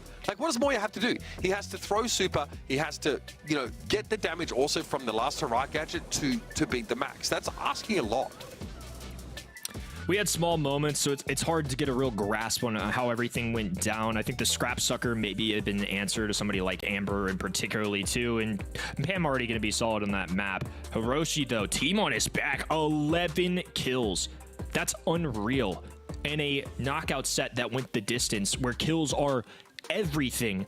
Hiroshi did not shy away. The excitement in those guys too got me jazzed up. It's why we love this esport. It's those big moments for an underdog story of what makes these monthly finals so special.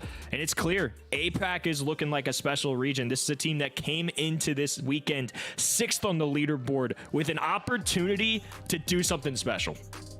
A response here, your MVP is voted by you over at event.brawlstars.com. And I think this is such an important reminder that you know, anyone can do this. I mean, not just anyone. You need to put a lot of time in, but you qualify through your championship challenge, right? You get your wins, you play through the monthly qualifiers, and then you get into the monthly finals, play through, go up against Crazy Raccoon in the semis, and win and advance to a final. This is something that, in theory, anyone can do.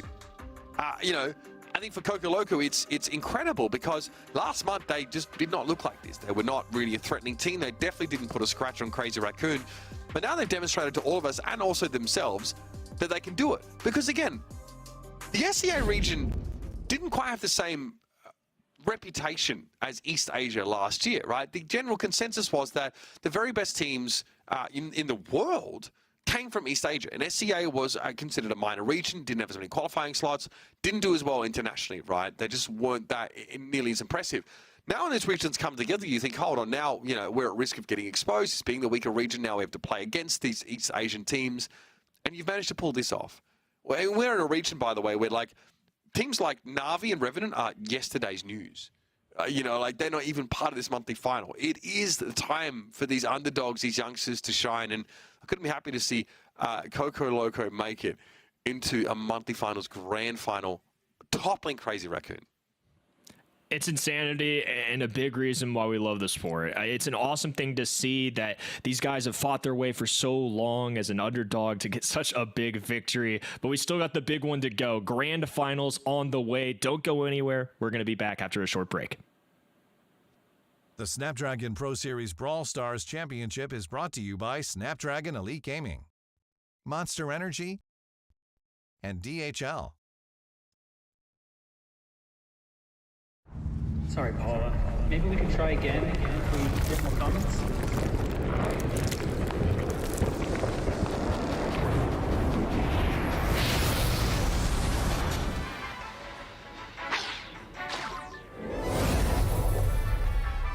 It's happening!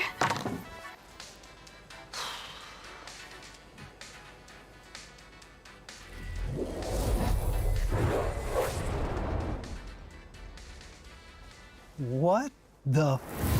Yeah, so I was thinking at least chicken, and then chicken, and then... I want barbarian. Barbarian. Sure, that works. Oh, hey, look at this. The buttons are here. We should maybe... Take it easy. No? Let's take it easy. Oh, okay. Okay. Where were we? Chicken, chicken. Barbarian. Barbarian.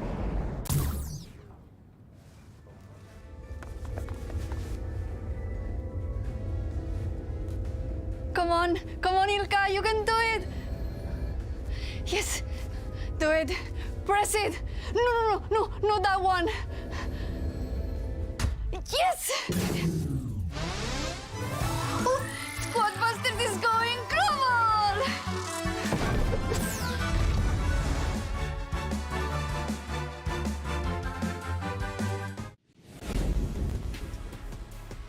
Here we are. We're at the business end of things here in your Brawl Stars Championship, powered by the Snapdragon Pro Series. We're starting off the APAC region this month. We have a banger of a final. Not only does this monthly final not even feature the likes of Na'Vi and Revenant, these top teams of, I won't say yesteryear, literally last month, actually, but we have Coco Loco, a team who's been around that top 4 to top 6, have taken down Crazy Raccoon in a ridiculous reverse sweep that went all 5 sets. What we saw of it was pretty darn incredible. Now we're here in the grand final. Rival Esports, who made short work of Angelic, who are a real contender in this region. That's a shocking result in itself, have made their way to the grand final. And I'll spoil it here, Reddy. You definitely believe that Rival Esports are going to go all the way. Look, I was leading with my heart earlier. I just thought Rival Esports take them down because they got the vibes, and also Angelic. They didn't look so hot in the last month. Man, my Prince of Booty now had it in the grand finals. I'm a believer, but you're on the Coco Loco. I'm in love with... I'm not going to do it. Yes, I do. After that match, I think, you know, we do hope, I think, Kenny, that they haven't played their grand final already, because it's pretty easy to, you know, let your guard down a little bit after taking a top team like this down. But yeah, look, 2018 Mitch there definitely seems to think that Coco Loco are going to take it out here. You predicted Crazy Raccoon to win his grand final. Any thoughts?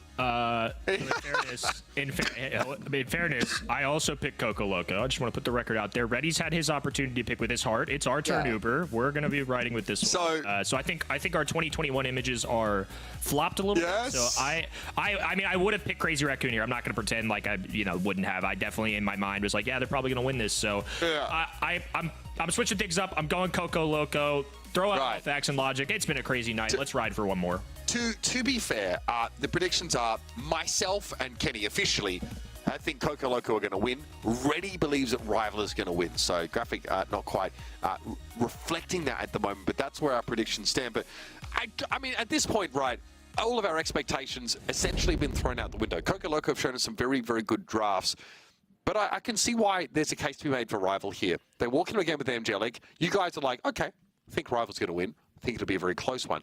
It was not. It was actually not remotely close here. So we are seeing a couple of these teams that have been floating outside of the top echelon all of a sudden come into their own.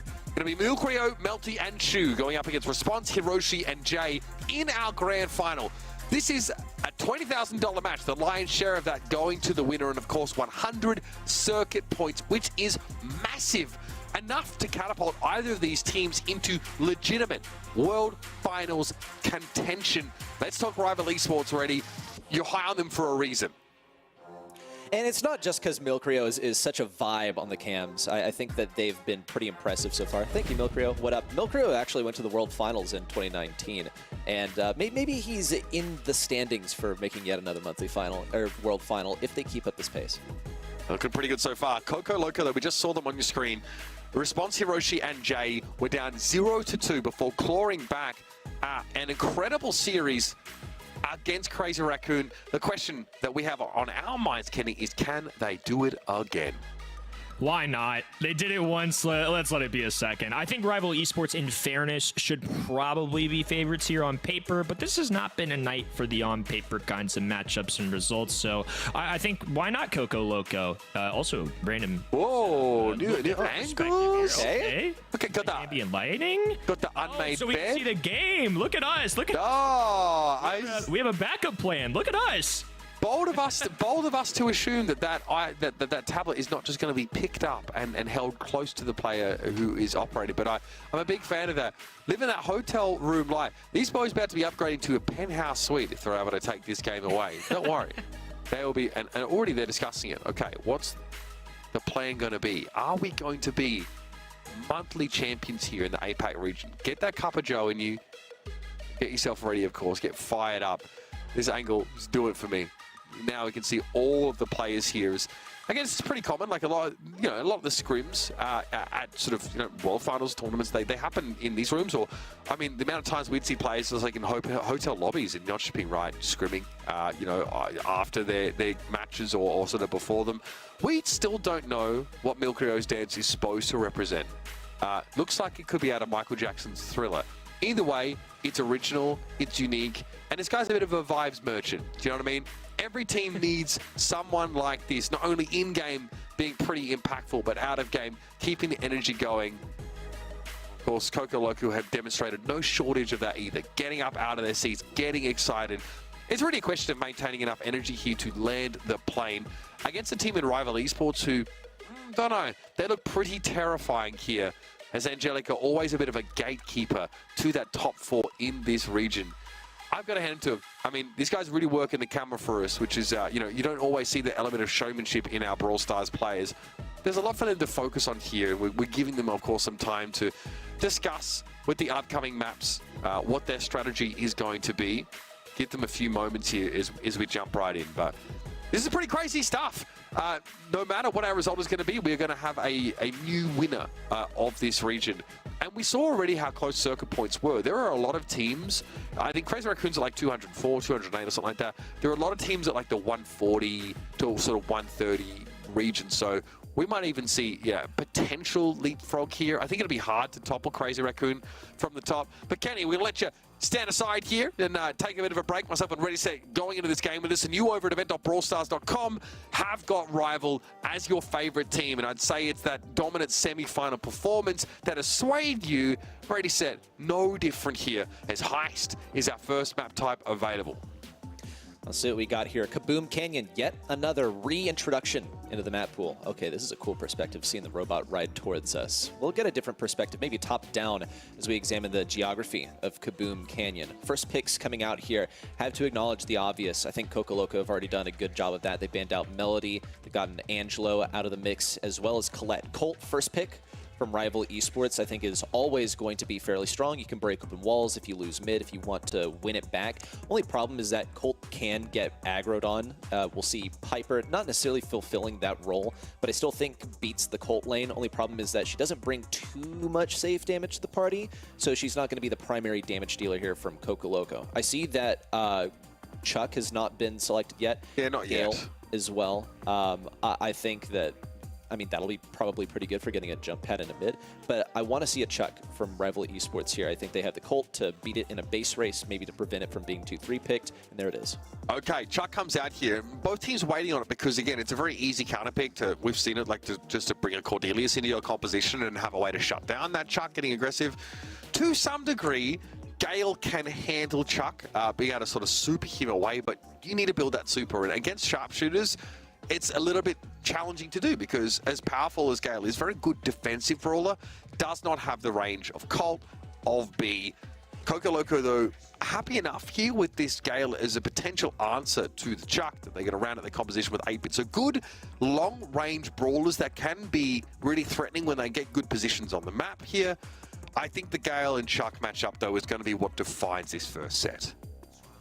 Yeah, I look at Coco Loco, I see that early Piper pick, and it's just a little risky here on a bush map. Piper in the current map rotation is not as strong, that's why you don't see her as often, is because it's so difficult for her to push into these bushes.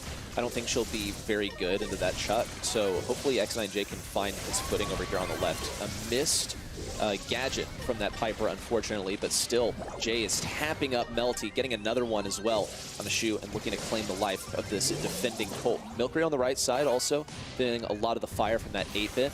He's got to be having this boosted booster ready to go momentarily, now safely behind that obstacle on the right. Melty breaks down those walls. We also see that it was not boosted booster, he's actually running plugged in, interestingly enough. Yeah, again, I guess just fancying that extra movement speed, you know, to be able to avoid some of these sharpshooter shots that'll come in. But there it is, Chuck doing Chuck things, getting good damage on the Coco Loco safe, but still the constant pressure from Jay here, despite 2 missed homemade recipe gadgets, is starting to become a little bit of a problem. Yeah, again, Chuck goes on in, good damage on the safe, but Response going to turn around and live up to his name here, try and provide an answer. But if Chuck isn't moved away here, could be a problem. Good answer. Super employed there by Response, who gets flattened as soon as he steps into the middle of the map. Melty still has not been able to get onto this enemy safe. X9J has been keeping him back so effectively. Coco Loco will take some damage from this Chuck, largely ignored by every member of Coco Loco as he close in on this safe. Nice super there from Response to open the doors for remaining members of the team to take it down. That is game 1 going to Coco Loco. A good example, again, of some of Chuck's limitations. Yeah, he can get access to the safe very quickly and can become a problem, but if you can race him with Colt or with, you keep the game even and have good Piper pressure, then you can ignore him. And they just did. I like that super there from Response towards the end of the round. That just put pressure down on the safe and the players that were playing around it.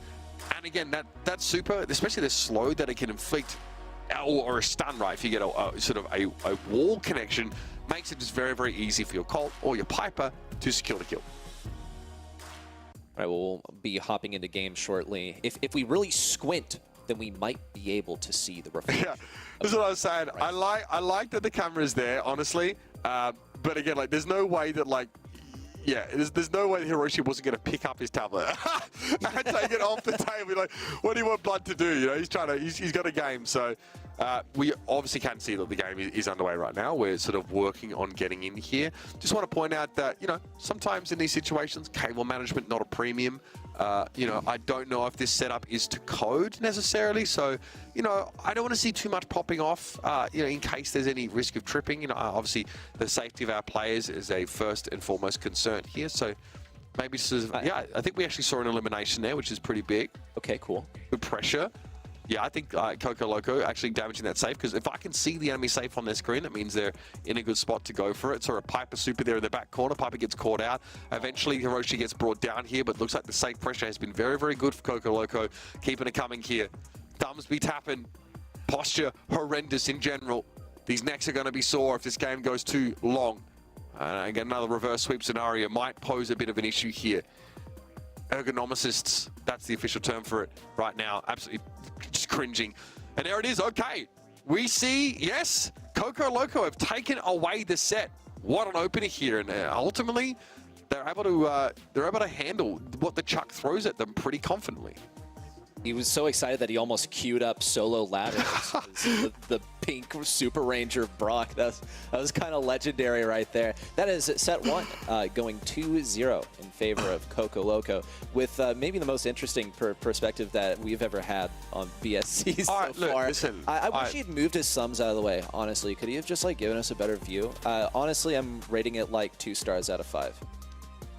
You know, if I don't get an esports award this year again, I don't know what's going on.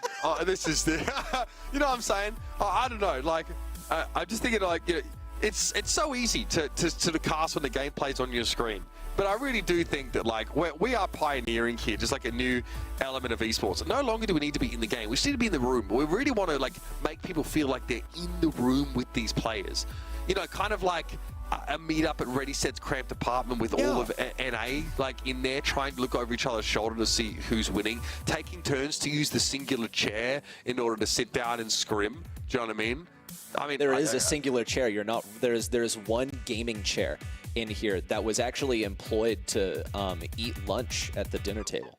That's crazy. So players can't even use it. That's an eating chair specifically, not even a gaming chair, which is kind of wild considering that gaming is in the name, but that's not what's happening. So I don't know. That for me is a little. I'm struggling a little bit with that concept here, but you know, I'm going to be rescued in moments by some gameplay here from Brawl Ball. It's going to be Beach Ball. We're going to be jumping into this one in just a moment. And again, we've seen some really good Brawl Ball sets so far. Obviously, those games that we were able to perceive with our eyes and not second hand over someone's shoulder. But again, great stuff for Coco Loco. We've seen games in which Chuck has dominated, but today primarily we've seen teams be able to draft ways to counter it, to answer it, to handle it, and that should be promising, especially if you're a ranked warrior like me that doesn't always know how to get people on the same page in dealing with a Chuck. You still have to blind pick against it though, so I don't know what to tell you. If you play Heist, play Chuck or counter Chuck. That's all I've got for you. No, honestly, if it's not picked, then it's going to be played just about every time, and that doesn't mean it's always going to win. Chuck is going to lose a base race, for instance. Here, though, there are still races to the enemy goal if you pick a bunch of tanks. Let's check out these bans from Coco Loco. They have that first pick, but they've still taken the care to ban out Melody. Rival Esports left the Melody and the Angelo open. Now, Angelo's not crazy here. Buster is pretty darn good. It is one of those that is weak into enemy tanks, so Coco Loco might look to that angle to get something for themselves. They always have to worry about a really strong counter to it. As a last pick, Stu, also from Rival Esports. I was expecting something like Sandy to be selected here, but Rival Esports have done the diligence of banning that out. Yeah, they've taken that away here. I think the Court Delius ban, obviously pretty interesting. On a map like this is Brawl Ball, this is Beach Ball. Yep, let's just be clear on that one here. So, Melody's still a strong pick, regardless of map type here. Dynamite also getting a bit of love on a map like this. Again, you can play from behind these boxes really effectively, and it can be really hard to avoid a lot of that damage. Nita picked up here. Normally a brawler, mostly coveted by a Crazy Raccoon team. This time, Coco Loco going to pick it up here. And alongside the Colonel Ruffs, you got a very, very solid core to work with. Yeah, I worry a little bit. I feel like Colonel Ruffs really profits off of breaking some of these walls, so he can choose not to break the walls, let the Nita roam free in those. I worry about what it waits across the way for the Nita. Okay, Jean will be here to deal with that. One of the hardest counters for Nita is actually Barley. I feel like Spike could still work pretty well here for Rival Esports, so it would be a good way to deal with the Nita. Wouldn't be too weak against the Jean. You can throw down a life plant to block things, and Maybe against the Colonel refs, it's not the greatest, but it wouldn't be a terrible option. Yeah, a bit of a flex spot available here for Rival Esports. They have that mobility in the form of Stu. Of course, Buster is very good. Oh, the classic.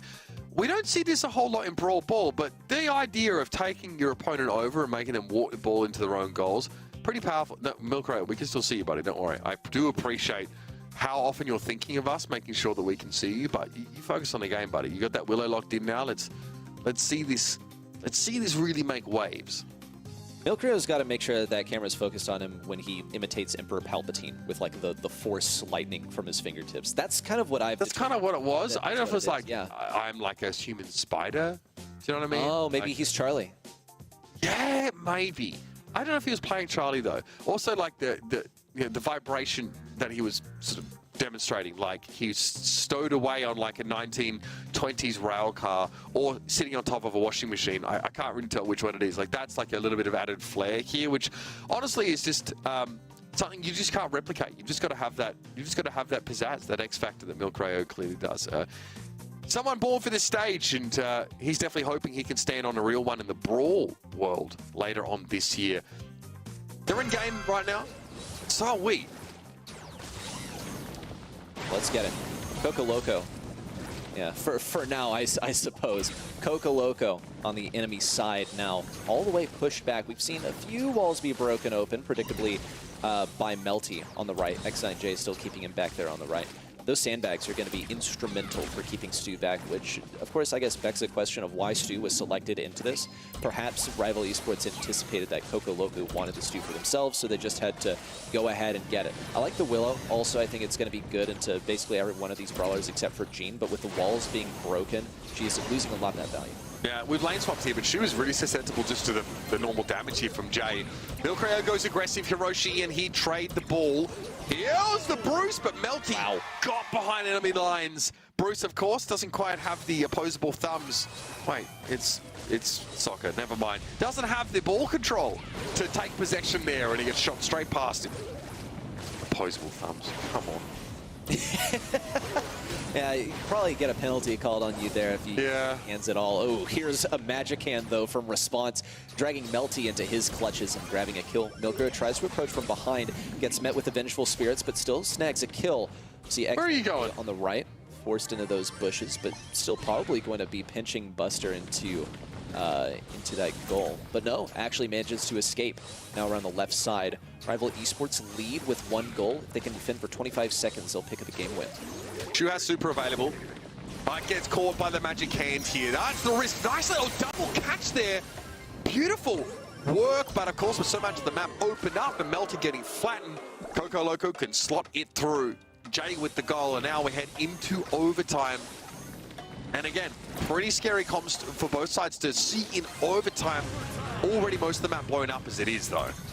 Nice counterplay from Shu with a gadget to go into the ground, avoid that pull from Response. He's not going to have to work towards the next one. He's missing a lot of that CC. Melty, if he had a super and was on that ball, could have maybe scored. We'll see Milkrio go for this kill on Hiroshi. Does end up succeeding. X9J gets the last laugh, however. We'll see that Sunita Bear now pushing things back.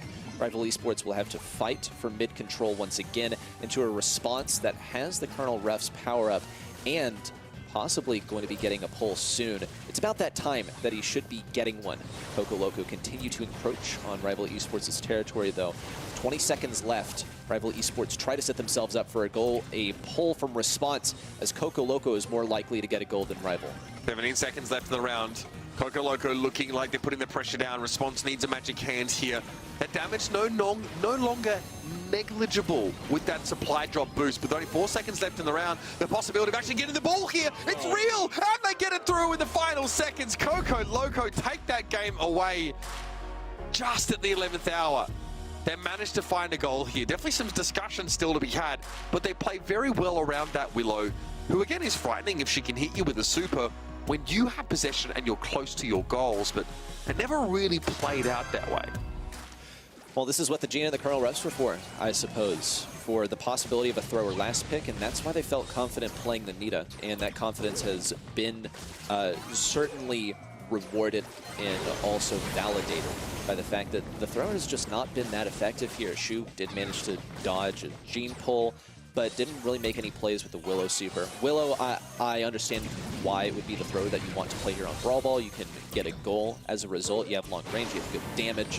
However, with the walls broken, just does not get any of that value. On the left side, Milcrio fends off Hiroshi. He's probably close to his super by now, but still we see the Willow traded on the right side. Coco Loco, for this mid control. X9J has yet another super to break down walls, give it to himself, or give it to his teammate Response. Now, Coco Loco have 2 powered-up teammates. This is not a good situation for Rival. Yeah, Killer Ruffs, very powerful over the long game. Again, you have a lot to work with here. The Magic Puffs will continue to keep you nice and healthy when you're taking this poke damage. Milcrio wants to fight. It ends up being just a trade here. Bruce, though, is on the field. Shu forced to dive with that gadget, and able to catch a response out. That's big, and now there's a super available. A little bit scary for Coco Loco here. Jay does not want to touch the ball. But backs up here, lets it go over to Milcrio. Oh, danger! Oh, I love that so much. Milcrio passes the ball to Jay in order to make sure he takes possession, and at just that moment, the Willow super came in. Actually sick from Shu.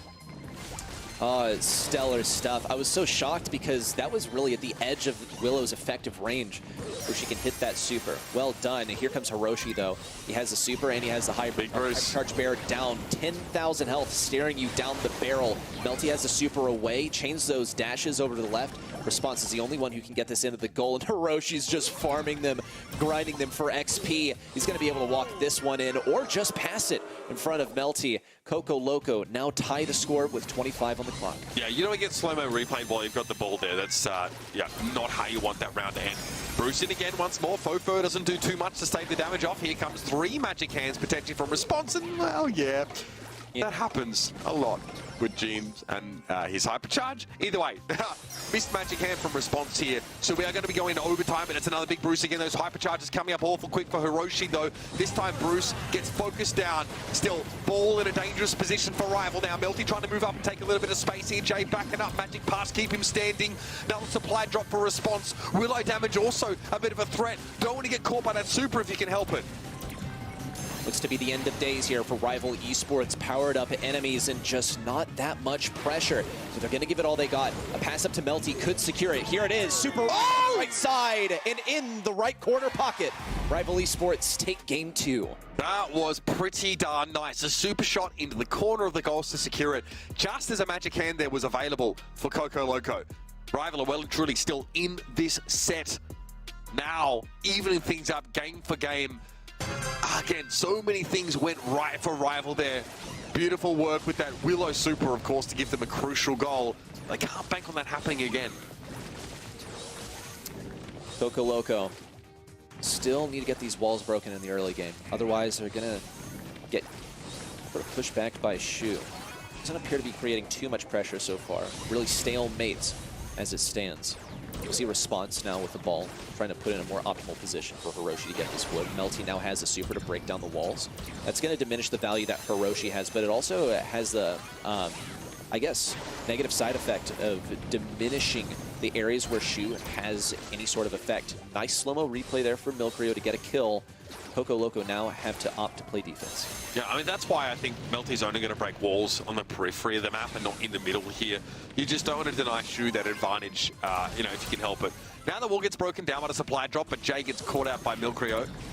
Still not an aggressive stance here for Coco Loco. Now that might shift, though, as Hiroshi's very low. Magic hand for Response. Yes, plenty of damage here to deal with a tanky Milcrio. That's the buster off the field. Melty now having to dash backwards, stay away from Hiroshi and Response, who are both powered up at the moment. See Coco Loco now as a unit move forwards, trying not to feed too much value to Milcrio over here. Hiroshi also has a hypercharged bear that's going to be hugely valuable, but Milcrio gets massive value on the left, and now Melty has to defend all the way. 1v3! Right side is Shu. Hiroshi, oh my gosh. The amount of healing that this guy just got from running Bear With Me, which is not run that much these days, it seems. It kept him alive that entire time, getting 1k healing each time. He 1v3'd. He just 1v3'd. That's so disgusting. Hiroshi, of course, with a bit of extra help from you know, from Bruce the Bear, but that is big.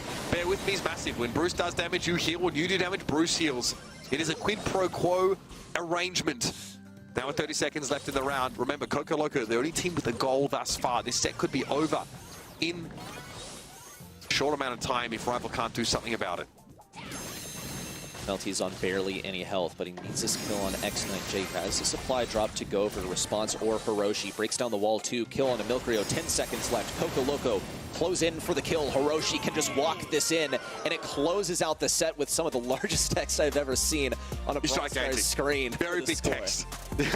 Extremely large text. Yeah, just to really emphasize the point there. Yeah. Beautiful stuff. Again, a pretty solid composition, I think, from Rival, right? We saw the Buster. He's frightening, very powerful in his ability to take that space. And also Willow is very dangerous if you get caught by that super. We did see it happen once, and I'm satisfied. I've seen everything that I need to see there from the Willow. Towards the end of the round there, we see the Gene response just pop that hypercharge just for the extra stats, just to try and walk that ball up. But in general, I feel like despite it was being close at times, Coco Loco felt like the stronger team here. The Nita, we're seeing why everyone wants to pick her. That hypercharge just takes her to a whole new level. That's what stood out to me, man, was seeing the Nita hypercharge come through and seeing it actually happen twice in one game. I think really the biggest thing here was that Milkrio was giving Nita the supers, and it's like not even his fault. It's just how you have to play a tank. You got to get up in people's faces. Nita is a great tank counter simply because she gets those supers fed to her. We see yet another super. I mean, why not for the victory lap as Hiroshi walks it in? That was quite the hypercharged bear also, as Hiroshi 1v3'd the entire team in game number 3. Yeah, it just looks a little bit wrong. When Nita and Bruce are both doing damage at the same time, which isn't like something you can necessarily count on, especially sometimes Nita just gets blown up. I mean, look at this. No one's dying. Like, just not happening. It's just so messed up, man. And here it is. Oh, we see Coco Loco now go up 2-0 in this series, and Hiroshi has 10 eliminations. No surprises here, because when push came to shove, we had some rounds where multiple hypercharged supers came out from the Nita, and you're seeing exactly why she's made a way into, you know, one of the most contested picks, I think, in this metagame. Saw some classy stuff, though. I really enjoyed watching Milkrio pass the ball to a brawler in order for them to be mind-controlled and have them score. That was very clever. And those are... You cannot call those at moments in advance. You cannot communicate those. You just need to trust each other that you're on the same page. So it takes quite some time to build that level of chemistry up here. Gem 4's where it's going to be. Go through the fire and flames into our gem grab map here. And it is a match point. It is a championship point here for Coco Loco. All right, let's see what it all comes down to. Gem Fort, I looked at the obvious stuff to be banned. If it's not banned, it's got to be picked. We're talking Angelo, Melody, Max, Sandy, all that jazz. Maybe an Amber appearing somewhere. Not really one of the OP picks here, but certainly valuable for getting value in the bushes, breaking things open. Max, pretty typical first selection here. How do you counter the Max? You counter the stuff that Max is typically paired with. Since Rival Esports do have a last pick, then they have more counter options than most would have. I like this selection as well. Yeah, I'm certainly liking it so far, but I still think there's room for them to stumble. Okay, so I wouldn't mind seeing some hard engage here from Rival. Okay, Nita not necessarily offering you that, but also is just a huge problem. Not only is she healing the bear healing her, but also benefiting from Byron. So Melty, if they can get in position to put a good amount of damage and cycle all those supers, you're going to be in a good spot.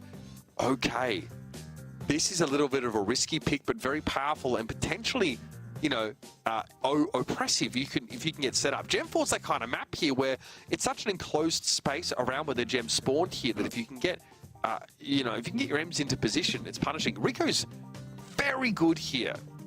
Obviously because you can play a side lane so effectively. We haven't seen Rico really shine today.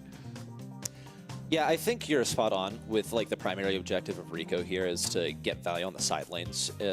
You are in bushes, you're not going to have much visibility onto enemies, but still having the walls that you can bounce things off of, it's not like the widest array of bushes that you're going to be pushing into. Rico should be able to scout all of it out. It's the same exact deal on a map like Center Stage, for instance, another bush map. We'll see Rival Esports finish things off here with that Stu selection. Not really countered by anything from Coco Loco. I suppose if the Stu gets too close to you, Rico could just pop the multi-ball launcher, but Rico can just honestly pop the multi-ball launcher at any time of the day and still get a kill. It's a crazy gadget with so much damage. I think it'll be valuable even for playing in mid. That's kind of the other half, is you can get value in the side lanes, obviously, but in mid, there are plenty of walls for you to bounce off of. You can push from the side into mid quite effectively. I think it counters M's pretty hard, to be honest. You know, being able to dash at her through those shots, closing the gap on her is, you know, really where you're able to be very punishing. So I like the Rival Esports composition here. Big fan of it, but, you know, behind that pressure that Jay provides, Hiroshi's been able to get in and get 3 gems and just get out with their life. Jay here able to trade at least. That's fine. I think if you're getting pinched as that Ems and you can at least go 1-for-1, you're very happy. These walls getting broken down, making it harder for response to have that extra value. Now, you know, without them, you're just a worse cult. Multi-ball launcher secures the trade, and Hiroshi still has the gems. A worse cult is certainly how I would put it personally. We'll see if Coco Loco are going to be forced into that situation. Doesn't seem like anyone's too interested, except for Melty in playing that right lane. Great pinch. Shu still falls, though. His response pushes in to pinch with Hiroshi. He's not really able to enter mid in this 2v2 with X9J now pushing in with the speed and with the Caustic Charisma ready to go. Might be able to. None of that speed really matters, but he's able to use these bushes as an avenue to push forward. Still, doesn't work out for him. Great pinch between Shu and Melty. Eliminates him on the left side. Hiroshi and Response are forced over to the right. It opens the doors for Rival Esports to push in and get another gem of their own. But Milkrio needs to get this 6th gem. Looks like Hiroshi was forced back by Melty. Still needs his next super. Yeah, a little spin there. Oh! Maybe a bit of frustration as well. But Shu still escapes with 7 gems. He's not getting out of there, bro. Oh. No way. Caustic Charisma is going to make that very difficult. Milkrio, okay, able to secure these gems, and it's a great brawler for them to be on right now. You have a long-range, relatively safe brawler that's able to pick them up, but map control is something that Jay is solely responsible for generating. Response is, well, he's on the map, but he's not really been able to do anything super threatening. Multiple launch is good there, but we're able to see Rival here go to 10 gems. Coco Loco have to do something about this. Hiroshi trying to push up that right side of the map here. Here comes that speed. Melty in a bit of trouble here. The pinch on Milkrio is real, but there's no backup yet. Jay's going to get there, though. These gems are about to spill. Oh, they're everywhere. Shu now will be pinched off, but those gems are going to be dropped again. So just a reset here on the timer. We need to see Hiroshi get back in there. It affords a bit more time for Coco Loco to push in, but it's nothing like a max hypercharge super that we saw moments ago. Melty safe and sound with dashes to keep him away from anyone that threatens to get even close to him. Coco Loco, they pick up gems in mid because that's all they've got by now. Rival Esports take the game win. Look, I'm fine. I think that like the M's ended up being, you know, pretty punishing and you know, like definitely a decent pick here. But as the map starts to get broken down, that Rico's effectiveness nosedives. I think it was really hard for Rico to be set up in a part of the map where, you know, you could find value with those bounces because Rival Esports just took the fight onto the other side. They just go elsewhere here. Again, phase shifting used for Hiroshi to get those gems early. That's all well and good. Coco Loco, though, have to maintain map control. They let it slip last round. Another interaction that I want to point out, by the way, nice kill there for Shu on the left side. Here stuff for Melty on the right. And some wall break, too. Oh my gosh, double kill as well. But they won't be able to get these gems. Surely they're going to go to whoever spawns on them, whoever is unlucky enough to spawn on these and not want to become the gem carrier, I suppose. I see these bushes, what I was going to say, as being a way for Ems to utilize the speed gear. You're basically always going to see Ems using speed gear. Don't usually see her if it's not a bush map. We'll see the speed, if that gives her any additional value. She's just trying to keep Shu back. Response is a monster with 2 kills all the way on the back lines in 7 gems for Hiroshi, making 9 total for Coco Loco. And there's the Rico, I guess, proof of concept. Now you can see why it's so good. So much of the map, so many of these walls are still standing here.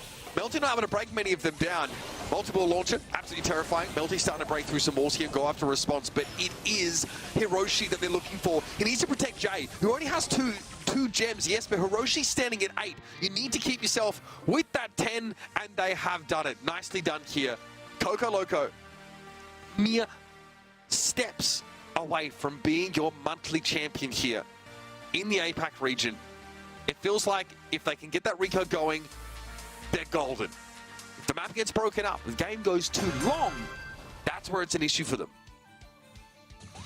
We also saw, I think, a nice interaction there between the Ems and the Nita. Ems consistently keeping the Nita back. Looks like they've located the Nita. Now they just got to keep her from getting in mid. Once she is in there, that's when they have to start considering what this wall break is going to look like. Melty on the right side might opt to break some walls. He's keeping them up for now. His teammates, after all, need them.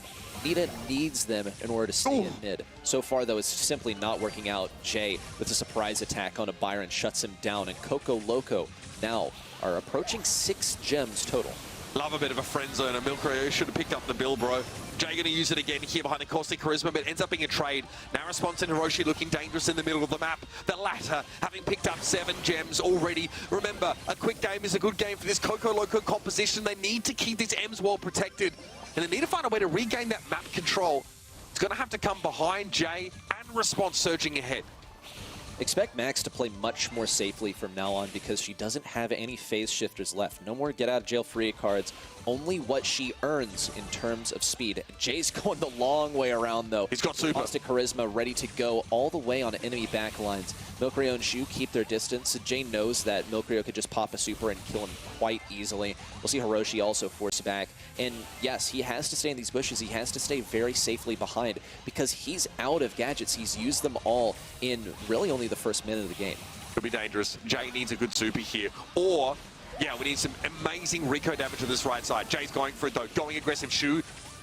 This isn't lethal damage from that Caustic Charisma, and Jay can't push up. Hiroshi though gets that 10th gem. No phase shifter, but able to use the super to get away. That might be enough for the time being, but eventually Rival are going to come for them. Response needs to give himself up here. He needs to trade, do more. Milcreo goes low. Jay says, I'll soak this damage. There is no way Rival are getting onto this Max. And behind that, Coco Loco are going to be your May monthly champions for the APAC region.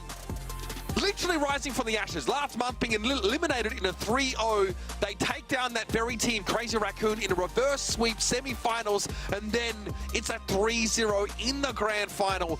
Dominant showing up against a rival esports who look like they could beat anyone today. Incredible performance. Remarkable here from Coco Loco. What a story, what a comeback as well. I guess we'll never get to figure out what that dance was from Milcreo. Heartbreak once again. He always comes to these battles with such energy, and then by the end of it, it's all sapped away. We still have yet to see this guy take a monthly finals victory. The most that he has achieved has been a World Finals qualification in 2019, where I believe he took 2nd place, and now is still seeking to reclaim that glory. Came so close today, picking a 2nd place in today's monthly final. I have all of the best wishes for him going forward, but there's a decent chance that in the monthly finals going forward, we'll see Navi and a team like Revenant Esports rejoin the battle. Right, I mean, you make a great point. This month is like one of the best for your underdogs to come alive here and get some serious circuit points. I think that was evidenced here by the result that we saw. Coco Loco advancing through. That is, to me, kind of crazy. And yeah, Milcreo, of course, the echoes of their legacy left by that Jupiter squad, that 2019, sort of showing from that team, I'm sure, still there, but they don't quite have what it takes here to get that monthly championship. But hey, $8,000, 50 circuit points, nothing to sneer at. Very important for this team who previously never backed down. We're already very much a part of the conversation for, monthly finals champions or, for representatives for this region internationally. Remember, there's always LCQ if that is required, and we know this APAC region right now is one of the strongest in the world, but not quite the reverse sweep that we saw in the semi-finals here. Coco Loco having a smoother run, and I sort of said at the start of the show, I posed a question at the start of the game. Have they played their grand final? Do they have enough left in the tank? I've just got to point out how immense it is that you have enough energy to not only take down Crazy Raccoon, but to show us an incredible performance like this, a straight sweep and Response silencing the doubters. That's me. I'm doubters. With that Rico, of course, who looked like he was struggling to get into the game in that first round, but came alive in a big way, paving the way for Hiroshi to snap up all of those gems. If you think you're a doubter, I thought Rival Esports would win this, and then they did the unwin in the most significant way possible. The unwin. 3-0'd them. Yeah, ever just do the unwin? they undid the win, something like that. Right. Yeah, I mean, okay. Maybe it's on the same level as unclose, to be fair, so I'll give you that. Hopefully, you right now are voting for your MVP over at event.brawlstars.com because there are some real candidates for that. But if you're anything like I suspect, you're all simping for Response as usual, and he will by default get it. But you know what? This map, these stats definitely are befitting of an MVP showing from Response. Very, very good work here. Kenny, great to have you back in the booth, man. I don't know if we expected a one-sided game from Coco Loco. I don't know if we expected Rifle to have such a one-sided semi-finals. The APAC region has been full of surprises, some fantastic camera angles, and some different perspectives through which to observe this game that we all love. I mean, what a night for Coco Loco. Definitely not something I expected, right? We all kind of in our minds baked Crazy Raccoon to be massive favorites here. Heck, Crazy Raccoon 95% favorites by the folks at home to get a second consecutive monthly victory against Coco Loco. But sure enough, they reverse sweep. They capture the hearts of many. And you said you were haters. I'm haters. The rest of the world is haters. These guys have taken down every single hater that is possibly out there right now and swept the grand finals. What an unbelievable night for them. Here it is, Coco Loco, your May monthly finals champions here. Once again, turning the APAC region on its head. It seems like every single month there is a storyline that involves a team coming out of nowhere. Do we have to show this? Is that really necessary? Yep. Here are the prediction result. I honestly think that AGC winning semi-final one, kind of based actually. That's a self-serving thing to say. But they've been so good. I mean, this is the team that loses in 5 to Crazy Raccoon. Rival came out so strong, and then they fell flat. I mean, we all predicted Crazy Raccoon to win that second semi-final, so that is fine. Coco Loco, though, after that performance against Crazy Raccoon, both myself and Kenny, who still doesn't have the correct myself and Kenny picked Coco Loco to win that one. Reddy's taking credit for my work. I'm not. Reddy kind of looks like I predicted you guys. Yeah, listen, I know what it says, but you know you've got to give it to Kenny. Kenny is our predictions winner from the caster team here for this monthly fight at the very least. Guys, all three of us are going to be back doing NA, so we can run this all back again. Okay, we can do that. Don't worry about it. Hopefully your predictions have gone well over at event.brawlstars.com. Remember, that's the viewing platform for not only APAC, it's for all of your monthly finals and all of your B streams as well. So do want to make a big shout out to Wiggly Spoo and Nighttime Clasher, obviously our B streamers for today, bringing you those other quarterfinals. Great to have them involved. Here is your leaderboard. So Crazy Raccoon still get a pretty respectable amount of points here, but I want to point out that missing our monthly finals can really hurt your chances of being at Worlds. Revenant and Na'Vi are outside of the top 4 with that result ready set. They've got some work to do. We've only got 2 monthly finals left to go. Kind of worrying. I mean, they don't have much time to claw their way back. They only have 2 more months to do so. Ahead of them for now, taking full advantage of the lapse in the top competition this month. Rival Esports occupies that number 2 spot over Angelic. Yes, that one showdown determined who took second place. And no, I was not talking about who takes second place in the region overall, but it did end up ringing true for Rival Esports, if anything. 2 points separate them and Angelic. I mean, this is very important because remember, your guaranteed world final slots are your top 2 teams. Your 3rd and 4th spots are your LCQ spots, which again, LCQ is, I think 4 teams qualify from LCQ overall. So that's, that is a pretty tight competition because every region is sending their 3rd and 4th, and I think maybe mainland China have 3 teams going there. Some that don't directly qualify to Worlds also have that. So yeah, obviously we're pretty stoked about this result here. I think that Coco Loco have to be feeling really good about that. We have an interview here with Jay from Coco Loco, so let's bring him in. Let's ask him some questions. Guys, great to have you with us. Congratulations, Coco Loco. You are our monthly champions. Jay, that's got to feel pretty incredible, especially an upset win over Crazy Raccoon in the semi-finals. How are you guys feeling? I can see the energy in the room on the camera with those wins. You guys look really happy. We faced CR in the semi-finals as well, and we got swept 0-3. So we weren't really quite happy about that. And this month we came to Hong Kong hoping to compete on even servers. So I'm just really glad that we could pull off the reverse sweep and even take it all. What does it take to make the reverse sweep like that happen? Because you kind of mentioned, right, the last time you played Crazy Raccoon, it was a 3-0. And you guys are 0-2 in that series. You're looking down the barrel of like another 0-3. How did you climb out of that position and turn what looked like another loss into our most exciting reverse sweep? Was it something someone said? Was it something that you said to the guys, or a certain belief that you sort of had that you could win? Because your drafts in those last 3 sets were especially impressive. Yeah, so I think when we were down 0-2, we were all kind of a bit nervous that it would be just deja vu and that we'll lose 3-0 again. But we had a good draft in Raw Ball, and the moment we won one of the games in like 30, 40 seconds, we kind of knew that, we kind of got reminded that, oh, we are actually a really strong team. We've been doing really good in scrims, so we just converted that into confidence and play well throughout.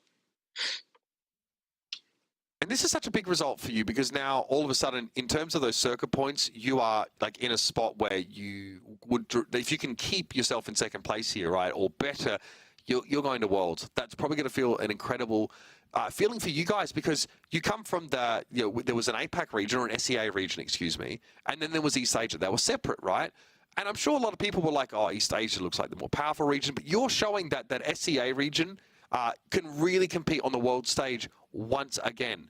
I mean, how do you guys feel about the rest of the year now? Do you think that, you've shown the world that you deserve to be at the World Finals? What's the next steps for you? Yeah, so I think this month is a huge statement from our team that we can actually compete with the very best. So yeah, we're just hoping in the future months that we can continue doing well. And yeah, our goal now is just to reach the World Finals. Yeah.